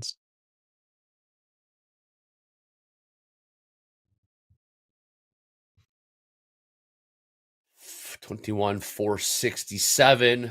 Like John was saying, anytime we get into that 70 level, 470 level, we have seen some selling coming up. We really have narrowing the range. Narrowing the range doesn't mean we can't break out. Look at the ES. ES kind of creeping higher here. Maybe ES will do the heavy lifting and take the NASDAQ with it. Dow's just absolutely flatlined right now. This is lunch trade. And also the first Friday. A lot of people are still on holiday. Yeah, next Monday, we would have had a full week, although don't forget Thursday, markets will be closed. Remembrance of President Carter's passing. So still not a full 5-day week. MP will be back next week. For those that have been asking. Yes, El Jefe is back in the saddle. I did talk to him. He is ready to get back in these markets. He misses everybody. He misses the audience. And yes, big things for 2025. Maybe we can pick his brain. He can spill the beans. that he so often does, and everyone behind the scenes scrambles when he starts to say a little bit more than he should be saying and divulging on Topstep TV. But hey, that's part of the charm. When MP gets going, it's hard to stop it. I wouldn't say we scramble. We're good at pivoting these days. We're getting better at it. Thank you. Yes, we pivot. Yes, we pivot. We deflect. Change the topic. We got to do something. But some people back in the day, some people were scrambling. I'll tell you that. Some of these. Who's president? Oh, yeah, trade. All right, guys. Well, that should do it for Trade with Topstep. We got shoulder tap coming up on the other side of this. More JD. 3 hours straight of JD. Who doesn't want that to kick off 2025? John, thank you so much for joining us. We're going to have you back. JD, let's take a break. We got shoulder tap coming up on the other side of this. Topstep TV. Let's go.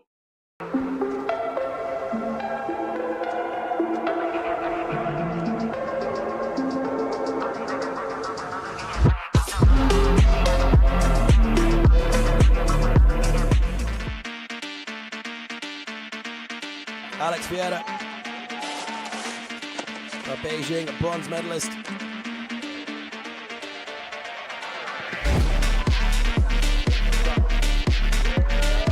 On the switch right, double 10, double Japan. Into the first those, double 16s. With that safety grab, let go a little bit early. Slows things down for the right side, cork 10. Match it, switch, left hand. Beautiful combinations into this left 16, right 16. Gets the tail grab and the trademark pole swing. He moves up into first place for Alex Vieira. 94.75 from the judges.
Welcome back, friends and traders. This is the shoulder tap.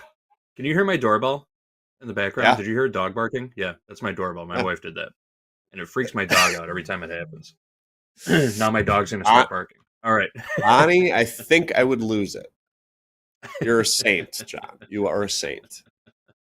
My dog is already whimpering because she heard the dog barking. that is... And there it is again. That's the doorbell again. Someone's at my door. I'm not going to answer it. But sounds like a dog. Sounds like a dog's dying.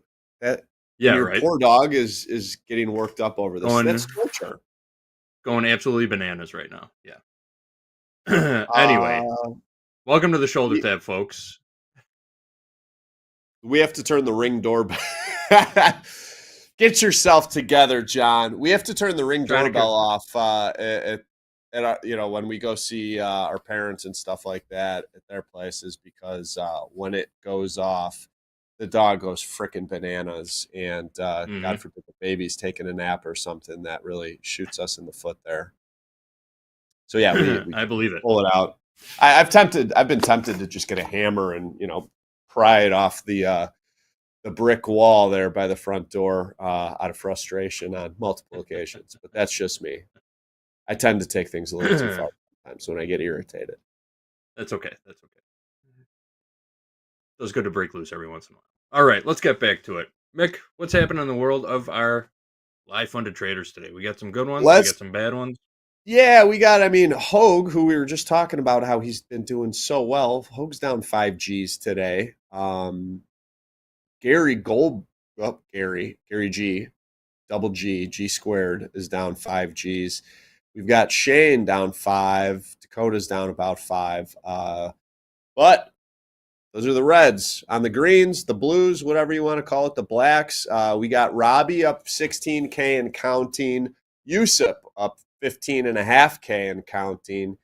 Andy Javier, 14 grand. Carrillos, 6,200. Ross, 5 grand. We got Rips up 4,100. Bunch of other accounts up for the day. And someone I want to talk about who's also up for the day today. Lord help him lock in those profits. That Richard that we were talking about yesterday, who was up 8,900. Oh yeah. At the end of the day, down 1,000. I want to show his trade report and talk about him a little bit more.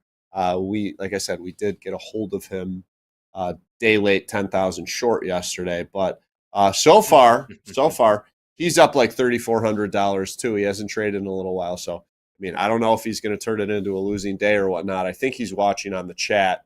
I also heard that he would be willing to come on and talk, which is impressive. We're talking about Richard right now? Richard, yeah. We at the time, we roasted him pretty good, or at least I roasted him pretty good yesterday, John. And I know at the time, should I show it? We could start with him. Yeah, sure. You got the trade report here. Here's a trade report, and we also have a trading card for him. Yeah, the trading card is what we talked about yesterday. For me, and I have fabulous eyes. Yeah, let's just do the trading card. There we go. I don't even think that was his trading card. Well, it was too small for me to see. Okay, well, yeah. That was his trade report, but yeah. This is who we featured yesterday, Richard. At the time, we were kind of roasting Richard about turning that $8,900 winning day into a losing day of $1,000 or $1,200. Someone in the chat came on and asked if we could have one of these like risk phone calls live in real time. And we said that, that it's a good idea. It might be a little complicated to do, but I guess Richard was watching yesterday, and he's got a thick skin, obviously, because he told Brett when Brett spoke to him on the phone that he'd be open to coming on and talking about his trading on the shoulder tap segment. So if that's the case, maybe we want to reach out to him and have that conversation. It's a great idea. Whether it be the trading that we talked about yesterday or just trading in general. But it looks as though, and Richard, don't touch the mouse again. It's Friday. It's lunchtime on a Friday. You're up money. You need to end the week on a positive note. And the tune of $3,400 on a Friday most of the business has been done for the week. So let's lock that in today. Brett kind of shared to a degree the conversation he had with Richard yesterday about snapping. So congrats, Richard. You snapped a 13-day losing streak. 13 days of it was 12 days, 24,000. Call it a $25,000 losing streak. Got to have a lot more days like today if you're going to be risking $2,000 a day. Because remember, keep in mind, everybody, average losing day is while there were only 82% losing days. So while the average winning day here is much better than the average losing day, it's just not a lot of those winning days. So the math doesn't add up on his side. So no more daily loss limits, and we got to pump the brakes if we find ourselves continuing to have rough patches throughout the account. But anyways, happy for him today. I did want to follow up because it's kind of good to, circle back on those stories. But Richard, maybe get in contact with someone on our production team get in contact with Richard, and we'll vet you out, see if you want to come on. You've got my vote, though, because you got a thick skin after me talking about you yesterday. If you're willing to come on, I like that. True grit. Way to keep your composure too. Yeah, 13 consecutive days of losses. I'd say 9 out of 10 traders after that would just start YOLOing until they're out of that account. Period. But nice way to fight back and stay in it. Good job, Richard. John, I don't fully disagree with you, but yesterday must have been a little bit of a YOLO. It was a $10,000 swing. Desperately needed that. But anyways, let's move on. Speaking of trade reports that you were showing, you and I were talking this morning about this Ali L, who is not a live trader. He's a trader in an XFA, and I've got more roasting. I've got more roasting. Remember, you were going to share your screen? No. Yes, sharing it. Yeah. This 150K. Kind of hard to see, but let me see if I can expand it a bit. We might take ourselves out of the shot here. I can rattle off a few things here. So, Ali on paper looks pretty good, but look at that. I'm a brilliant master producer, Mick. Okay, so what you can't see because of the name, if you can zoom in actually and get to the right side of that, because if you scroll straight up right now, you won't be able to see the last name. So scroll right up and let's look at some of these averages. This is okay. John reached out to me about this guy who's, what was his win streak? Like 69 days or something, John? 69 days. Ali was the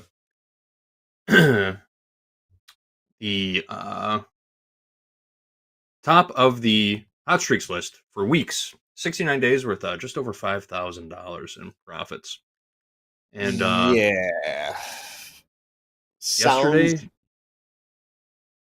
yesterday just went ham on this account. 75 days in this XFA, 96% winning days. And then I don't know. They messed up the bed. All right, well, I've got more roasting to do here. So clearly, Ali only cared about getting his name on the streak board. There's nothing about this trade report that shows that this is someone who wants to take profits out of this account. I've looked at some of their other XFAs. The other XFAs look pretty good, as a matter of fact, but I think they were fiddle effing around in this account, because if you scroll down, predominantly the majority of these trades are NASDAQ. Okay, so look at this. They're taking one trade, and if you zoom, you can see the times. They're literally just trading to put up a winning day and like make 2 ticks on a trade or whatever it is. They're even trading micros, one trade in the micros, a 2-second hold, $3.26 in profits on a one lot. And look at all these 1 lot trades, 2 seconds, 25 seconds, 16 seconds. All they're doing, putting a trade on, parking a profit target out there. We know how NASDAQ flutters around, and they're trying to make money to get their name and keep their name on the top of that streak board. So, I mean, they're treating this account as a game, if you can afford that, fine. But you also have a funded level account where you could be taking payouts from. None of which they were able to take on this. Oh man, I was spicy last Friday. I'm feeling spicy again today. Totally eligible for a payout. Could have taken that money out at any time. Opted not to, and then yesterday traded 368 total contracts when normally they trade. Yeah, so they lost their mind yesterday and messed up the bed. But, I mean, look at this. 96% winning days over 75 days. If you were actually putting up metrics like that and trading and actually trying to make money and not trying to make a few ticks to just say that you've got a win streak going, that would be freaking incredible. 81%, 82% winning trades, incredible. But 5 days, because there actually was some legitimate trading activity early on in this account. But average winning day, $88, and then the average losing day is $2,154. But again, that's largely skewed because only 4% of their days were losing days. One of which was yesterday, and that was a $5,700 losing day. So, excuse me. I thought that this one would just be kind of funny to share because I'd love to hear from Allie and hear what their motivation is.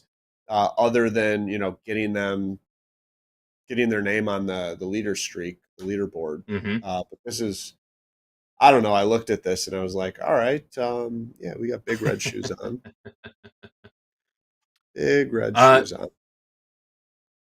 Yeah, whenever we have a leader like this on the hot streaks list, and I log in the morning and I don't see their name, the very first thing I do is go look to find out what happened to this trader. What kind of damage did this trader do, or did they just not trade?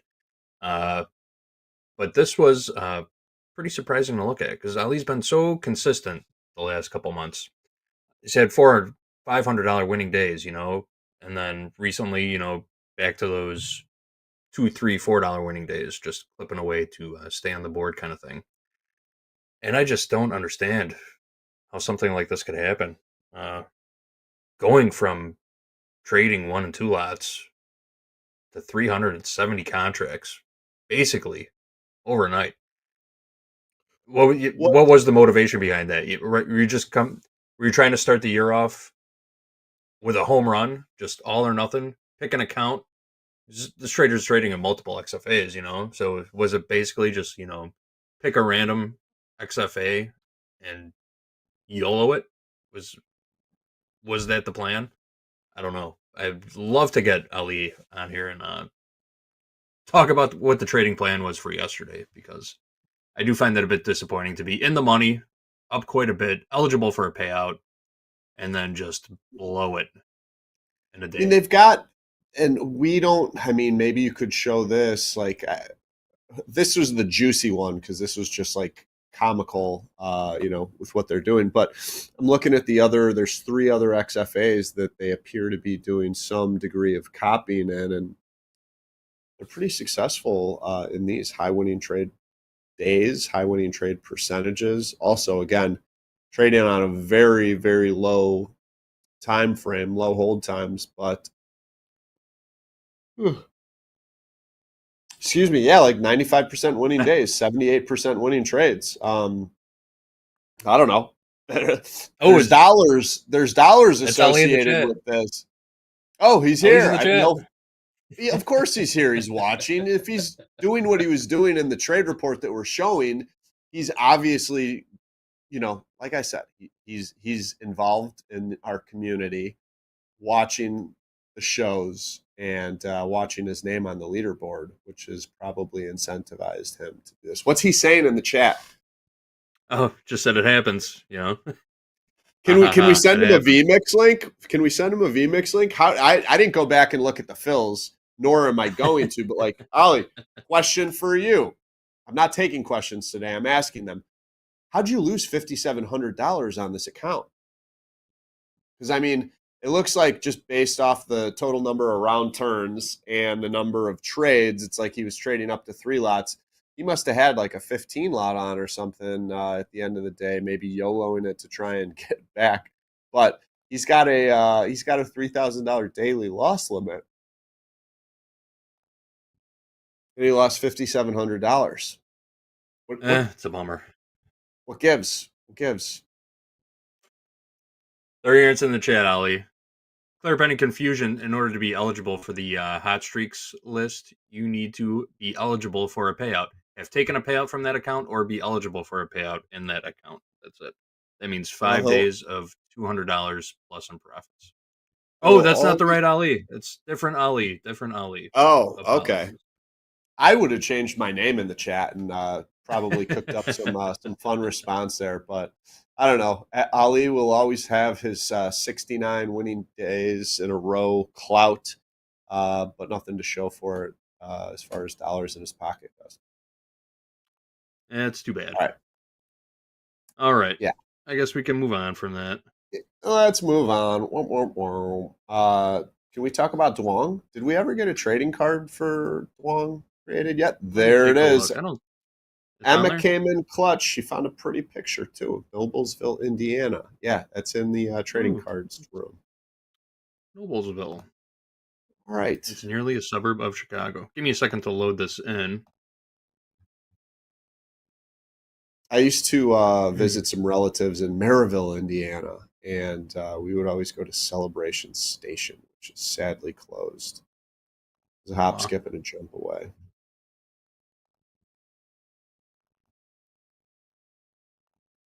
All right, so hang on, it's coming. Let's talk about Duong. Duong is he's another one of those traders where the stats look really good, but there's nothing to show for it. When we do get his card up, which I have up, but we need to get it loaded. 70. There it is. 71% winning trading days and 64% winning trades. However, we've got an average daily P&L of minus 100. These stats, along with that net P&L or average daily P&L, these are the ones that like get my blood going, because it's like you have that many winning days, you have that many winning trades, and you're losing money, which is unacceptable. So I'm going to talk about why they're losing money. In this live account, the best day is $784, where the worst day is $1,324 in losses. It's a 50K account, so they got the $1,000 daily loss limit. Despite 71% winning days, John, the average winning day is only $317, which is just fine. It's fine. But for the 29% of their trading days that are losing days, they're losing almost $1,200. This is like the easiest thing that you could look at on your trade report and say, I'm doing something wrong. I need to make an adjustment here. And then you just have to do it. And if you can't do that, you're going to continue on doing what you're doing. And that's losing money here. In this industry, if we're not progressing, we're regressing. And repeating the same thing over and getting the same results is just, it's not doing well. Granted, I'm talking about one of our funded traders that we called up to a live account, but the risk reward here on these 64% winning trades is, backwards. It's 1 to 2. They're looking to make $103, or they have been making $103 on average, while they've been risking, almost 2.5 times that on their losing trades, 237. We got super short hold times here. Super short. Just a couple of minutes. Couple of minutes, spending more time in their losing trades than they're in their winning trades. But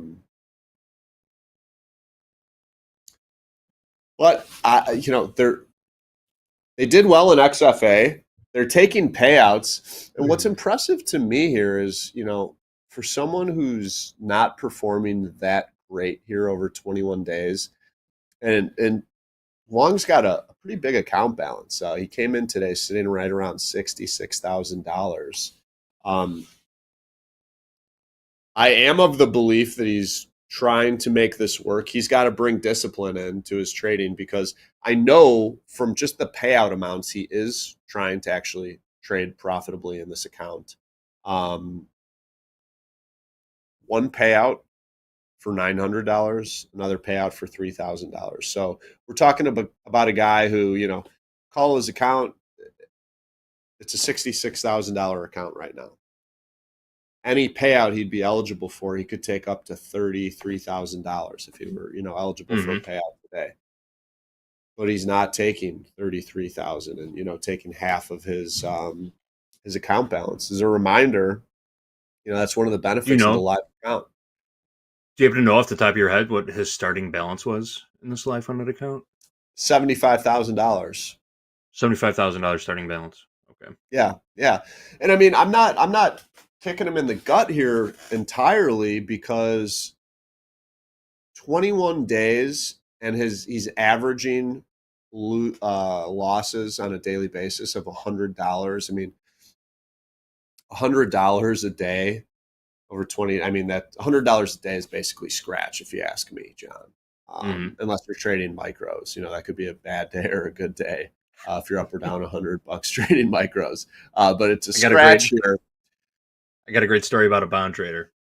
So really quickly, go ahead. So let's get to that. But like, he's not doing all that awful here, because he's only losing $100 a day over 20 days, and I mean that's $2,000. So started at 75. He's taken about 4,000 in payouts, you know, and then he's taken a couple thousand in losses, and he's at where he's at. So he's not far off his account balance highs, but along these metrics are very, very poor. If you'd like to come in from our neighboring Indiana, Noblesville, to Chicago, we can sit down and talk about this a little bit, or you can come on and we can talk about this a little bit. But like, there's some easy changes to make here, where we could easily reverse that net P&L being negative to a positive. Let's hear this bond story. Oh, you mentioned considering $100 to be a scratch day, and I remember a guy in the bond pit. I won't say his name because he's a fairly large trader. I'm sure a lot of people know who he was, but he turned to a guy next to him and said, "Hey, did you make any money on that trade that I gave you?"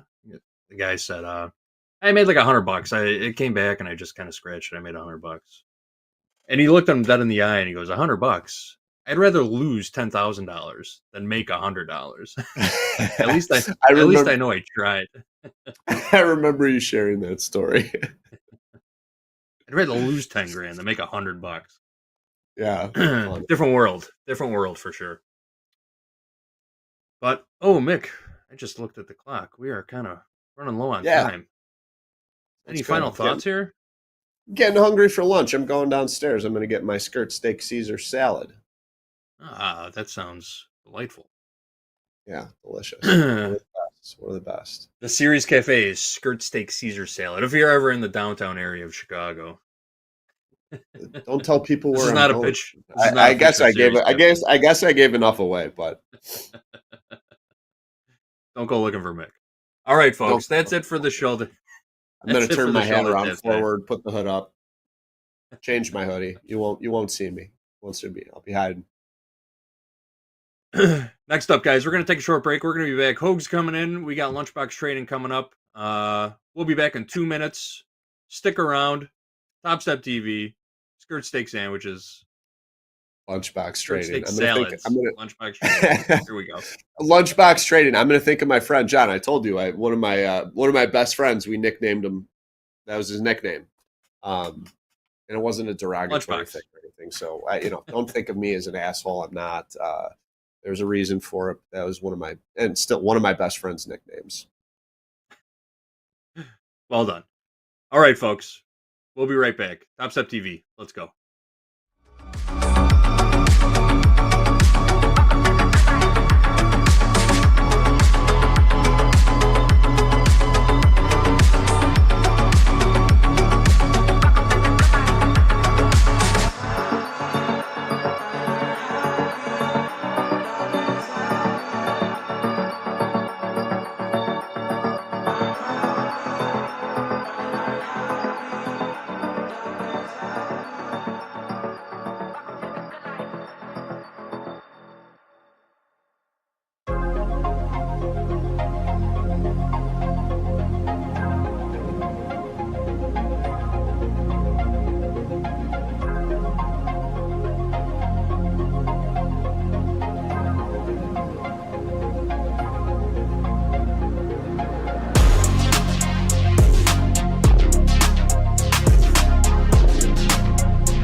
Well, welcome back, friends and traders. It is Lunchbox Trading time, formerly known as Group Coaching. I'm JD. You're looking at John the Goat Hoagland over there. We're going to talk some markets. We're going to look at some charts. We're going to put on some trades, and we're going to answer some of your questions, too.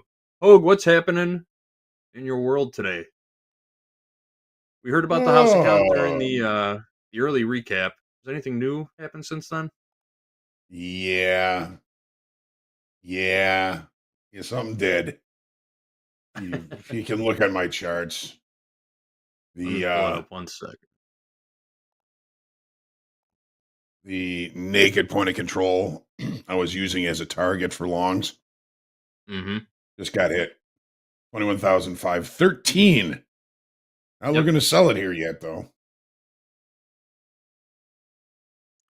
During trades with Topstep, Andre and Jonathan D and I were on.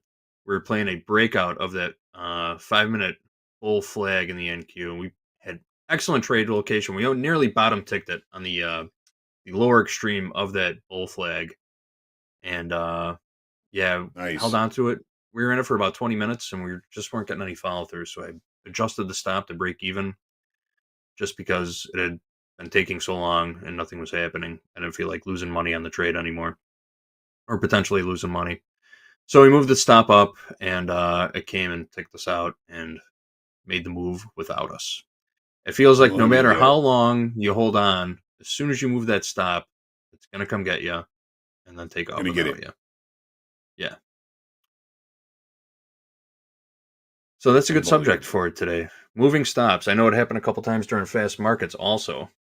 So, moving stops too soon. It's a thing. Yeah. I did it today. Hoag did it today. Yeah. Yeah. Yep. Yeah, and it's something I heard over and over and over and over and over and over again when I was doing one-on-one coaching and teaching trading, and it seemed like 9 out of 10 traders all had the same question, and that was, why when I move my stop to break even or break even plus 1, whatever it is that you're doing, does price always seem to come and hit that stop, and then I get to watch the trade without me? And well, first off, the question was, how do I stop from doing that? And the only answer would be stop moving your stop to break even or break even plus 1. There has to be legitimate reasons for moving or trailing a stop. I think most people trail stops way too quickly and, way too early in the process of a trade. And I get it. The market starts going your way. You think, okay, now I can move my stop up. I don't have to have any more risk on this trade. It feels good to remove the risk on that trade, but it puts your stop at basically the level that you were looking at to take the trade to begin with. It doesn't invalidate the trade at that level. The market seems like more often than not is going to come and recheck that level before you're going to get your real move. So there's big temptation to take the risk off on any trade like that. Of course there is, but you're going to get stopped out on good trades, and it happens a lot. Happened to us a couple of times today. Now the trade late in the session that we took, let's take a look at this. Okay, so we took the long. Let's call it 461. 461. Yes, 461. So the market came and put in a higher low, put in another higher low. So to take the risk off, I went below this first higher low with the stop. Well, look what happened. Of course, the market came down, basically ticked us out, and then continued to move. I don't, the legitimate stop for me on this long would have been below the IB low, which is, rather substantial. That's 61 down to 30, so we're looking at 25 to 30 points of risk. Not excessive, especially for a small position size. And that's originally where I think the stop was. We saw some profits. We did take some profits off that. We left a runner on, and it's the runner that got ticked out close to our entry. just got us. It didn't turn out to be such a bad idea or a bad deal because the market did come back down to the IB high. Look at this. 1, 2 opportunities back at the IB high to look for that long. And finally the market takes off and gets to my initial profit target, which was this naked point of control up here at 21,513.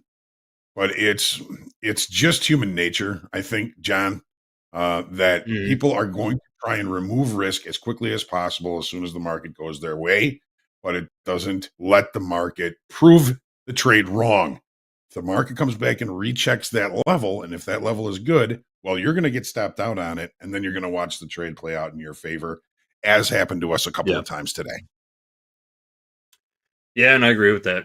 I figured the way my thought process was working, I thought we had given it enough time to play out. I was looking at a 3-minute chart when we put the trade on. It had been about 20 minutes. So we'd given the market plenty of time to react to that area, in my opinion.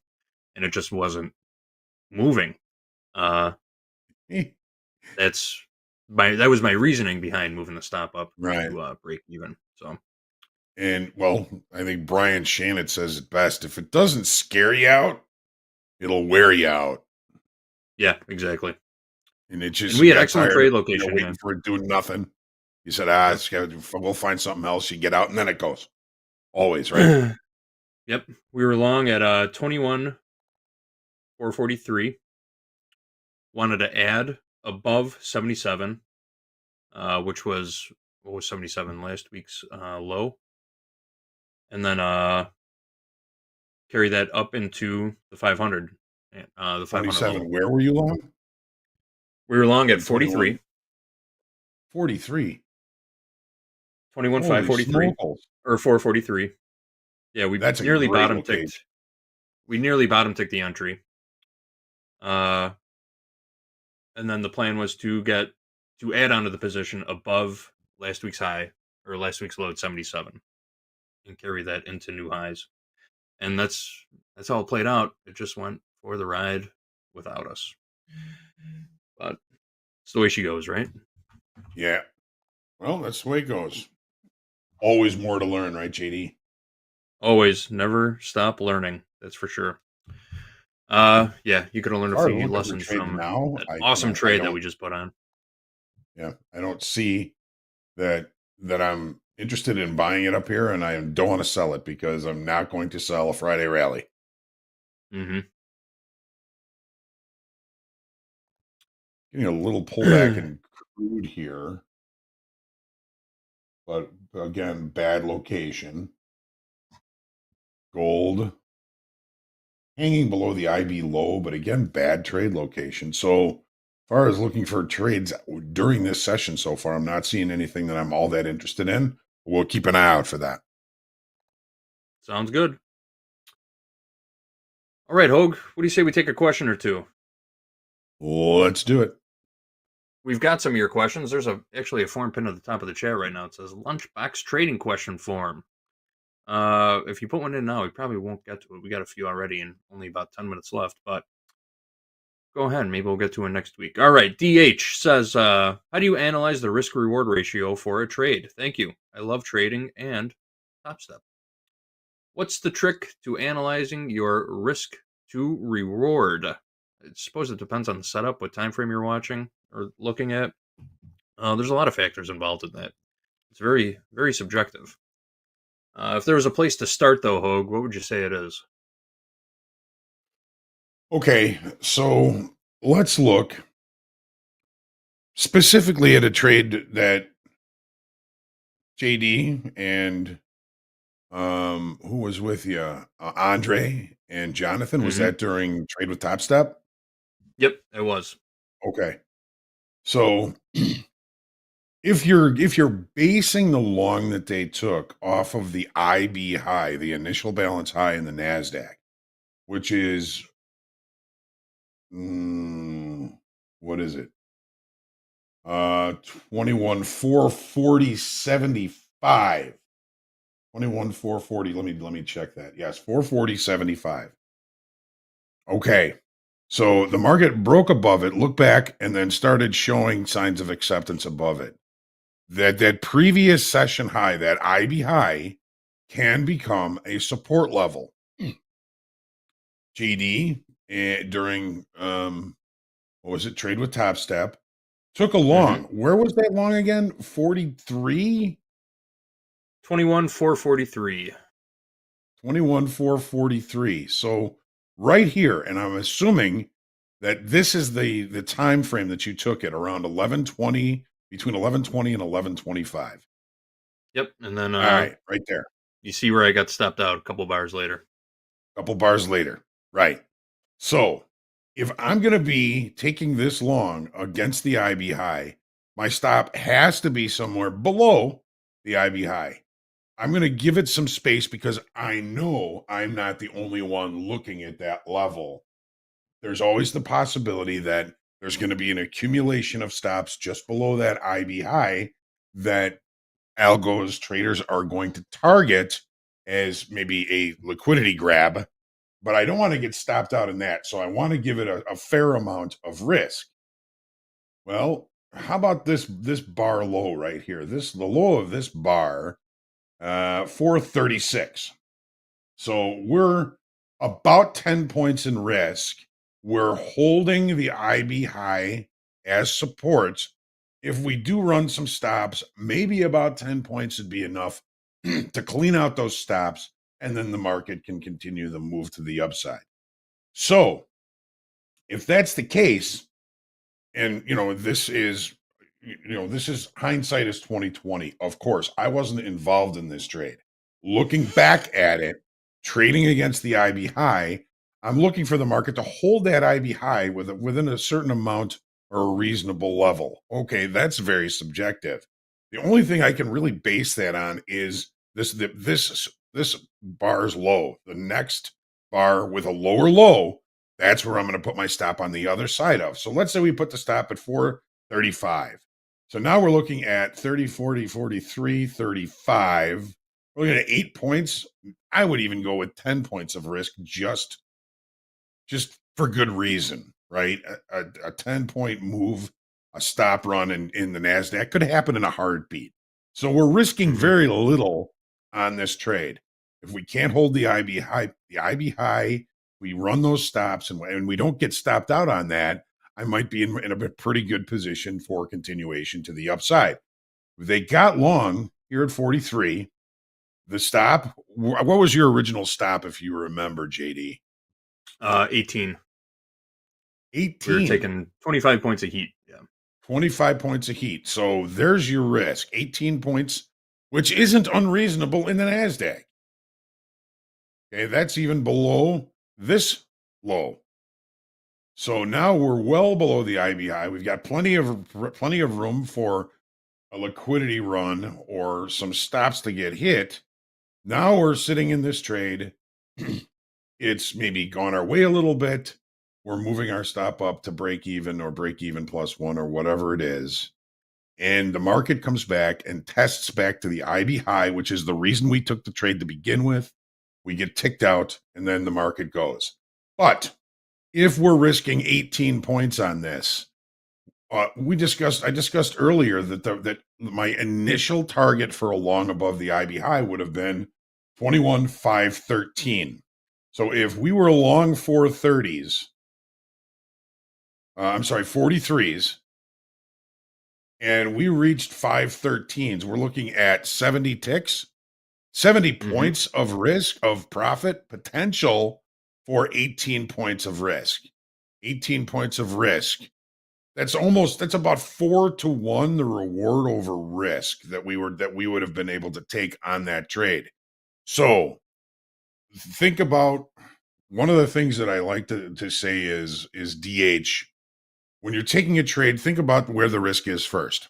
If the risk is 18 points and you're trading against an IB high, and again, this is very specific. You can have your own setups, you can have your own reasons and your own ideas about where price has to auction to prove the trade wrong. Sometimes you're going to be right on that. Sometimes you're going to be wrong on that.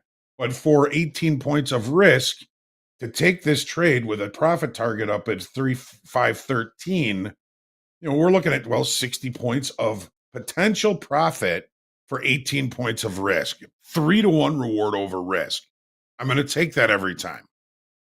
Mm-hmm. So it's not, analyzing the reward or risk per trade. It's analyzing the reward versus risk for each trade and what your potential and reasonable profit target looks like and how much you have to risk before the trade proves you wrong. Do we know it's going to prove us wrong? No. Do we know that it's going to come down here and tick us out and then rally? We don't. But we have to be risk first thinking, okay, I can risk 18 points on a couple of NASDAQ. And if this trade does work out, what is the potential profit target? Well, you heard JD talking about they were long here. They were looking at potentially adding to that position above last week's low, which is 476.75, which would have been a good move because it really accelerated up to and through our eventual profit target. I'm okay with a trade going through a potential profit target. That's the plan. If it continues to go through, am I going to be bummed out about it? No, because it wasn't the plan to begin with. Maybe I left a runner on and I can let the runner continue. But if I have a plan, there's my entry. Here's my risk.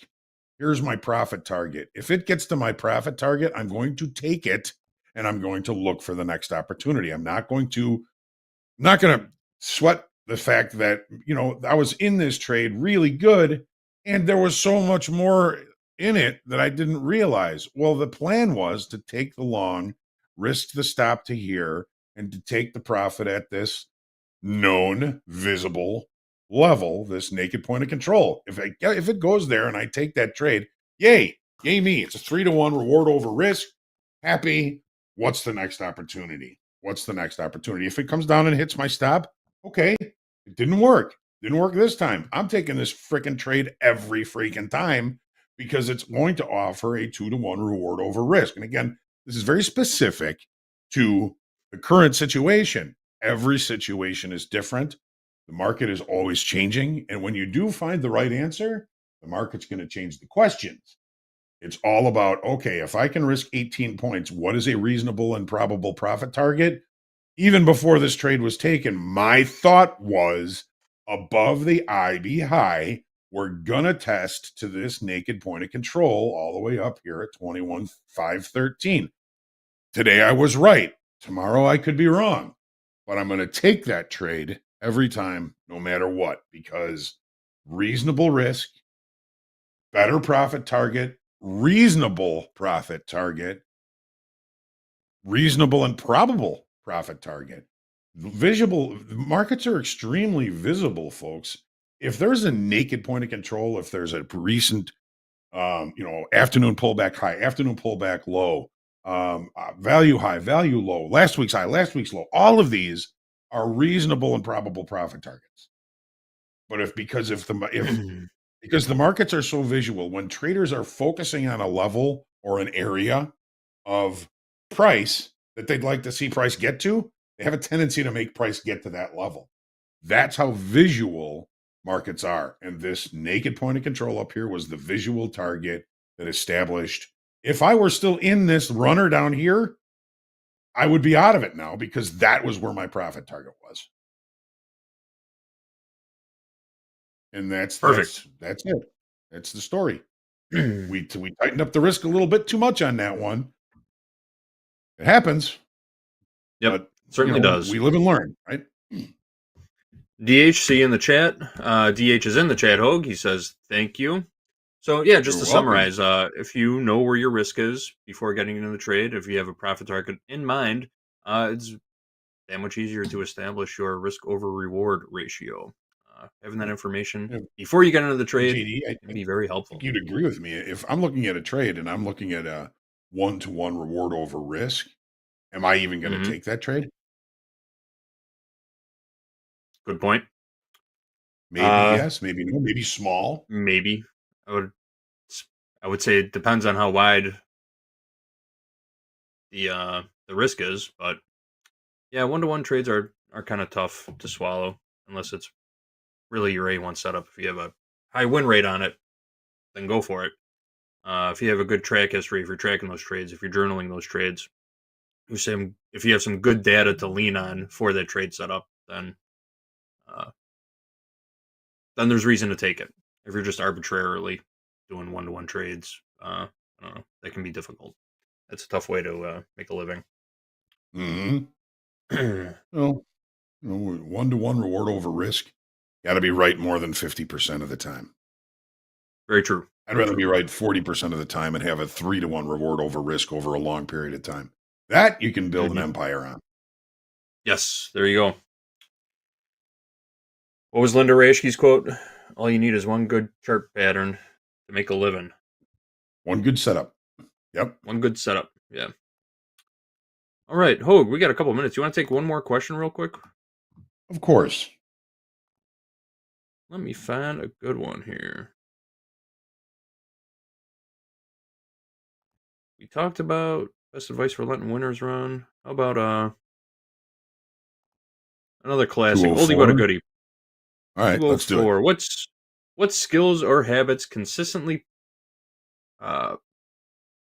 what skills or habits separate consistently profitable traders from other traders? What are the traits of a consistently profitable trader, Hoag? This is something that comes with knowledge, experience, screen time.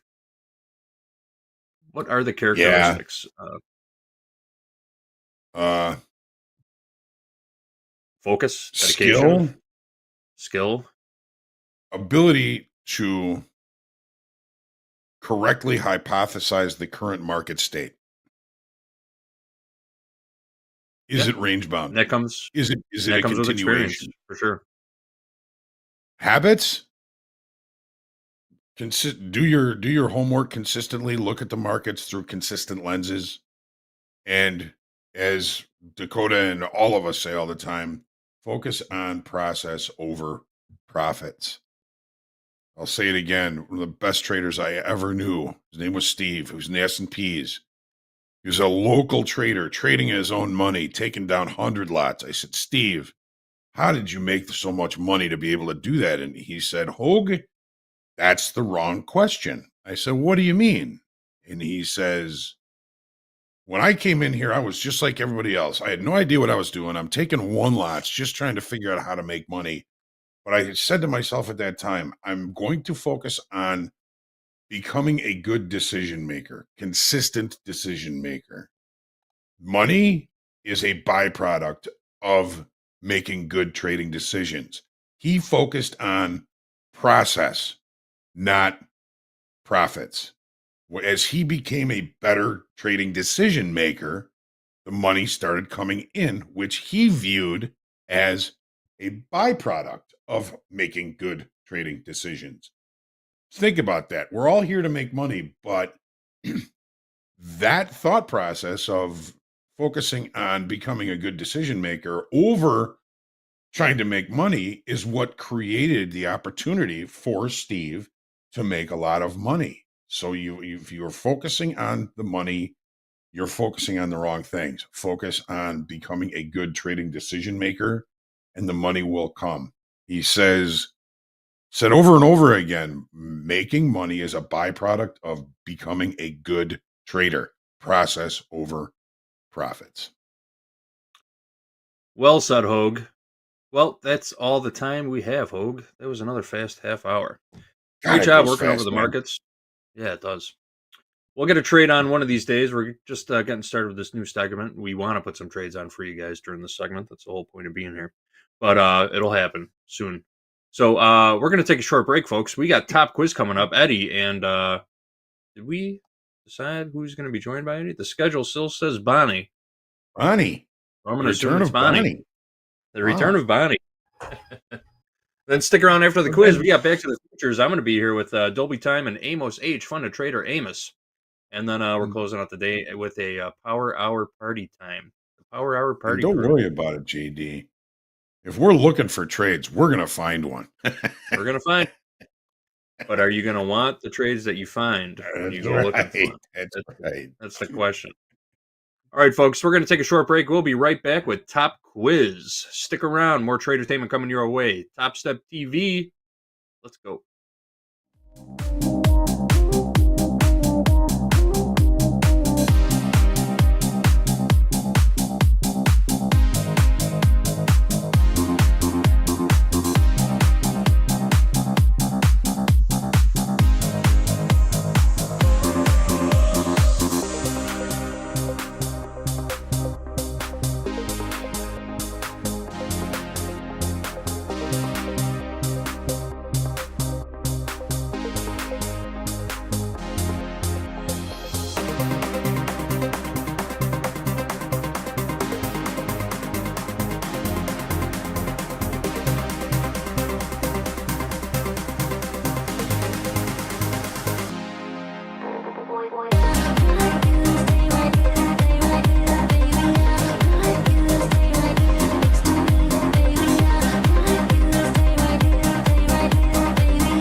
It's time for Topquiz. It's time for Topquiz. It's time for Topquiz. All right, we're back. You know what time it is? It's time for Topquiz. Oh yeah. I was like, where's the music? Oh yeah. Did you hear the music? Yes, I just heard it. My goodness. All right. Welcome to Topquiz. Welcome, Bonnie. How are you doing, Bonnie? Good. How are you, Eddie? I am fine. How was your New Year's? It was amazing. Very excited for this new year, to be honest. 2025. 2024 was great, but 2025 is going to be even better. Even better. You hear that, ladies and gentlemen? Bonnie says 2025 is going to be even better.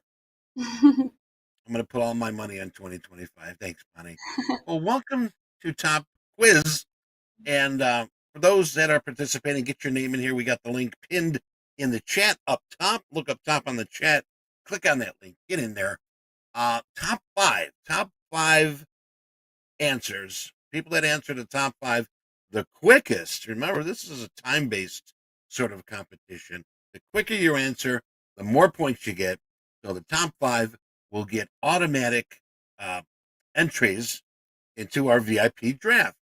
Everyone else who gets 3 or more questions will be entered into a raffle. And we'll see, we'll draw 20 remaining winners. And James, are we going to pull that out on Power Hour? Try my hardest to get it out for Power Hour, but if not, maybe Monday. But we're gonna shoot for Power Hour. We're gonna shoot for it. Okay, good deal. All right, set here, and people still logging in, which is fine. And we'll get some players up here for the board. And I think when James is ready, he'll give us a little countdown here. So, you know, leave Bonnie, it open I've for been about 10 more seconds.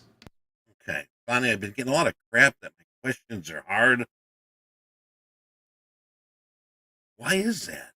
They're not. They're not. All right. Final entries in.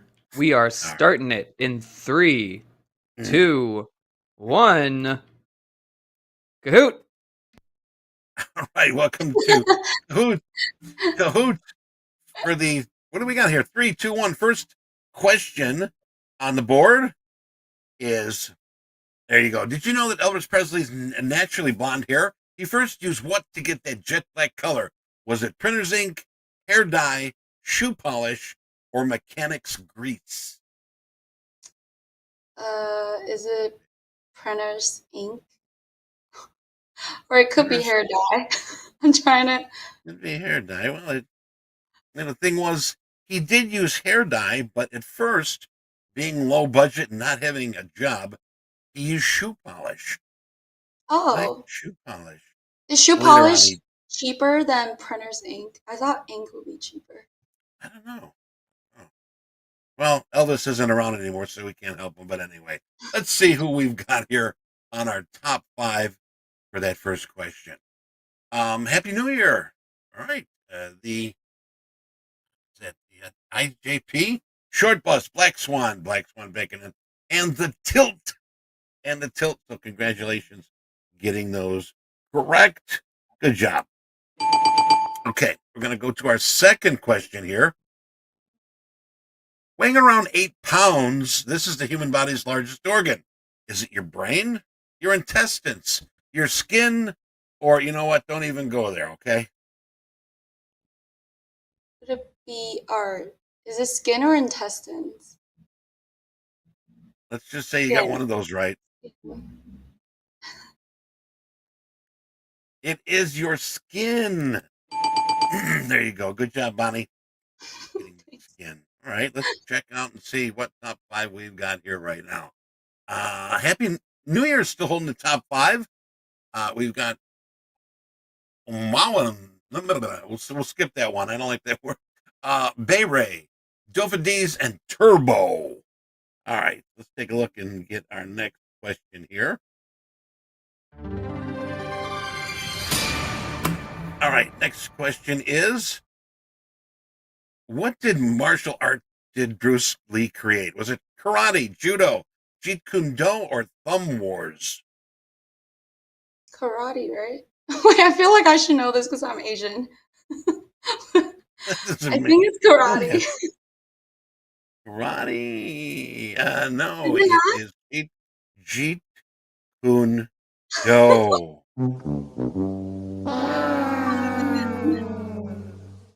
All right, let's take a look and see what our top 5 are. Bofa D taking over the top spot. Sub King, Raptor Jr., Jay the Man, and Dolby's Cat, Gus. Nice to see that Dolby Cat Gus is playing. All right, for our last question of the game here. What name is singer-actor Stefani Germanotta better known by? Is it Rihanna? Is it Beyonce, Lady Gaga, or Roseanne Barr? Huh? Is it Lady Gaga? Lady Gaga, is correct. Yes, it is Lady Gaga. Yeah, you're right. All right, Lady. Wow, a lot of people got that one right. All right, let's see who our top 5 are that are getting a free pass to our VIP. Take a look here. Third spot, Jay the Man. Second spot, Sub King. And number 1, we have got, there it is, both of these what? We got, I can't read that too well, but we got 4th and 5th place. You will get an automatic entry into the VIP draft, and we will pick the rest here. But otherwise, Bonnie, thank you for being with us here today. That wasn't too bad, was it? You did pretty good. You got 6 out of the 4, right? 6 out of the 4 correct. Oh, you're too nice. All right, Bonnie. Bonnie, have a great weekend. Thanks for being with us here. And coming up next here, we've got our 1 o'clock session. JD, Dolby, and Amos for Back to the Futures. We'll be right back. Stick around. Oh boy, what a day. Happy Friday. See you, Bonnie. Thank you. Happy New Year.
Good afternoon, friends and traders. Welcome back to the futures.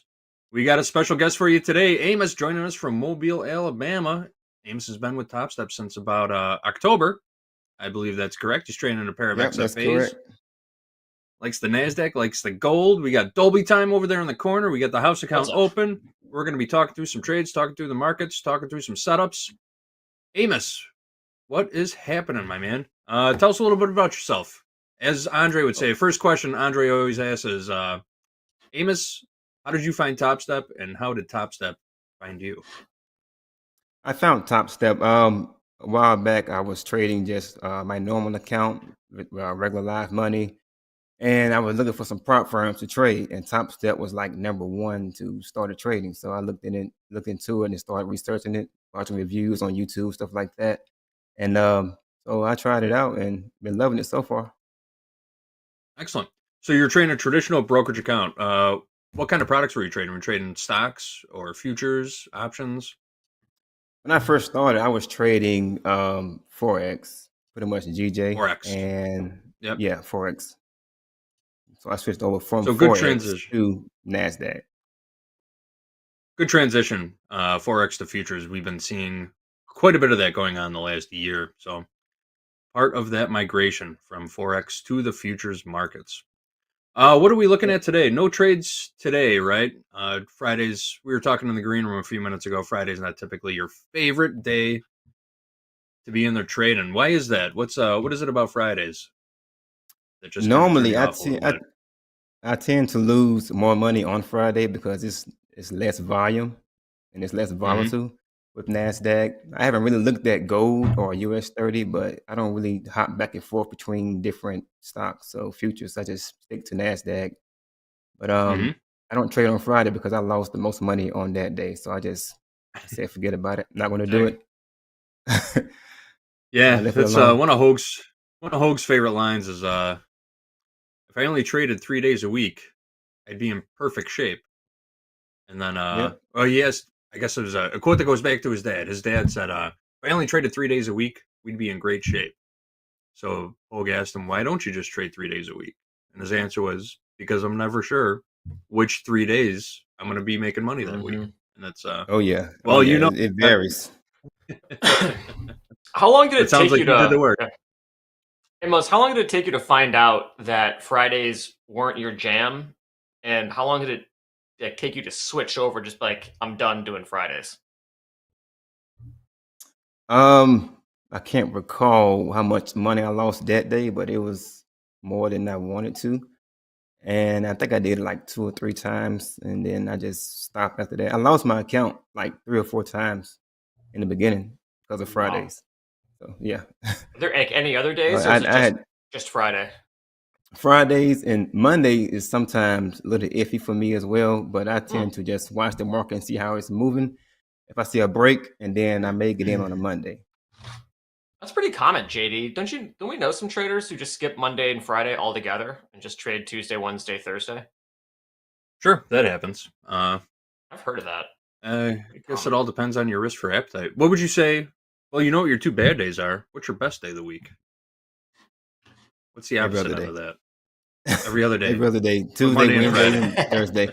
Yeah, pretty much. If it's like what I've noticed, I think last month sometime we hit all-time high with NASDAQ, and I think I lost some money during that week because it was ranging really, really bad. So I'm not sure what day that was. Pretty sure it wasn't Friday, but yeah. It wasn't Friday. You don't like the ranges, huh, Amos? That hurts my heart to hear you say that. But I what like is, them whenever. I'm sorry. Go ahead. No, so what is your preferred preferred trading strategy or method? I think we have your charts up right now, actually. If you kind of want to cover what you look at. Well, I like the ranges. If it's like in between before market open, 8:30 a.m. or my time.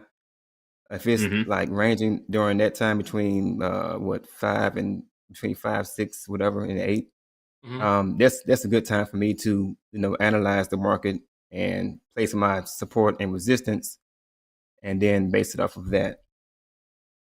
So if it breaks my support or resistance during 8:30, between 8:30 and 9 o'clock.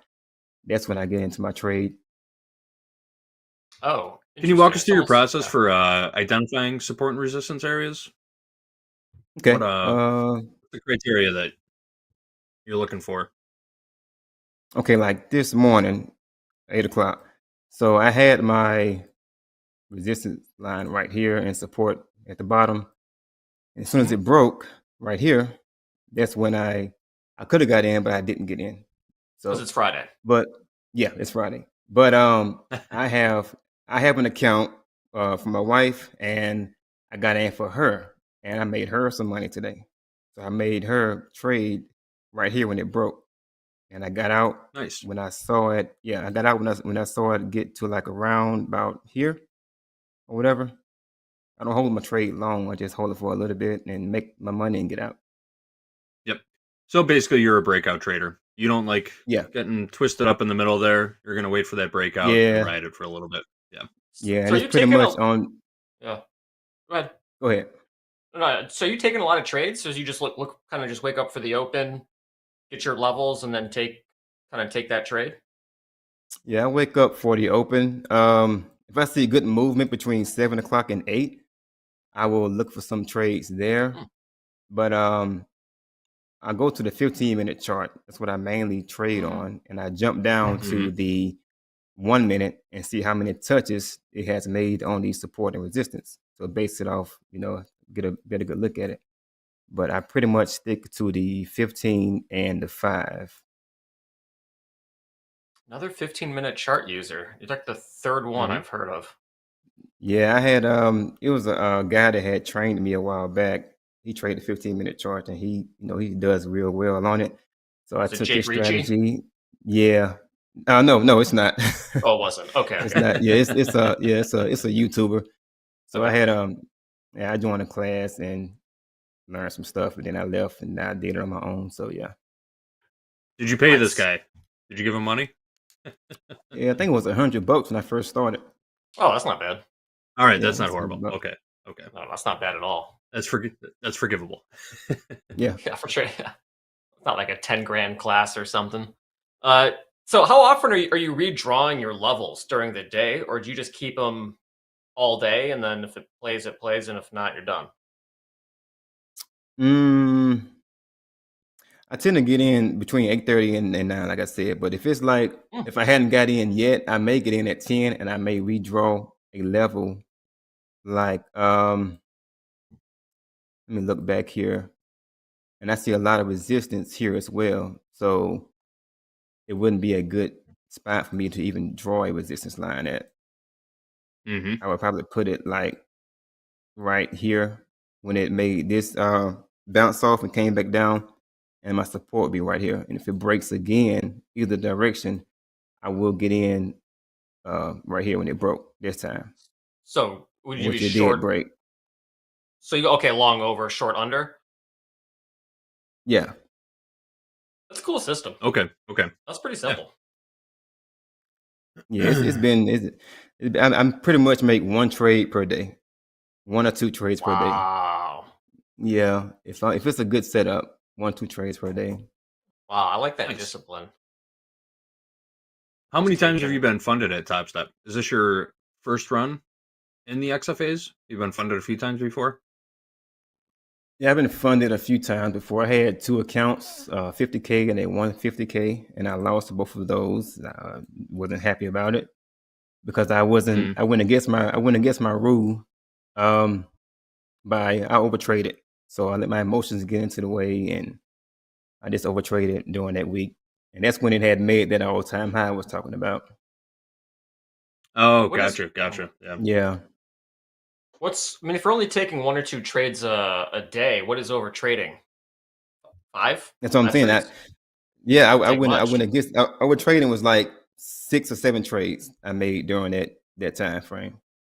Wow. I don't think there's a single person in chat that can relate to you saying that 6 trades is over trading. Well, I like the discipline. I think everyone wants to trade. Everyone wants to trade Monday through Friday. They want to trade on Saturdays and Sundays, take a million trades. But they want to get into that XFA. They want to pass the trading combine in 2 days by any means necessary. Yeah. Into that funded level account, and then change their entire strategy once they get funded. Yeah, that seems to be the story we hear quite a bit. Yeah, it takes me about 2 days to pass the combine. So I passed both of these at the same time with that strategy. Good. Yeah. Nice. So you must be holding trades then for quite a while, no? No, because you get the $1,500 for the combine, and that's it. So I hold it for like about about 10 seconds, something like that. It don't be if long it's at all. NASDAQ. If it's NASDAQ. Yeah, if it's NASDAQ, yeah. Especially How many around contracts 70. then? With the combine, it's 1 contract, and with my XFA, it's I scaled it down to 2 contracts. I used to use 5, but I scaled it down to 2. Yeah, that makes sense. Full disclosure, I'm pulling up your trade report right now. We're gonna. JD the super sleuth here. Yeah, you got an average hold time of about 4 minutes on the winners, 1 minute on the losers. Wow, nice. And a nice day yesterday. $1,500 trading the ES or the NQ yesterday. Very nice. So you're coming off a couple good days, a couple nice days of winners. Need a couple more to get that payout eligibility, but everything is looking pretty good in these XFA so far. Yeah, I got a while to go. What is Not too much. What are you looking forward? What are you looking forward to for 2025 when it comes to your kind of trading goals?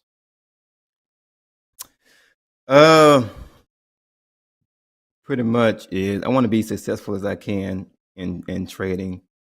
To be able to provide the way I should, for the fam, and try to be disciplined and stick to my strategy. Don't overtrade. Scale down my contract size. So 1 or 2. If I have more cushion to go off of, I may up my contract size, maybe 3 or 4. So I'm just taking it really easy this time, and going to be more careful and be humble during this year. Yeah, market can definitely bring out the worst in us. So it sounds like you're making some progress as far as like discipline goes. I mean, what were you struggling with, say when you first started trading, and how have you improved there?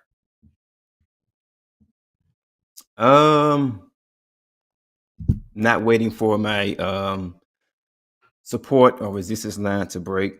I was struggling with that. I was trying to hurry up and get into a trade and get out because I had other stuff to do.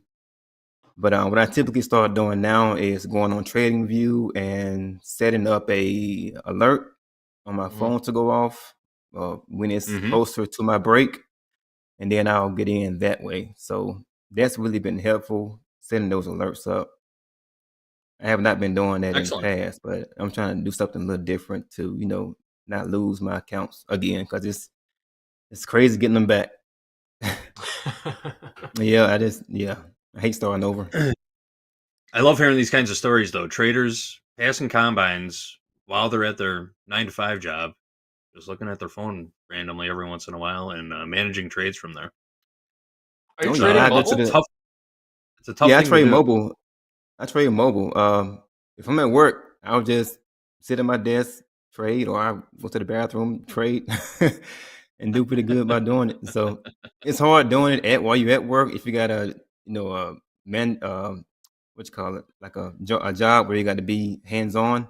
But mine is pretty much more laid back. So did you trade Forex on mobile too then? I did. I was using MetaTrader 4 in the past. MetaTrader, yeah. And Trade Locker. Oh, that's cool. I don't know if I could do mobile trading. It seems kind of stressful. It's just like bringing around like a little pocket of stress in your phone. So you must have some pretty good like discipline. Do you ever get like tilted at your job from trading? Ooh, good question. Good question. You ever put on a bad trade at work and take it out on a coworker maybe? I had a trade I was in, and I had a call from my boss. I had to go do something, and I was in a trade. I'm like, oh man, and the trade was still going. It was going my direction, but I was scared that it's going to go the opposite direction. So I hurry up and did what he told me to do, and then I set me a stop loss up and a take profit, and luckily it hit my take profit. So. Oh man. So yeah, I gotta be careful with trading network sometimes. Everyone else got lucky that day. That's exactly right. All right, guys. Nothing's really happening. We got the NQ tapping on the ceiling of new highs right now. Everything's pretty slow right now. We're gonna bring in Eddie real quick. He's got a couple of announcements for us. Eddie, my man, what is the news? Yes, hey, if you're following something, hopefully you're following Topstep TV on Twitter or X, or like I like to call it, Twix. Make sure you're following Topstep TV on Twitter to keep up with what's happening on the show throughout the day. Be the first to know our special guest on that day. And if you post about your trading day, your funded trader certificate, your battle station, your payout club swag, your dog wearing some Topstep trader swag, whatever you got, tag it at Topstep and / hashtag Power Hour, and we'll get it in the next segment. So you got something good to share with us, send it out. Back to you, JD. Thank you, Eddie. Yep. Send us your content. Just tag us on social media. We will find your content. We will come get your content. And we will, if it's any good, we will post it live here on Topstep TV. Amos, there was a question in chat. What is kind of like your stop loss and your take profit for your trades? Let me see. Okay, well, I'm not going to do it right now.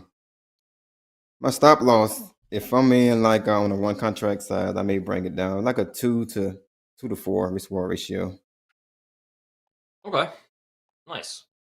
So do you always just go like 2 to 1, just kind of keep it easy? Yeah, pretty much. Yeah, I like that. It really does make things a lot easier when you're not playing with your take profit. Yeah. Easier on the mind. And clearly it's working for you. You got in those XFAs account, you got a good balance going. Are you taking payouts? Have you taken a payout yet? Yeah, I've taken quite a few payouts. Excellent. December and November. Well, maybe November I did. Very good. A good month. Money for the holidays. Yeah,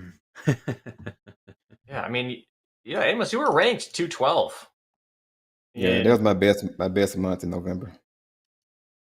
Yeah, December 4th, you were ranked 212 on the leaderboard. That's awesome. It's up there.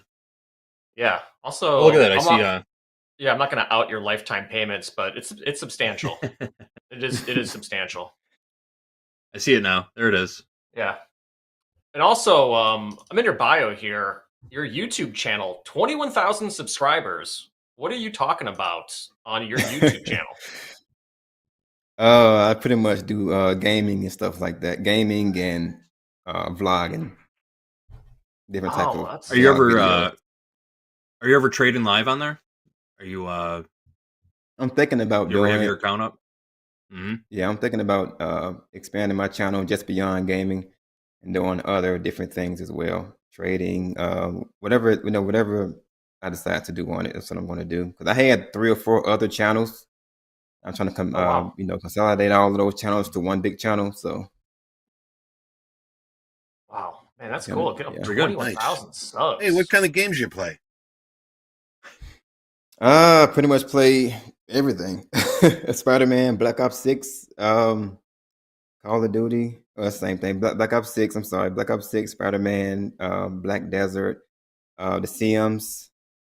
I got a whole genre of games that I play, so it's a lot. A lot. I do different types of reviews on the game, so I gotta make sure I'm playing a lot of variety of them.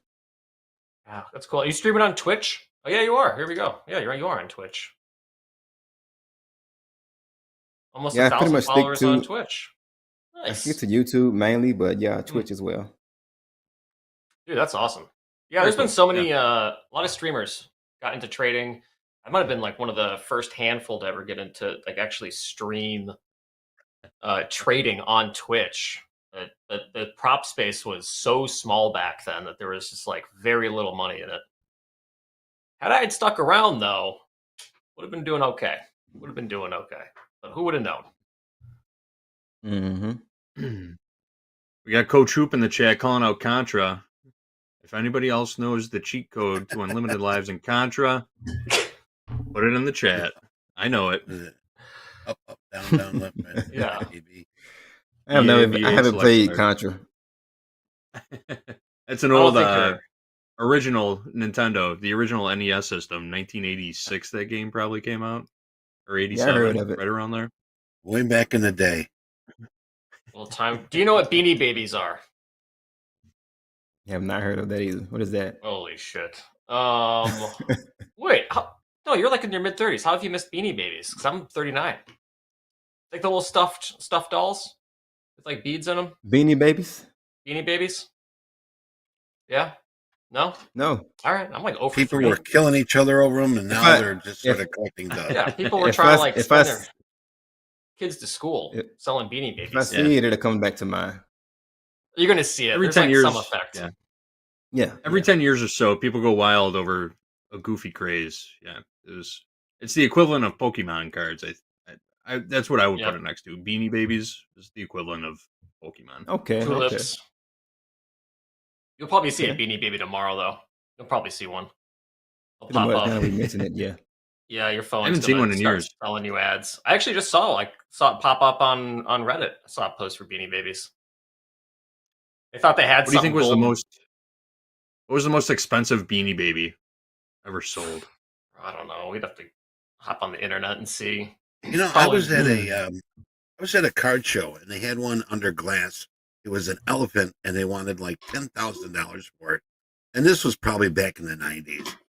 So that's like 100,000 inflation adjusted. The ones that went for money were like the misprints and things that were wrong with them. And oh yeah. All right, JD, I have the number one most expensive Beanie Baby. It was the one created after the passing of Princess Diana. How much do you think it goes for on eBay? $250,000. million. No. Right, you're really overvaluing these things, but that's pretty good. 500,000. Wow. Yeah. $500,000.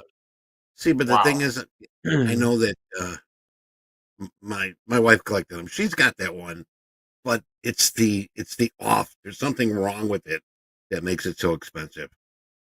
We should quarters, right? Yeah, we should see if Coach Dakota can get his account to 500,000, cash it all out, and then buy the Beanie Baby on eBay Live. Buy the Beanie Baby. I think that would be a pretty big flex. Better than a Lambo. Amos, do you own any Lambos? Ferraris? I wish. You wish? No? All right. Yeah. You can always get an old AI Toyota one over here. for your stream, for your trading stream. Get into that live account, and then we'll talk cars. Would you want one, though? I see a lot of guys, these famous traders or these more successful traders, they always got to get the Lambos and the Ferraris. I really don't want one. I ain't got to have one. No, just a typical regular car for me. So I ain't got to really show off like that, really. No. I want a Benz. I'm going to say these Benz on a BMW, but other than that, that's it. That's reasonable. Yeah. I'm not a car guy at all. Like, neither am I. Yeah, me neither. I'm not even a cars shoe don't guy. impress me much. I'm not even a shoe guy. We got those Nikes. I feel like my entire personality changed, JD, as soon as I put those on. I don't know if those for the better. I don't know if those for the better either. This NASDAQ, though, just straight up. Where do we get long? Yep, look at that. Checking in. Tilt's flat, 53% long. NASDAQ, 54% short. ES, which in my eyes is pretty flat. 67% long crude, 58%. I'm sorry. 67% short crude, 58% long gold. And we're still hovering right around the highs in the NQ. Same with the ES. Just not a whole lot of action happening. No. How do you feel about buying new highs, Amos? Yeah. Oh, yeah. I did that. And I'm down for new highs and new lows, both ways. Yeah. Yeah. Trade 'em. What do you want to? Amos, Oh, if you, I was gonna say let's get something on for Power Hour, but we're doing the reversal challenge, so we'll be able yeah, to I manage know. it. I know it'd be fun though, because this is actually a pretty good market, surprisingly, for Power Hour. Because typically it's just completely range bound, but for 1 to 2 p.m., this has actually been fairly trendy, which is kind of unusual. I mean, we're Yeah, up very like unusual. almost Yeah, it's going pretty 60 good points. so far. Yeah, 60 points to the upside. It's very unusual. Amos, Does we have a lot this- of traders in chat here who maybe have not gotten funded yet. What would be your advice to someone who's looking to get into their first express funded account for the new year? Just keep your contract sizes low. Don't overtrade. If you got a combine, if you know your strategy, just stick to it. Don't get outside of your strategy because that's when you mess up. That's what happened to me. With the combines, I say 2 to 3 contract size. Get in and get out. If you hold it too long, just it may reverse on you. So yeah. Sound advice: trust the process, build a cushion, and make good trading decisions. I mean, it is that simple, that's the right? way to do You just it. gotta Yeah, follow your plan. Just follow your plan. JD, a lot of people forget to start to build that cushion, that foundation. And, they're swinging for the fence right away. And I think that's why we see a lot of traders failing. Mm-hmm. It was a Yeah, rush. historically, that's it. Everybody's in such a rush to get to the funded level that it's they sort of lose focus on the process altogether and just right. Market Yeah, knows if it's you're naughty or emotions. nice. It's emotions Mhm. too. Your emotions get into the way. It's crazy. It can mess with your psychology. Make you place trades. It's not even you go outside of your strategy if you are really emotional about it. Do you have any instances of that? Yeah. Amos? I'm trying to think. I'm trying to go back to my experiences. It's been time. Honestly, it's been times where I have broke down and started crying. Honestly, I have, because I had yeah. I went against my rules and my strategy, and I got real mad about it, and I almost gave up, but I didn't. I kept pushing, and I said, you know what? Let me go back to my strategy from the beginning and try it again because I know it works. So when my emotions got into the way, I messed up. So.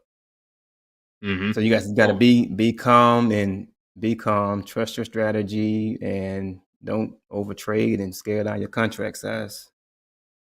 What is trading taught you about yourself? That I am not disciplined enough. Mm. That's the main thing. Is let me realize that that's pretty much the main thing. The only thing really, I gotta be more disciplined with everything. The food I eat, with the kids around the house, everything. Gotta be more disciplined. Yeah. Well, you're mature That's enough all to right. recognize it, so that's a good start, you Yeah. know, and that's something to build off of for sure. It's very All right, humbling guys. experience. Very humbling. Trading is the ultimate humbling experience, in my opinion. And if you're not capable to roll over or roll with the punches and take a few on the chin every once in a while, this isn't going to be a good experience for you. But that said, we got a couple minutes left. We're going to bring Hoag in for the afternoon recap. Anything else you guys want to say to close this out? Amos, final words. Final words.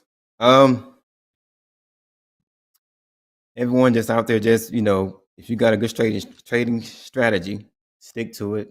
And if you got someone that's helping you, you need that partner beside you that's going to push you through and tell you not to quit, and just keep pushing. Don't there's one thing I learned. I stopped trading for like months, and it was the worst mistake I ever made. So I finally decided to get back in. My wife helped me. She pushed me to keep going and keep trading. So she was the big help, because I almost gave up. So just keep pushing. You're going to lose some days, you're going to win some days, but you can't win them all. So yeah. Man, sounds like you found a winner for sure. Because I don't know, absolutely. There's some people out Nice there. support It's like, system you there. suck. You keep on losing. Stop doing that. Go do something else. Like, Oh yeah, that's awesome though. I told myself that. I told myself that, but yeah. That's awesome. Well, Amos, thank you so much for sharing. Yeah. Oh yeah, no problem. Great story. Thanks for sharing with us. We all appreciate it. Thanks for being part of our community. Thanks for being a part of Topstep. We appreciate you and your time for coming on here today. So thank you very much. Okay, no problems. Your thing. Happy New All right, Year, guys. And Happy New Year, yes. All right, guys, we're going to take a short break. Hoag's going to come in for the afternoon recap in just a minute, and then we're going to close out the day with the Reversal Challenge and Power Hour. We're also going to be putting on a little party show or something. We're all going to be popping in and out of there all afternoon. So stick around. We're going to take a short break. Hoag's coming back in just a minute. Topstep TV. Let's go.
Welcome to the afternoon recap. I'm John Hoagland. Hoag, thanks for being here.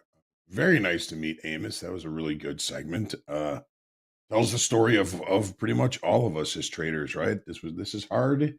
I know I've quit a couple of thousand times at this, but still at it and still doing it. So if I can do it, you can. Take a look at these markets. Look at the NASDAQ. Look at the S&Ps. There's one thing I want to say during this recap. It's this. It's the only thing on this. I don't know if you can read it, but it says Where is it? It says, never sell a Friday rally. Never sell a Friday rally. It's a trading colloquialism. It's something that everybody has said or heard or seen at some point.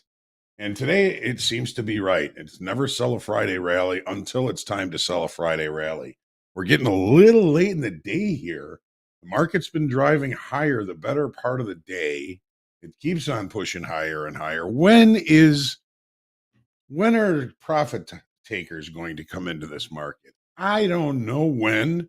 If they do, then it'll be time to sell a Friday rally, but I'm not looking at it right now.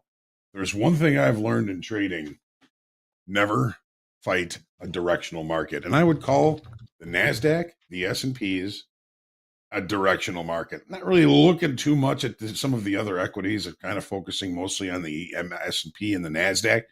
Look at the 5-minute chart here. Once we took out that initial balance high, that failed upside auction, once we got above that, it's been all buyers ever since. You can just see it in the technical analysis. We got even high. We got one little sweep above, came back in, back above it, pushed right back to that sweep, to the high of that failed upside auction. And that's been the spot to buy it ever since. We've been rallying ever since. So again, never sell a Friday rally or a quiet market for that matter. And these markets are relatively quiet. It's Friday. It's really the last day of the trading year. I think next year starts on Monday. As far as upside targets, we've already seen one of the upside targets we were looking for in the NASDAQ. We got a naked point of control in the S&Ps up at 6,017 quarter. Could it get there? Of course it could. Anything can happen. What about this? What about the NASDAQ? Whoops. Hey, not that. This is a 30-minute chart. There's that first target we were looking at this morning. 21,513, a naked point of control.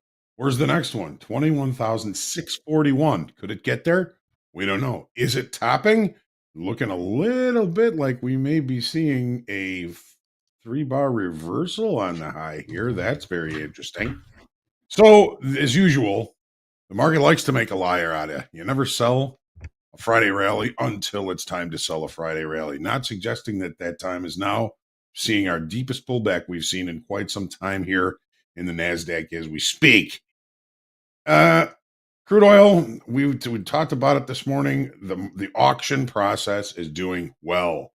We're basically, for all intents and purposes, closed for the day here in crude oil. We saw a little bit of profit taking coming off here that really has set up a bull flag. We've now broken above that bull flag. It wouldn't surprise me to see this market see a little bit of upside continuation even in the extended trading hours after the regular trading hour close here. Look at all that volume on that last bar to the downside. Lots of long liquidation, bull flag, breaking out the bull flag. Maybe we're going to see some continuation to the upside. Again, very small initial balances and very small ranges overall in crude oil. What's the regular trading hour session range for crude today? 99 ticks. $1. $1.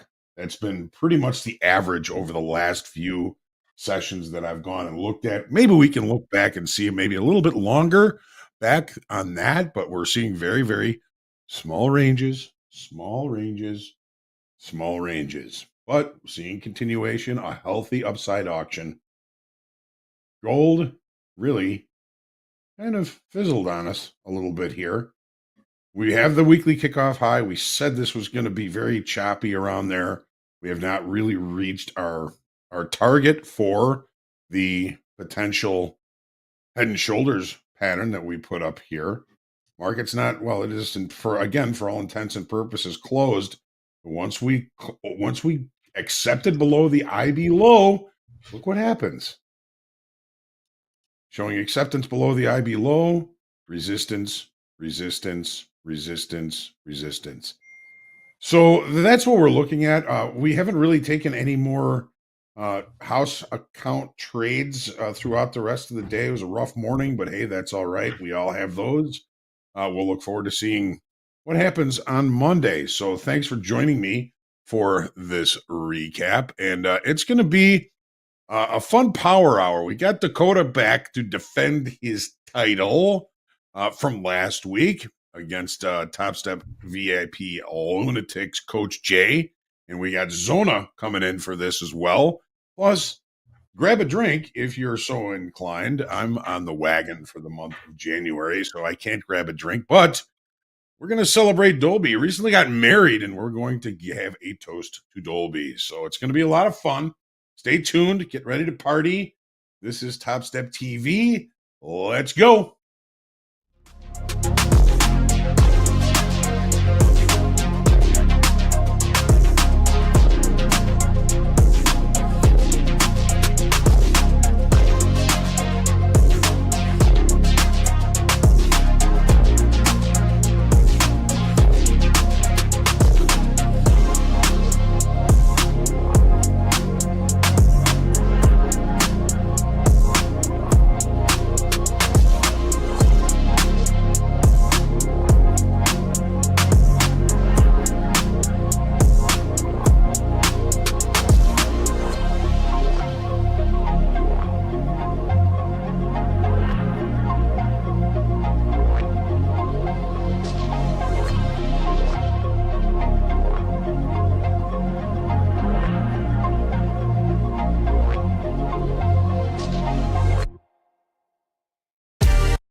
Hello, everybody. Welcome back to Power Hour Reversal Challenge. 6 people on screen. However, only 4 are going to be playing. It is a celebration of myself getting married to Hannah. So if you have a beverage, feel free to join. I will not be playing the Reversal Challenge. I will be hosting, critiquing, analyzing. Oh, look, nice beverages here, boys. Congratulations. Those are excellent. Nice little party background. Jay, if you are not aware, this is the Reversal Challenge for Power Hour. We do this every Friday. And here are the rules. The participants will be trading the NASDAQ with 1 E-mini. The traders have to be in a position the entire time they are on the show. So they can be using the reverse button. They can use the limit orders. But you always got to be in the market no matter what. And we're going to do the Dakota rules, which is we're going to double every 15 minutes. And we're not going to take a break this time. So we'll be... Yes? So we call them the big boy rules. The big boy. Yes, we're playing big boy rules. Dakota is our reigning champion. He won last week. Actually, I think he's on a two-win streak, possibly. We're counting just one, I think. Okay. Yeah, we're counting just Dakota might be in the zone. Also, we have Zona here. Zona, welcome back. Yeah. There's a very proper sweater you have on. Is that a sweater vest? Or just a sweater? No, it is a full cable knit sweater. Cable knit sweater. That is amazing. Perfect. Just and then Dakota, what do we have on here? Is that a half zip? And what's the texture? Well, I was told I couldn't wear my birthday suit, so I threw on a sweater. We know you've always been angling to wear your birthday suit on air. If you do want to see Dakota in his birthday suit, I believe he does have a OnlyFans. Oh boy. He's not trading. It's on the Twitter. You can just watch him there. Yes. Oh. Yes. Only halfway through this one, boys. It's going to be a fun show. So let's start in 45 seconds. So that will be on the 13. If you're going to play at home, everybody, please get into a practice account. You do not want to be doing this in a trading combine or a funded account. This is purely for tradertainment. 30 seconds, and we'll be in a trade. It's party time! This is one I want my live account on right here. Oh man, this is I'm feeling it. The best man. I'm feeling it, Andre. Yeah, let's get that poll up that, too. I mean me. Who's going to win? Wow, everyone's talking trash already. I like 10 it. seconds. 10 seconds. 10 seconds. Here we go. I would be long in my live account right here, right now. You're playing games right now. You know what you're doing. Get in, everyone in. Never Get saw, in the never saw market. Friday rally. Long one. Let the games begin. And practice account only, purely for entertainment. All right, what do we got? Who's long? Who's short? I'm long. I'm short. Long from 519. Long from 520. So I'm already losing. 520 evens. Oh man. 520 evens. Excellent. Zono, haven't seen you in a while. What have you been up to? How's the condo? Condo's great. I haven't been in it much because we were in Antigua. Apparently that's what it's called. I got it wrong when I first went, and I was yelled at for that. But it was good. I discovered my rum tolerance. So amazing. Important to know. It's important to know Well, that. you're pretty young. I have to assume your tolerance is quite high. Quite high. Well, here's the thing. I got a cocktail, but it was like pretty sure it was 90% rum, so I'm not entirely sure. It's like this big. So. Okay. What was it? Can you share what the cocktail? I have no clue what was in it. I just had my dad order it, and I was like, sure. Okay. Nice. Apparently, your dad has a rum requires practice. It does. There's the poll. All right, we got the poll up. Go Who do for you it. think's going to win this one? Coach Jay, Andre, Coach Dakota, or Zona? Oh man, Zona. Who's long? Who's short? Is a better I'm long. question. You're long. Yes. How about you? Of course, man. Of course, he's Of course. Everybody. Yeah, this was actually a live account set up. This happened this happened last Friday at the same time too. Is that poll coming back? Man, Never sell a Friday rally. I voted for Zona. So did I. I voted for Coach Hey, Jay. I sold last time, so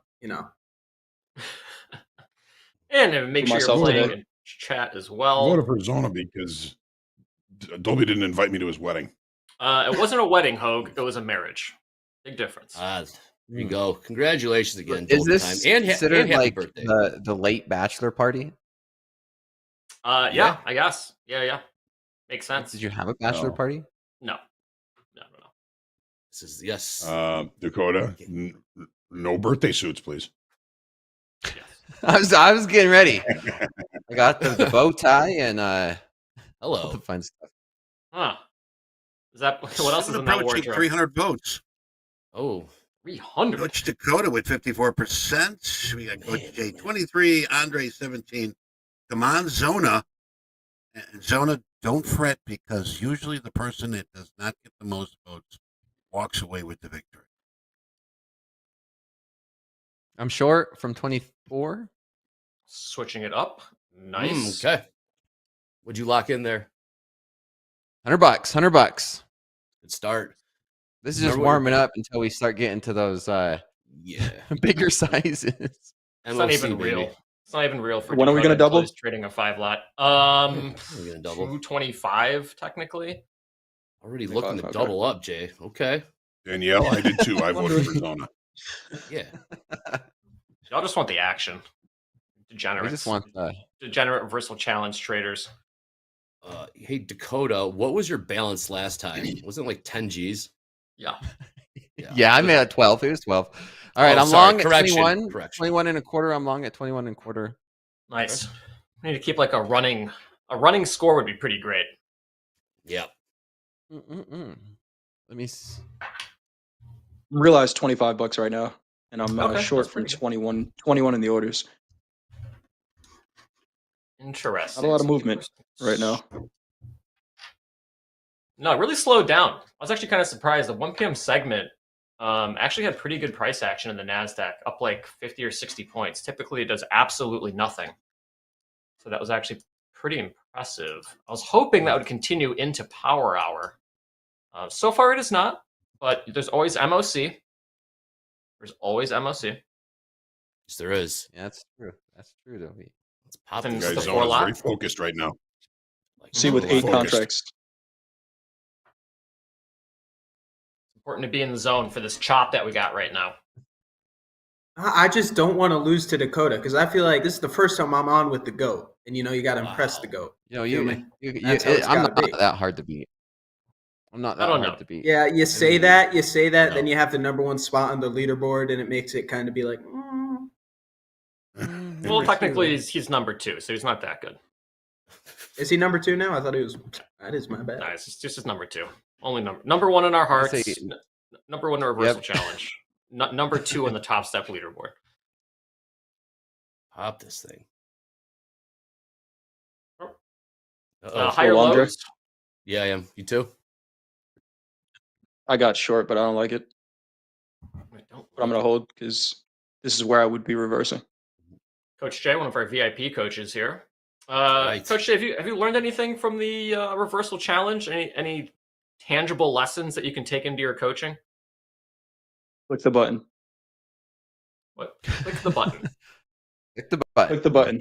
When you see it, you got to click the button. The one thing about the reversal challenge, right? You always being in a position, I think it helps analyze the markets. When you have some skin in the game, kind of realizing what's going on in the markets, maybe helping reading order flow a little bit. It's tough when it's like this because there's really nothing going on. I think what I'm learning from this is if I had to be in a position or if I had to make a choice, I would be flat right now. Well, fortunately, have you reversed yet? Coach Jay, reversed once, yet? locked in $25. I'm not long. I'm still holding this short until I can lock in at least 100. And I see what you're doing, Dakota. You just picking up. I'm short now. Picking up a couple quarters. Quarters. I'm picking up a few points at a time. I feel like that's what. Are you building a buffer, Dakota? Is that what you're doing? Building a buffer right now? Practicing clicking the button until we get down to those 8 contracts. You're staying alive. Dakota lives for the 8 contracts. In MOC. It's the best part. Into MOC. Oh, no. They're going to sell this thing? Come on. Ooh, yes. Finally. Finally, some action. We've moved. 10 points officially. There we go. I bought that one up. Man, nice. Locking in profits. Zona, where we at? This might look like a head and shoulders here. I'm short 1. Short 1. Nice. Okay. We are going to be doubling at 225. I think we can only get 2 doubles in unless we shorten up the back half. 2? Well, yeah, because we do every 15 minutes. It'd be 225, and then 240. Oh, and then 255 the last. Okay, hell yeah, that's what we're doing. We're getting up to 8 for the last 5 minutes. Let's go. Yeah, this is going to be good. Very exciting stuff. Chat, are you playing along? And is it? You are. Are we doing $3,000 and you're out, or 4,500? I don't know. Whatever your daily loss limit is, whatever the max loss limit is. I don't know. I should have lost a lot more, to be honest. Fresh accounts, 4,500. Whatever you're doing, it ain't working. Not right now. No, if it's a fresh account, it should be like 4,500 is the maximum loss limit that you can. Yeah, let's do that. Yep, 4,500. That works. And you're out. We black out your screen and mute your mic. Oh wow, wow, that is harsh. What? I'm gonna put in a request here. Those red X's. If we got time, I hope Zona can do his Trump impersonation. Oh, we always have time. We always have time for that. He's got a good one. I'm a little rusty. I haven't done it since the election because my mom got upset when I did it last time. So. Oh, she got upset. Why? What happened? Why? What was the problem? Oh, well, I did it on a separate occasion to her, and I was complaining about her cooking, and I did it in a Trump accent, and she didn't appreciate that. Go on. What'd she make? Well, she made meatballs, and generally she's a good cook, but for some reason she can't make meatballs. So I think I said, "Mom, these meatballs are terrible. It's almost as bad as Kamala's campaign. It was so awful." She got really upset at that, and yeah. Incredible. What did she tell you? Like, can she still ground you? She can't ground you or anything like that. She just take your meal. Like, No. She has a death glare that is so terrifying. So you kind of just know to be quiet when that shows up. Oh, she's a professional mom. Yep. Yeah. And you know, if the equivalent of grounding is I don't get paid for the week, right? So. wait. What? Are you on so like an good. allowance? You get like an allowance or something? Yeah. I get they get a couple hundred a week. A stipend? More than a couple hundred, but yeah, basically I get to spend it on clothes and whatnot because it's kind of just do whatever you want. So you're saying you picked that sweater out? Yes. I went in. It was Christmas. I said, "Wow, it's only $84 now." So I got it because usually I think it's 110, and usually I reserve the 110 price mark for my polos. And luckily, this was on sale. Vineyard Vines, Brooks Brothers. Who makes that? Oh, Brooks Brothers. I don't buy from Vineyard Vines. Absolutely not. Trash brand. Get it together, Andre. Total trash. First guess. No. It's just I feel like Vineyard Vines is the kind of brand you get when. Oh, actually, it's gonna sound super douchey. I'm not gonna say that. Oh, now you have. Now you absolutely have to say that. Go on. It's the kind of brand you get when, if you're my age, when your dad's an analyst, and my dad is 90. He's a PM. Oh man. Oh my goodness. Danielle in the chat. 3 bags of top ramen. I learned how to eat it out of the bag. Your dad's an analyst. What about lacrosse with a little alligator? Oh, actually, our lacrosse. Oh, that's Lacoste. Actually, I was going to say I heard yeah. lacrosse. I was going to say our That's what I said, school's I'm an idiot. lacrosse team was great. I'm sure. I'm sure they water were. polo team is also Field very hockey. good. Yeah. Mm-hmm. Yeah, our field hockey team was good too. Obviously. Yeah, that was mine back in the day. Hey, coming up 10 seconds here. Yes, you are doubling. Good call. Doubling. So it's adding another contract or adding 2? Adding. contracts? Adding one. Adding another. Right Long now, 2. Add one. Yeah, long 2. I'm short 2. Perfect. Okay. Where are you at right now? Jay is short. He's quietly killing it. Is he really? I am long. How can you even tell that he's killing it? We don't even have P&Ls up right now. It's just what do you? He's quiet. Oh, Who knows what's going on? That's the trick, actually. Whoever's the most quiet during reversal challenge is winning. Kind of looking a little scary. Maybe a head and shoulders pattern on the 5-minute. If we can break through 505, we could see this thing sell off down into these 490s. Uh-oh. Is that what you're looking at, Jay? Yeah, I'm long right now, but yeah, Okay. I may be switching this in a second. Realized up 269. I see where you're at. 221. Wow. I like that. I like that strategy, Dakota. I knew it. Pop this thing. We should all short now. We playing mind games, Dakota? I just went long. Hey, I'm trying to help you guys out. Give you that. Mind games. Yeah. Nah, he's pulling a reverse psychology. That's what this is. Reverse. We're definitely going to get a psychology. test of that 500. Is it? I think we go to 490s. I think we could go to 490s here. Get out of here. Yeah, I'm with you, Dakota. Sure. Okay. I don't like this. Yeah. I know what you guys are doing. Someone's You're going short, for the Jay? Mac D.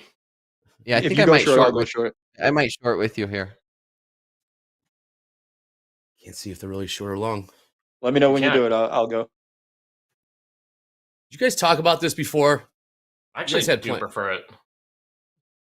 It's nice not knowing what the other person is. All right, there we go. There we go. I'm position is. almost short. What time we calling halftime? There is no halftime today. We're just rolling through everything. So if we're doing bits, we got to do them just during the trade. 25. Next doubling will be at 240, but we can start doing bits and things at like 230 if we have a jab to do. There's a picture of myself, I believe, that's going up. Hashtag power hour. We could do all that at 230 or so if James has the stuff, if he's ready. Yeah. Yeah, we can do that. Like to propose a toast also to Dolby Time himself. Yeah, there we go. I have a little round for you. We ready? We can do the toast right now if we're good. guy. Everyone's got their drink of choice. Certainly do. Put together put together a little something for Dolby time, and he did get married, or yes, not. You got married, so I can propose a toast. If you have a glass, your beverage of choice, Zona. What do you got? I just got water. That works as well. I have a flute of some old champagne from New Year's. Anyways, here's to Dolby and Hannah, two wonderful souls who have found their perfect match. May your love continue to grow stronger with each passing day. May your journey together be filled with joy, laughter, and endless adventures. Here's to a lifetime of happiness, love, and memories that will last forever. Cheers. Salute. Wow. Andre, thank you all so much. Cheers, oh, is that Miss Dorito in the background? Oh, look at this. Yes. Yes. Oh, look at that. Mr. and Mrs. Dorito. Cheers. Very nice. That was so nice. And it was his birthday yesterday. How about that? It was my birthday yesterday. Got some oyster. You been there, Andre? Month of celebration. Not. How was it? Happy birthday! Phenomenal. So yeah, it's so good. You got to go. How long were you there for? Oh, not very long. Like an hour or so. Oh, not bad. That's our pre-celebration dinner. We have a real celebration dinner at Fire, which is Grant Ackett's. Ooh, that's big time. New spot. Yes. Oh, there we go. Yes. So we get some Michelin star action. I think on the 10th, 9th or 10th. Should be pretty good. 301. Did I marry a range trader or obviously a range trader? Yeah. B01. Obviously. I would never. Yes. Never marry a trend trader. No. Breakout. No. No. Absolutely not. Absolutely not. Struggling to take this thing higher. Bottom of the hour. What's our positions? Yeah. A lot of people were saying get short around 510s. Now we're trading at 520s. What's going on? Yeah. Did you guys get short? Some gamemanship going on by Dakota over there. I knew it. I knew it. Jay, you were in on it too. I swear, you guys. I'm short now though. I'm short from 522. It's getting wiggly. What do you mean? I'm short. No, you're not. I knew Yeah, I'm short 516. Boy, this range just got narrower and narrower. It's a solid 20-point range right now. Pop this thing. I do think it could get down to these 490s. I'm looking for 490s. 90s. Let's see some P&Ls in the chat. Let's see who's absolutely killing it with this lack of volatility. This is one of my favorite things. Someone's up a G somehow. Swinging size. Yup. Again at 40? Yes. 10 minutes we are doubling to 4 contracts, and then at 255 doubling to All right, 8. guys. Here we go. 490s coming in. 490. Oh no. Don't you missed your opportunity to short. Dakota, I know what you're up to. FOMO. Dakota is spreading FOMO. Squeeze I'm not. the shorts. It's in honor of your wedding, Push it Toby. In honor of your wedding. I dare you to try your that marriage. Mm. Your marriage. It's a marriage. We could all sell this to 490. Thank you. Thank you for that. I know that means a lot coming from you, moving the market 20 points. They're going to try it again. Oh, no. Zona, where do you? Long or short? I'm short. I want this down for a multitude of reasons. For one, my sham stocks in my personal account need to go down for the first time all month. And I want to win. What are you most bearish on right now, Zona? What stock do you hate the most? Okay, so this is going to sound bad because it's up like 1,000%, but I only got short a week ago. Perfect. Rigetti Quantum Computing. Thing's a complete sham. Total sham. 12 million in revenue on a like $4 billion market cap. It's almost as bad as SoundHound AI, which is essentially a wrapper. It's a wrapper for ChatGPT, basically. And that also has like, I think, 16 million in revenue on an 8 billion market cap. So 2 total scams. That, by the way, Twitter loves. So anyone on Twitter who says go long those stocks, they're selling you hopes and dreams. You're going to be down 90% in a year. Wow. Heard it. Heard it here. What quantum computer dude, stocks I've do you been like? mocking people. Oh, what stocks do I like? Hilton, obviously. Hilton's like the greatest stock of all time. Hilton. I'm talking quantum computer. Oh, quantum? They're all none of them are Google, maybe, and they have barely any quantum arms. It's just such a speculative industry. There's no real quantum stocks that are like worth anything. I'd say 99% of them are zeros, complete zeros. How do you monetize quantum? I mean, that's a pretty good question. I don't know.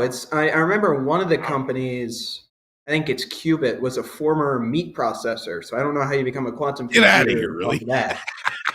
Yeah, it was. And they pumped up about 3,000%. Huh? That's hilarious. Yeah, You no, own it's a any total Bitcoin? sham. Do I own Bitcoin? No, I'm not an idiot. So no, I do not. I mean, get him. How can you hate Bitcoin? So that's like saying, do I own MicroStrategy? No, because I'm also not an idiot. People were happy this year, though. It's a little different. Well, no. MicroStrategy is the CEO is a grifter. The entire thing it's based off of is being basically a triple levered Bitcoin tool, which is a legalized Ponzi scheme is what it is, and anyone who's long it straight up is an idiot. Man, do we have a disclaimer we can put up? Obviously, that was incredible. Yes. But yeah, that was amazing. Amazing. Got to $4.99. Hot takes, baby. I love $4.99. That counts, right? I told you so. I told you that was good. Dakota doesn't love me as much as I thought he did. He only got me to 4.99s and not for 4.90s. I mean, aren't those both factual statements? Yeah. When we 99 when are we is doubling up? 490s.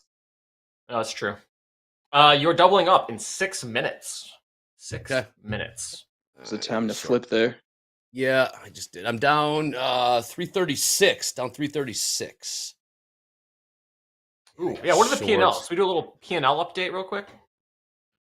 Realized $35. Nice. I'm gonna buy this.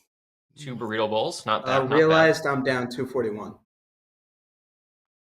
Realized I'm up 220, 225.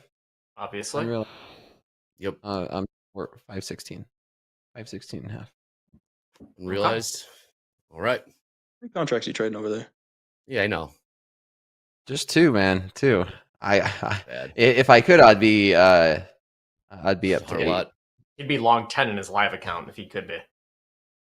We would move the market ourselves.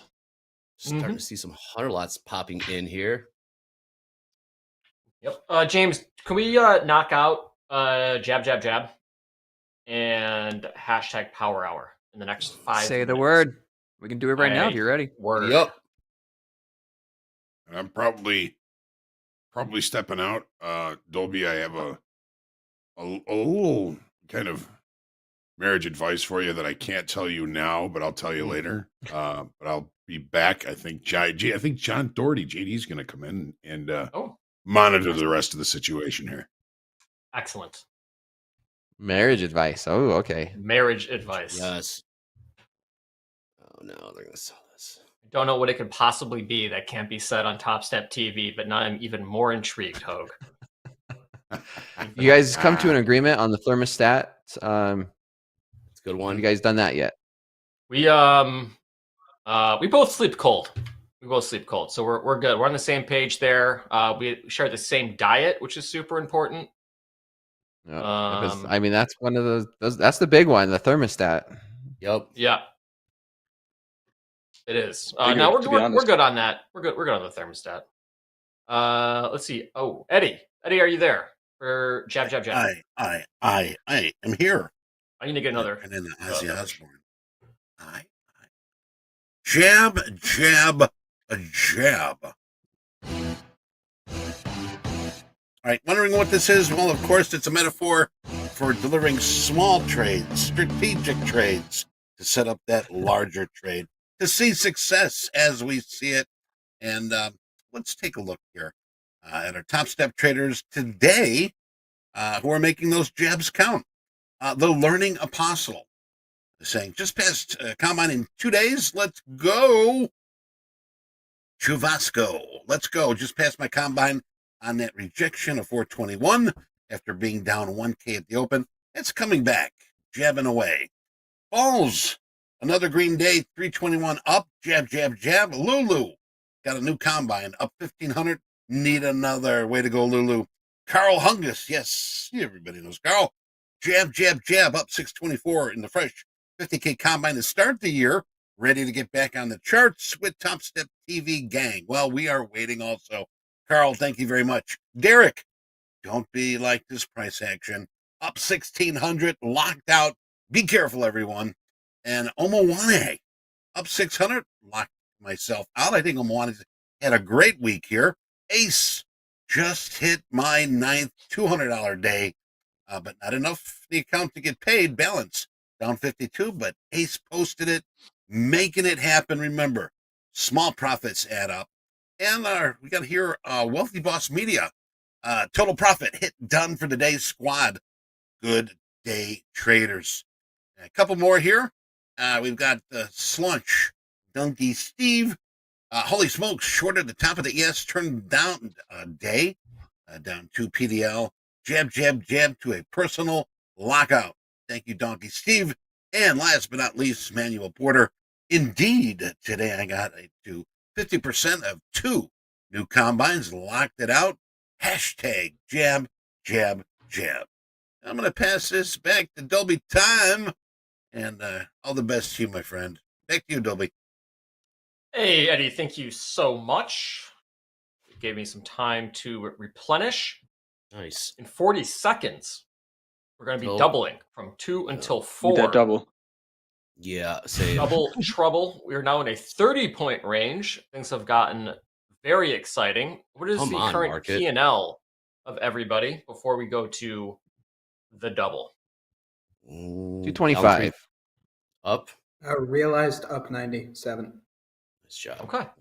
Just up 35, unrealized 370, but this double is gonna be clutch right here. Make or break everything.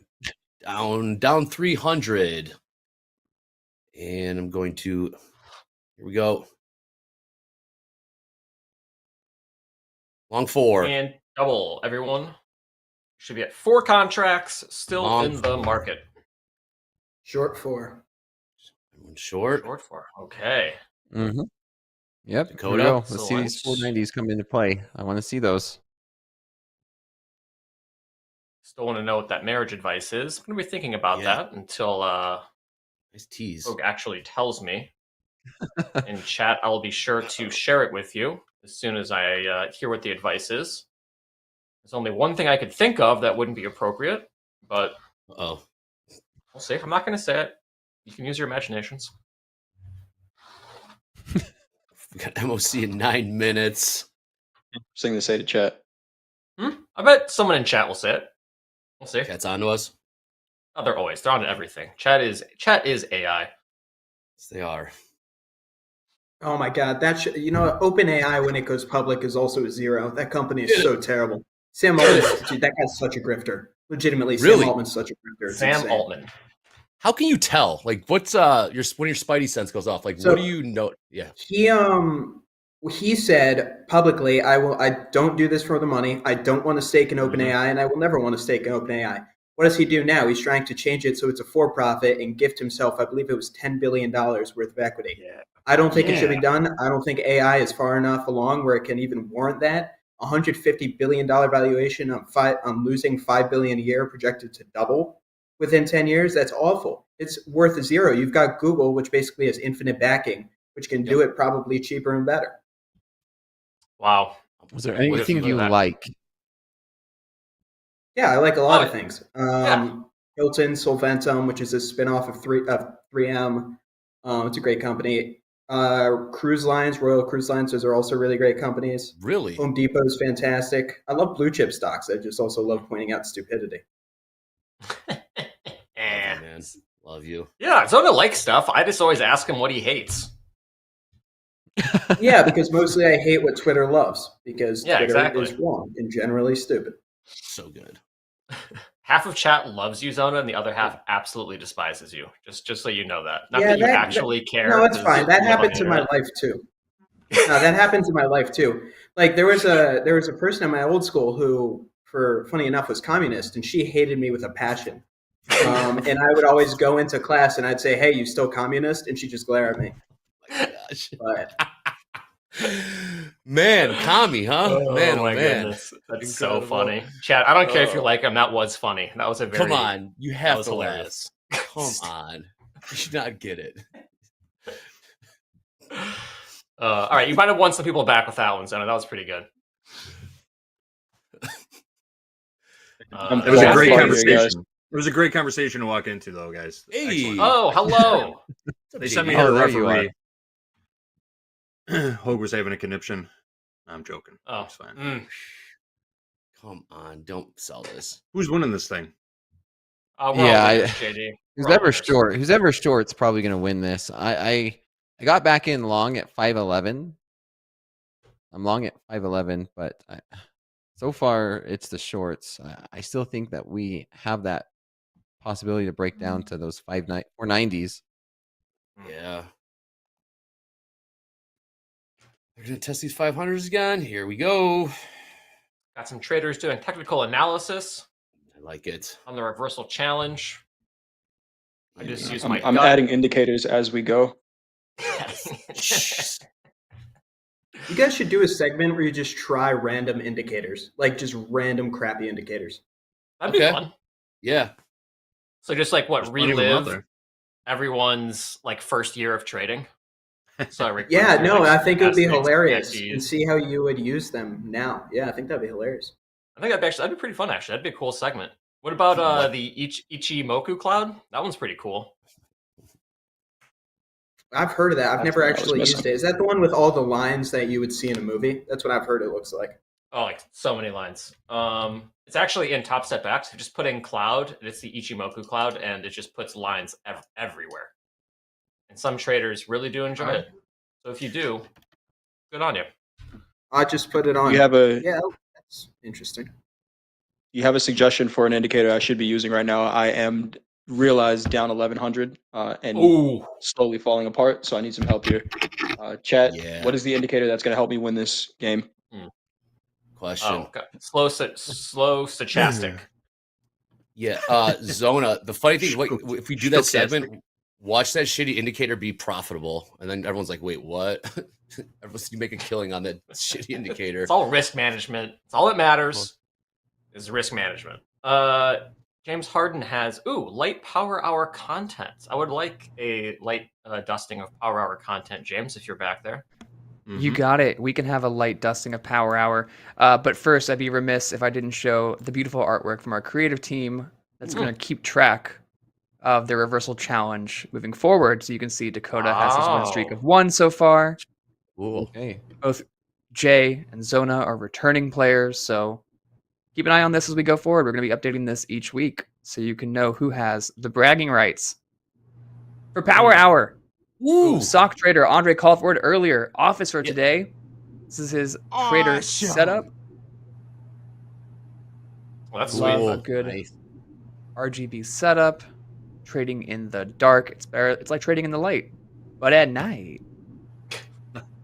Will, not a bad start to January. Locked out for Friday profits. We go again on Monday. Got a realized P&L of $2,051. Not a bad way to end the week. So, best of luck on Monday. Keep jabbing away. From Terry, hold this tonight. Hope it works. And don't worry, I will tighten that stop. I moved it so you can see better. Thanks, Terry. We appreciate you. Remember, if you want to have stuff shown on TV, make it look nice and pretty and concise. We love that here. And while I got you here, you guys want to see some top quiz winners? I got them all sorted out. Chat certainly does. Yeah. Quiz winners yet? Louis with one lot. Here you go. As a reminder, the top 5 winners automatically get an entry into the Topstep VIP drawing. The other 20 names you'll see were chosen at random. Here they are. Go Packers. James, well done. Well done. You're very busy and you got that done for everybody. Dolby's Very cat. cool. That's the man in the that is chair. awesome. Yeah, Dolby's cat. Was My favorite top name. 5 at one point, I think.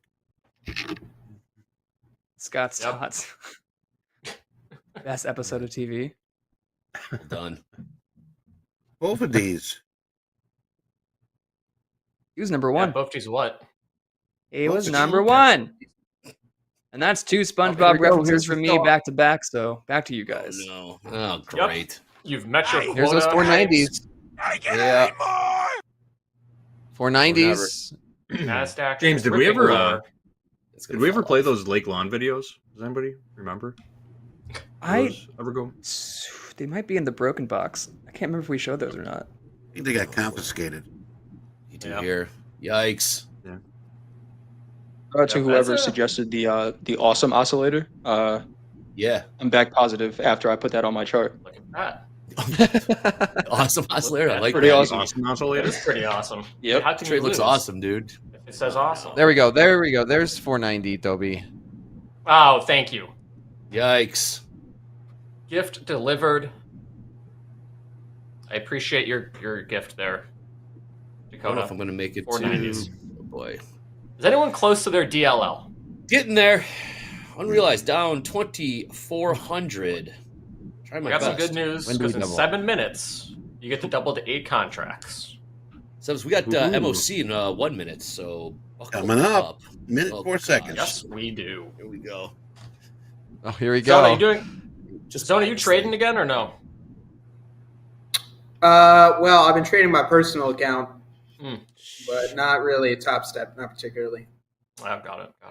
Do you have any Thank you, 2025 Double? goals? Not yet. Hmm? We're doubling at 255. 255. I'll be right back. is the double. I really use it right now. Oh, man. Zona, what are your 2025 minutes. goals? My goals? MOC. Any Probably resolutions? piss off more people on Twitter. That's easy. Get in the gym, and Yep. which isn't going to happen, by the way. I'm not going to go to the gym. Fair enough. That's about You it. tried. I got a All right, post on right back there. You could do some push-ups 10 in your house. seconds. Here we go. At least buy this thing. Almost there. Long. See if it's any better than the last two. Just pop this thing. Oh, great. Oh, This could great. sell off hard. Nothing. What is it, Eddie? S&P's 43 million buy side. NASDAQ 414 million sell side. Dow 125 million buy side. Mag 7 104 million buy side. Hopefully these will fluctuate and give us a little bit more to talk about. Otherwise, that's what we got. Back to you. Toby time. Thank you. Pretty much a non-event. Mm, Yeah. Nothing happening there. This is going to Here. fall off. Looking for the billies. Don't fall off. No millies. Are you short, Dobie? Are you playing? I'm not even playing. I'm long life, Dakota. That's what Long I'm doing. life. All right. That's Are, right. are is you living. short then, Andre? No, I'm long, Anybody Dakota. short? I'm not happy about it. Where'd Jay go? Nobody's short. Sure, Jay, Dakota. there you It go. just I'm back. left. There you go. Oh, he's back. Oh, okay, I'm cool. back. It's like teleported back on screen. That was cool. These numbers are How's your awesome garbage. Talk to my indicator? people about MOCs. Oh, my gosh. it's Here we pretty go. awesome. I'm up 1,300 right now. Oh, look at this. Here we go. There we Jay go. might have found the There new we love go. of his life on the reversal challenge, the awesome About to hit. oscillator. The awesome about to hit the deal. Oh, man, about to bust out here. Which time we got? Dre. 8 minutes? I know. 4 minutes. Can you last 4 minutes so you can at least hit the 8-lot Dre and turn your ship around? Why is that funny, JD? Because He likes it's that one. funny. Because it's What did funny. he say? Yeah, I don't know. That was the that was the It was a question good- he asked. It was a delivery. It was a delivery. Yes, it was. I might have missed it, Dolby, but wrong now, where's the party at tonight? It's right here, right now, actually.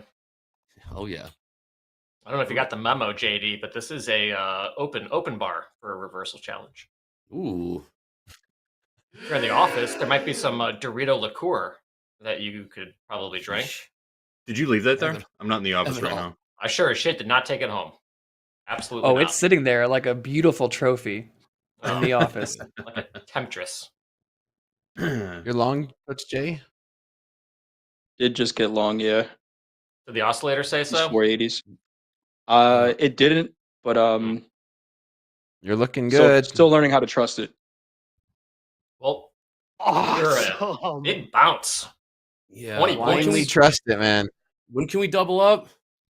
3 minutes. Oh man, not soon enough. I know, Andre. Wanted the I double know. down there in the 70s. Oh, dude, I'm long from 517, Dakota. Oh, buddy, what have you been doing the last like half an hour, Andre? Just watching this trade go underwater. It's been Just pretty crossing tight. your fingers, having Pretty much. flashbacks to your hit days or your desk days. Just yeah. All right. Nice work, Going the last rookie. 5 minutes. What's everyone at? What's everybody at? I'm Paralyzed. down 1,000. Down. Boy, you Call it taking 2,000. this. Up realized 873. Nice. Okay. Zona. Awesome. Jay. Where'd that come from? I'm realized 916. Oh, unrealized. There we go. Wow. 220 right now. Wow. You want it for the lunatic, Zona? There you go. How about that? Oh, Dakota, did you ever VIP. figure out your team name yet? I actually posted on Twitter, the Twix, Twix, that I'm actually looking for names, and probably by the end of the day, I'll have 4 of them, and we're gonna hold it up to a poll, probably. Oh, double A. You are double A. See that Dakota's 110 lot Anglers? there? Yeah, upside, right? Yeah. And 95. Yeah, looking at that now. 1 minute, and we double. Target. Yeah. It's gonna go tag it. Yeah. S&P MOC. Still 44 million buy side. Filled it. Nasdaq picking up. Filled it? Still a little bit, but yeah, it got filled. I mean, going all in. Got 30 seconds, a little bit more. What do we do? On Can I give a quick story time? In the 70s. Oh, yeah. So you can do whatever you want. Whatever you want. 100%. Zona. Yeah. Okay. So I just want to clarify why I started shorting for everyone who doesn't know why. There was a guy on Twitter, not going to say his name because I will probably be yelled at, but he claimed constantly he was up, I think, like hundreds of percentage year to date, magically nailed all the times the stock went down. So I was like, okay, this guy is clearly a fraud and is clearly stupid, and I didn't like that. I thought he was scamming his followers. Doubled. Long 8. So I decided. Double up. Long 8, by the way. Long 8. So I decided to short the company that he was pushing the most.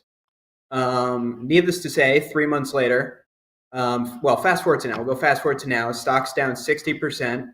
It turns out he was getting flights from the company on their jet. So I thought that was, yeah. Really? Is that legal? That sounds suspect. I don't know if it's. I don't think it's legal. I have no idea. But Sounds that's, under the table. One of the reasons. I don't know about illegal. I don't know about illegal. Definitely under the table. That's a gray. That's very gray. Yeah, it was not icky area. Not fantastic. So that's why I short. It's more of a. I dislike what you're doing to people who don't understand it, and I'm going to short you for it.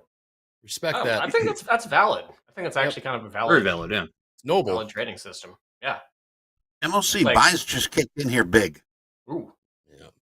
549 million S&P, 539 million Nasdaq, 300 million Dow, and still holding here 100 million Mag 7.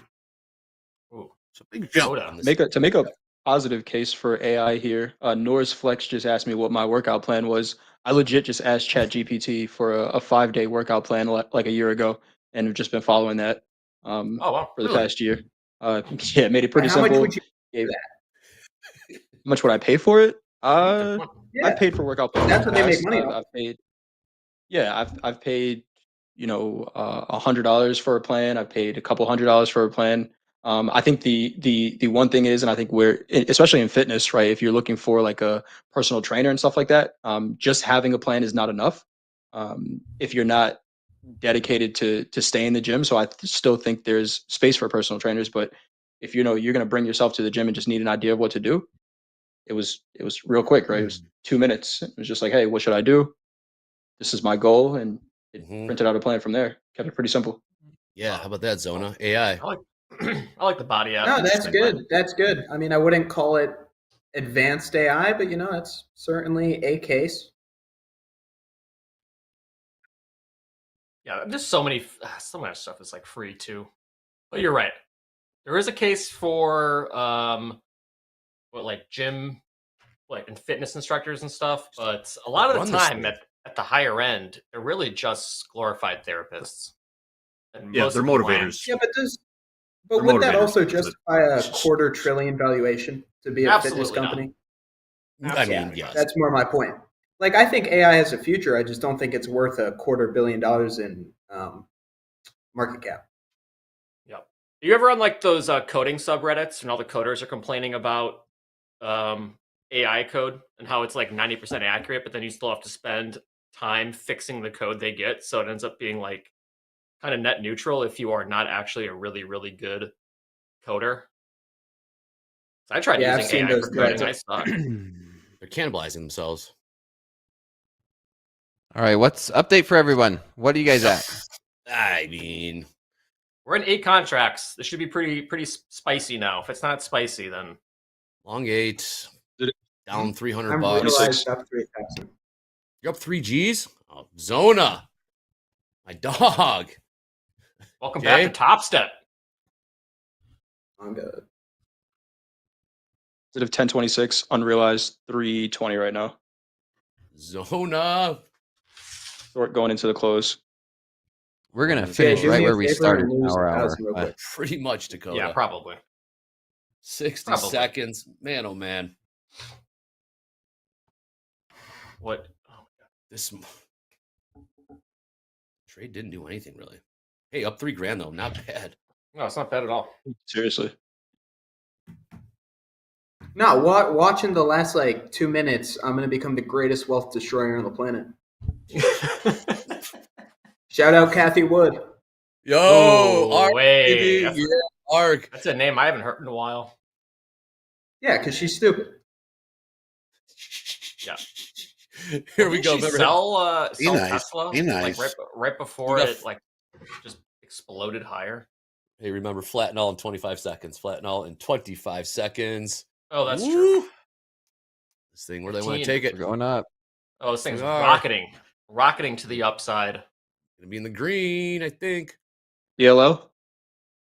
No. No in DLL. That's actually pretty. What was that? What was that? Oh man! Oh man! Oh. Too soon. 5 seconds. Oh. Wow. Oh. Smacked. 2 flatten all 9. Flatten. Bangers. Oh, it won't. Oh, Eddie. No. Oh, there we go. Are we good? Okay. What's the final score? Top to bottom. Andre, what do you got? Down 633. Dakota. Down 941, 946. Ooh. Neither of you are positive. Zona. Up 7,069. No. Get out of here. Look at that. Is that Look at true? that. Coach There we Jay. go. Yeah, look at the screen. Look at the Look at that. screen. It's on the screen. Oh. I'm short the haters in chat And right fell now. Coach at the Jay? finish line and fell like to the core of the earth. I went from up 1,000 to down 2,100 in 30 seconds. Like, that is not Wow. case for 30 not seconds over right leveraging. there. Do not over man, leverage. Zona! That can happen to you. Yeah. So well, you got our 4% winner. of the votes, Zona. You got 4% of those votes, Zona. Man, oh man. Our winner Ooh, wow. today. No, damn, they doubt me. What the hell? You know, Zona, what did I tell you? The person You with the called it. least Eddie amount of called it. votes walks away with it. Zona wins. Nice job, Zona. Well done. Congratulations. Thank you. You have to come back next Very week now. impressive. Yep. You have to come back Yeah. next week. That's part of the rules, actually, of this game. So, chat, deal with it. Danielle never doubted Zona. Neither did I. Mm-mm. Eddie, if you got your camera on, you could take us we got out of on. here and into this wonderful, Cameras on, wonderful closer weekend. on, Perfect. thinking cap on, ready to go. Well, you know what? It's been really fun here at Dolby Time. Once again, all the blessings to your future. And can't wait to see little Dolby Times running around going, Uncle Eddie, tell me about my dad. And sit him down and we'll talk. But otherwise, hey, thanks for being with us here this week, folks. Shortened week, sort of a crazy week, but we got through it. I hope that you learned something, at least one thing this week. Taking a look at who is going to be with us on Monday. Coming up Monday here, Monday the 6th of January, we're going to be having Fast Markets, Tim B, Coach Dakota, Coach Paul, and MP is going to be back. Yes, Michael Patak will be with us. Hopefully we get some Tuchman action Monday also. For power players, we got Fatima Bean's going to be with us again. Good to see that she's going to be joining us. Haven't seen her in a while. Also, power players. We got Caesar E, Dolby Time, and JD coming up for Trading Edge. We've got this is a crazy. I haven't figured out this name. Agnesika Wood. Hopefully, I got that right. Going to be with us for the Trading Edge, and that's going to be it for Power Hour. Don't forget today. Yes, Coach Jay is running back to his set on At the Buzzer. He will be getting ready with Coach Paul here. Be doing At the Buzzer here in just a few minutes, and keep our eyes open. And for Coach Ray and Coach Vince today at 6 and 7. So doing that here very shortly. But for now, ladies and gentlemen, it's your time. All right, let's go into this weekend. Relax, re-energize, get yourself ready for next week. And of course, orders from headquarters. Stay safe, stay healthy, have a fantastic rest of your day. Until we meet again, I'm Eddie Horn, and this has been Topstep TV. Take care.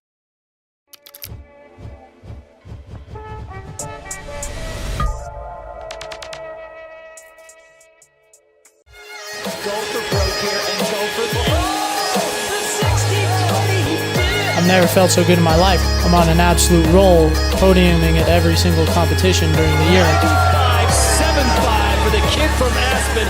A tremendous showing. And this is our 5th contest, and I'm feeling like I'm on cloud 9. First thing with this system is the wind starting to pick up, mile-per-hour range with gusts easily up and over 40. And then in one fell swoop, literally 1 second, and my whole season, my whole world flips upside down on itself. I thought for sure I had broken my ankle, at least torn some tendons in my ankle, maybe have torn my ACL in my knee, and all the work I'd put in was coming to a screeching halt. When the doctor read the MRIs, it looked like he couldn't even believe the screen. No ligaments were torn, and I couldn't believe it. The dream is still alive. It had really only just begun. And I knew that I needed to work so hard in order to make it happen. My life 100% consisted of healing, day after day.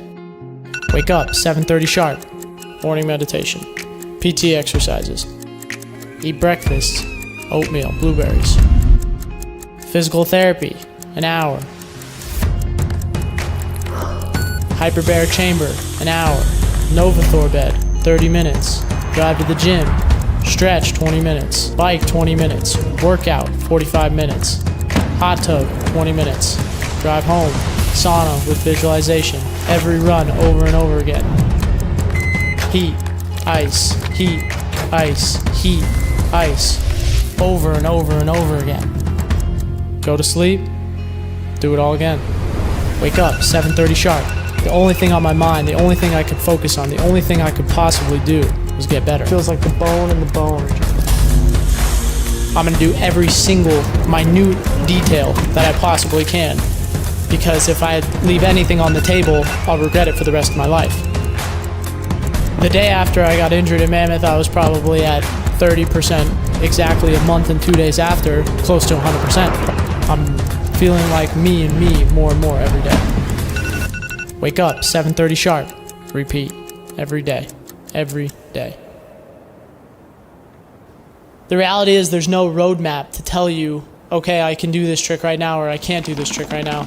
It's like, how do I feel? Okay, I feel pretty good. Can I do a 540?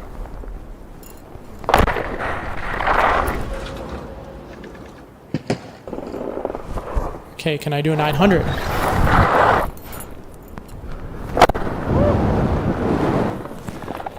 Okay, I can do the 900. Can I do the 900 the other way, to the right? Getting better, everyone. All right, switch left tab. Nice and big, good takeoff. You got this. Come on, baby. Backwards to the left, switch left. That feels good. Can I do backwards to the right, switch right? Fuck. But that hurts pretty bad, actually.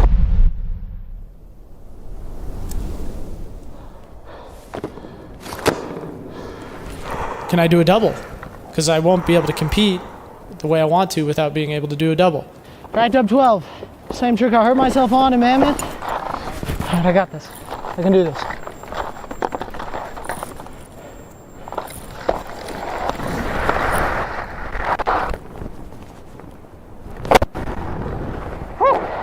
I was freaking nervous for that.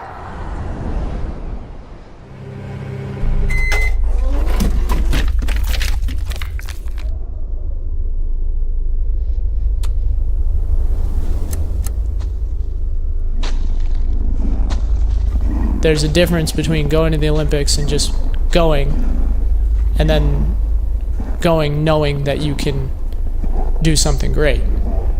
And I'm nervous because I know I can do something great, and I believe I will, but it hasn't happened yet. I'm excited, I'm ready, I'm prepared, but yes, I'm nervous. And I think being nervous is actually a benefit. It makes me more focused.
Can I do the left side double cork 1620?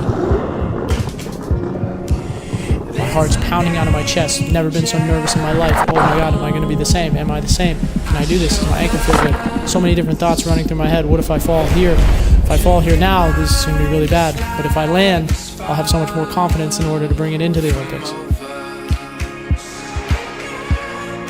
Okay. Boom, drop in. Take off.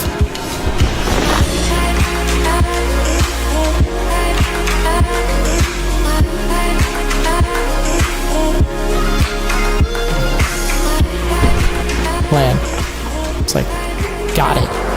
Got it. And that was the moment I was kind of thinking to myself, this is doable. I believe in myself again. This is good.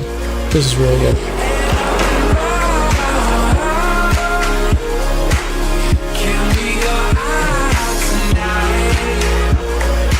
I can do this. I got this. I am this.